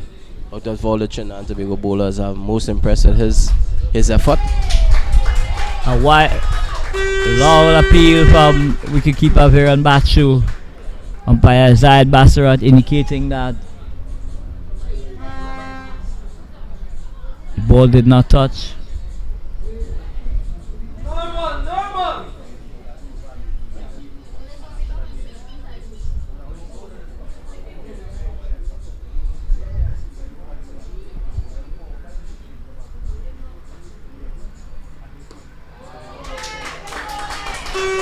So Joda nicely into line, just plays it out elegantly to extra cover. There's no run. The score remains at 175 for 1. Ramnat is on 86.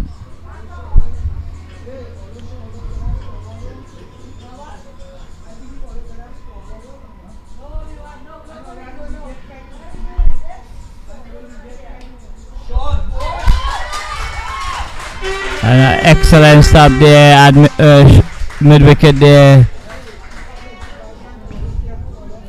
Diving away to his right there. To his left. Jason Agard making a timely stop. So at the end of 42, the score 175 for 1 Kennedy. I think it's going to be a cakewalk from here on. Yeah, they have made it a cakewalk. Guyana, they have played a very, very good inning here, a good team inning. With the exception of Campbell, who went early in the piece. All other batsmen have really set their stores out and batted well. Ramnot edged one through the vacant slip region early in the piece. Then Dial was put down, but in the scorebook doesn't have job catch. So as this old saying goes, Kennedy, catches win matches.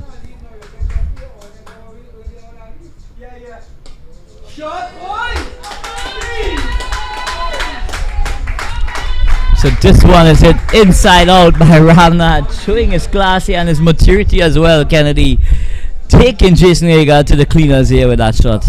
Yes, and in the latter half of this inning, we are seeing a different sort of approach to batting from Ramnath.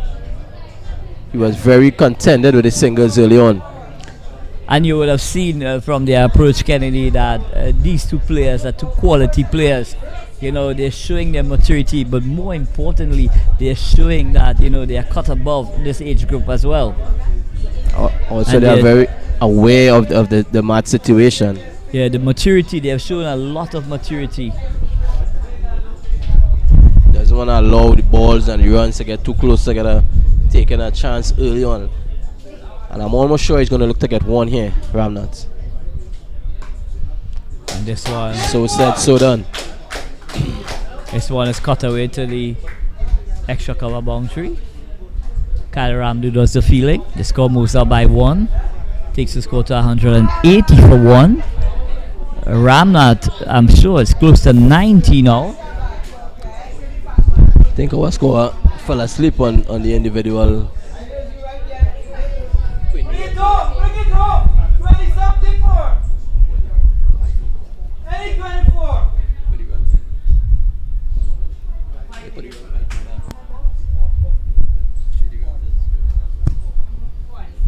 Short delivery here from Agard.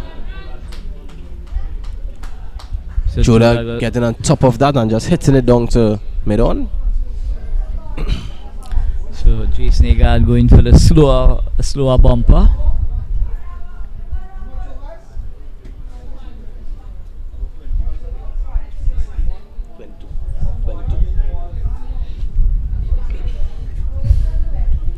Agard.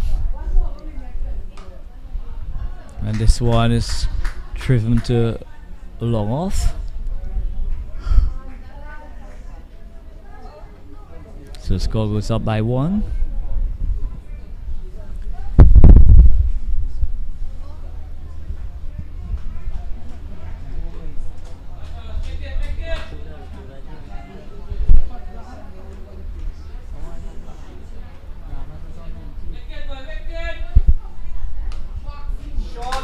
Again going for the slower ball here is Agard. Again, Joda is up to the task. So with the field as it is here, Kennedy, the batters are able to telegraph what is coming, and they're really setting themselves, camping onto the back foot, waiting for that short bumper from Jason Agard and playing it to perfection. Really good batsmanship from these two, as well as Dindial. They've really just taken this game away from Trinidad and Tobago. Umpire has his arm spread eagle, signaling wide. He got his hands on his knees.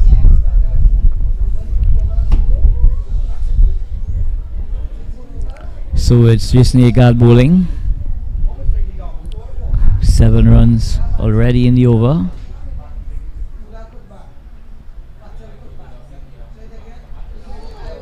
And this one he's beaten. All ends up a beautiful delivery to finish you over here. But Ramnath continues to take Guyana to victory here. And they're going to get this run in a very convincing manner. So at the end of the over 43. The score 183 for 1 Guyana.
So for Rizal, he's going to continue from the Sugar House end.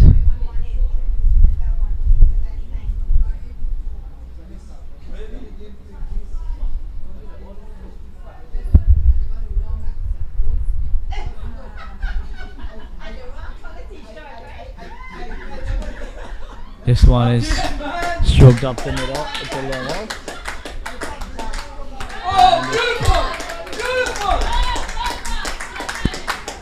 Rambaran is a bit untidy with the throw. So the score goes up by 1. All that effort, but it was in vain because at the non-striker end, the bat was not grounded behind the line.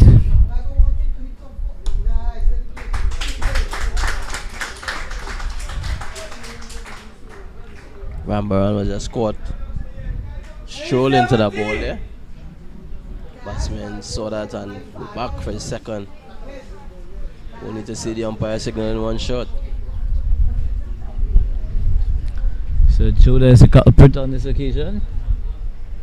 Yeah, definitely Joda, because the signal came from the standing umpire. And this one is a square through out to that backward point region. Excellent fielding, but excellent running from Joda and Ramnath. Yeah, really putting the Trinidad and Tobago fielders under the pump here now.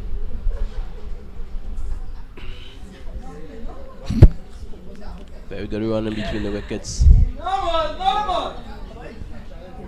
And mind you, Ramnath has been struggling with cramps.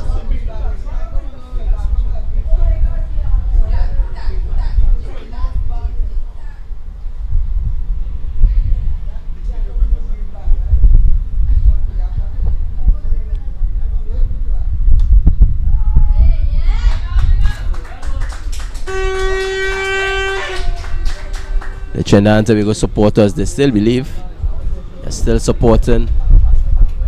But I think this game is over by the shouting.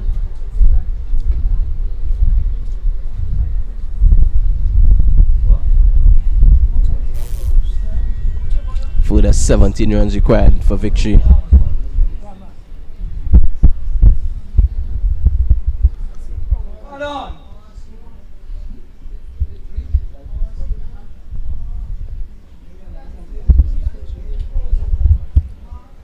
A very, very professional display here by Guyana under 17.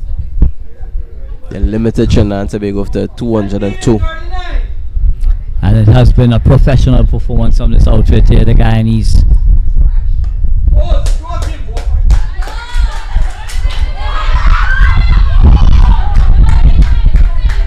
A wonderful feeling from Jagisa. But Truda was able to get back in time.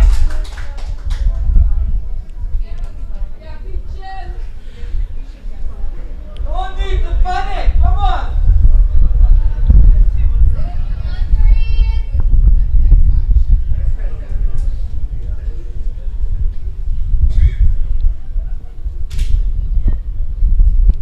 So the Trinidad and Tobago flags are just still fluttering around the facility here at Gilbert Park.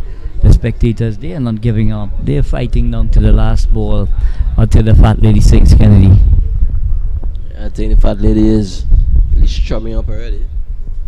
Warming up those vocal cords. As Ali continues here to Judah.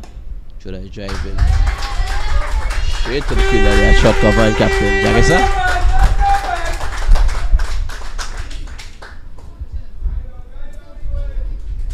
So at the end of the 44th over, the score 186 for 1, Guyana, requiring another 17 runs for victory here at Gilbert Park. And they will chalk up their second consecutive victory. Yeah, and they have all of 6 overs, 36 deliveries in order to score those 17 runs. So you don't want to believe that Guyana are going to secure the second victory, as you just said.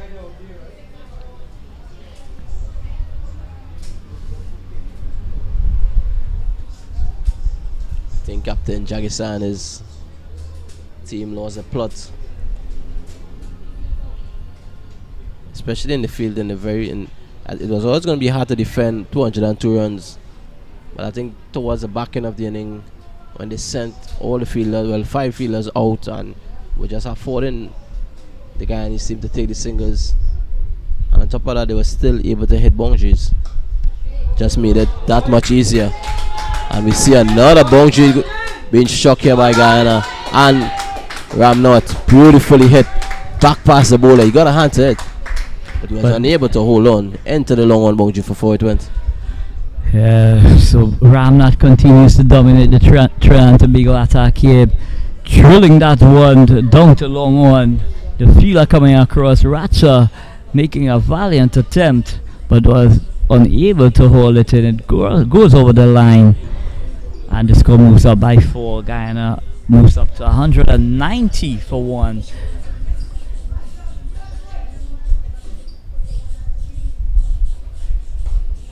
And this one is played through mid-wicket. It's only going to be a single.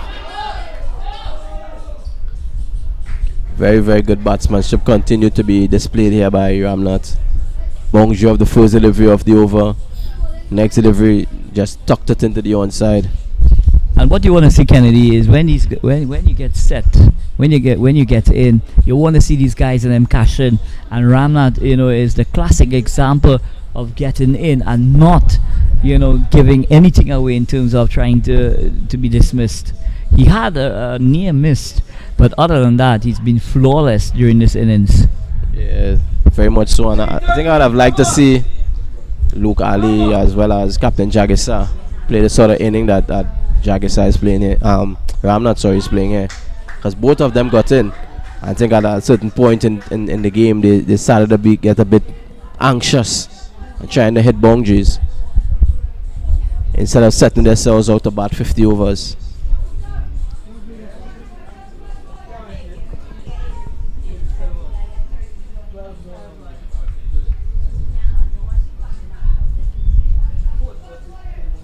Further 11 runs required for victory. I'm almost certain that the score we have up here for Ramnat is not correct. Must be very close to get to that 100, and he hit this one backward a point. Goes into the boundary here for 4. And the ball goes into the boundary here. Ramnat playing that ball expertly through that backward point region. And that's 100 for Ramnat. So it's the first 100 of the under-17 tournament, the Rising Star under-17 tournament. Ramnat, what a brilliant 100 from Ramnat, Kennedy. Yeah, beautiful hand play there by Ramnot has been there from very early in the piece. He fought through the cramps. He didn't give up, he didn't come out, he remained out there and battled away for his team. See there we see him squeezing that last delivery past the fielder there at backward point and into the boundary for 4. Get into a beautiful 100. Well played, young man. Look at this, when the horse is already bolted, here we have 8 fielders in the circle. But even that can't deter Ramnot from picking up an easy single. Yeah, and he continues to show his class here at Gilbert Park. Hitting the ball on the up here, Ramnot. And when a player shows that kind of capacity to hit the ball on the up, Kennedy, you know that he's got class. Yeah, he's a top player, as we've been saying all along. A very, very good inning here by young Ramnot. Guyana just 6 runs away from a victory. Loud appeal.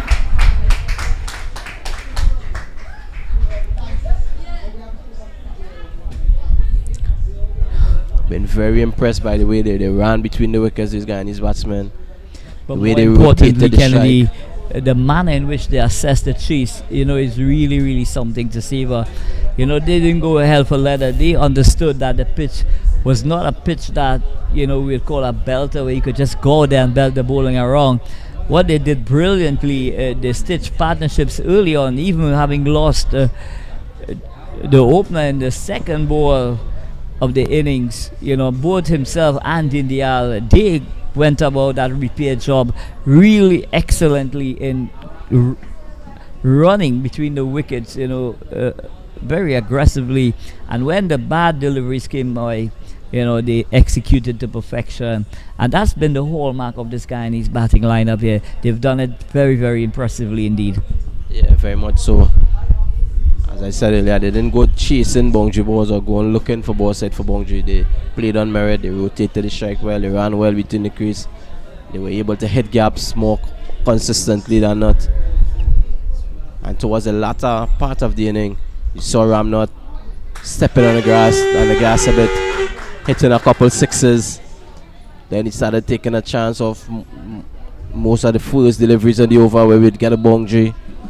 He's really played a top hand here and good, and he's had good support from Joda and previously from India. Yeah, Joda has been the perfect foil for Ramnot, taking no chances whatsoever. But at no point in time, Kennedy, the Guyanese batting were put under any pressure. So no scoreboard pressure. They were just allowed to work their way into their innings, getting the singles, hitting away the boundaries, and here we are. They're just on the verge, of cantering, to a very impressive victory here at Gilbert Park. They're definitely going to win by a canter here. Will it be finished in this over?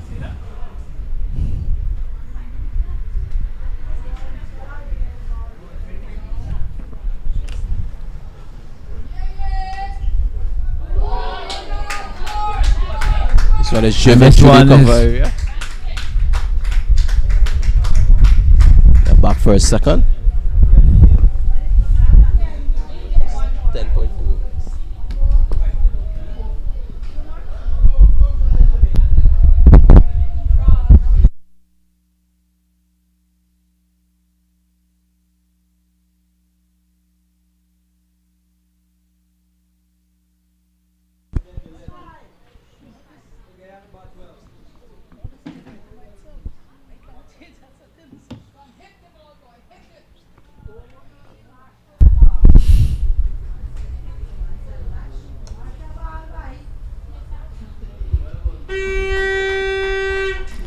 So how fitting would it be? How fitting it would be for Ramnot to hit the winning runs here, Kennedy, and bring a closer to this game.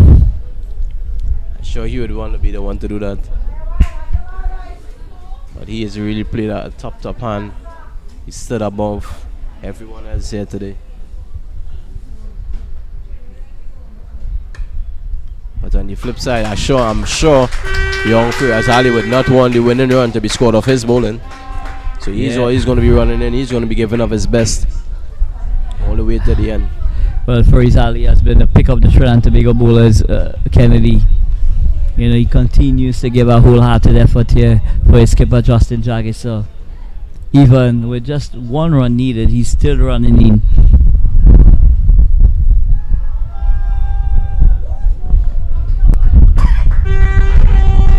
So Ramnath, he wants to finish the job here at Gilbert Park, but he's got to wait another over, because at the end of the over, Guyana needed just 2 runs for victory.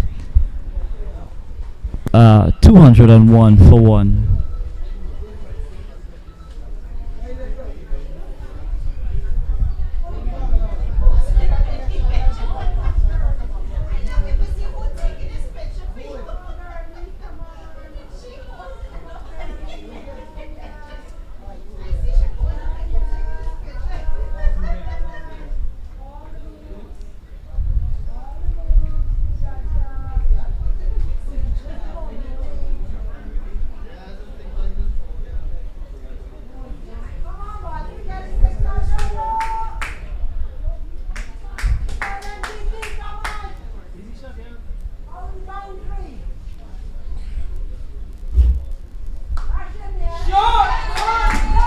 And that's the end of it.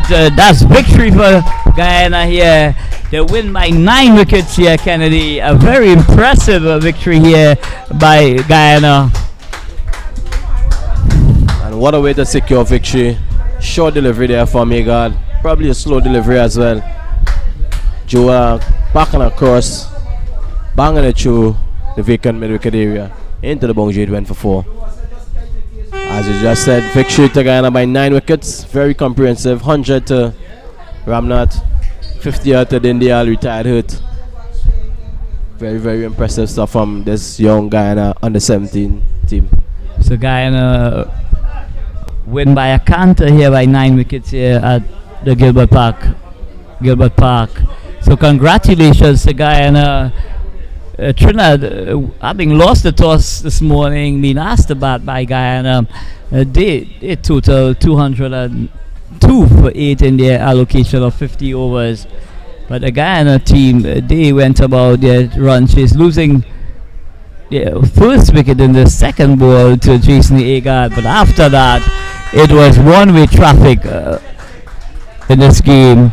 So Guyana romped home by 9 wickets here at Gilbert Park, and a very impressive victory indeed. That takes them to 2 wins in 2 games. So a very stern test for Trinidad and Tobago. Unfortunately, in this contest, they came second, but I'm sure there are a lot of lessons to be learned from this game here at Gilbert Park.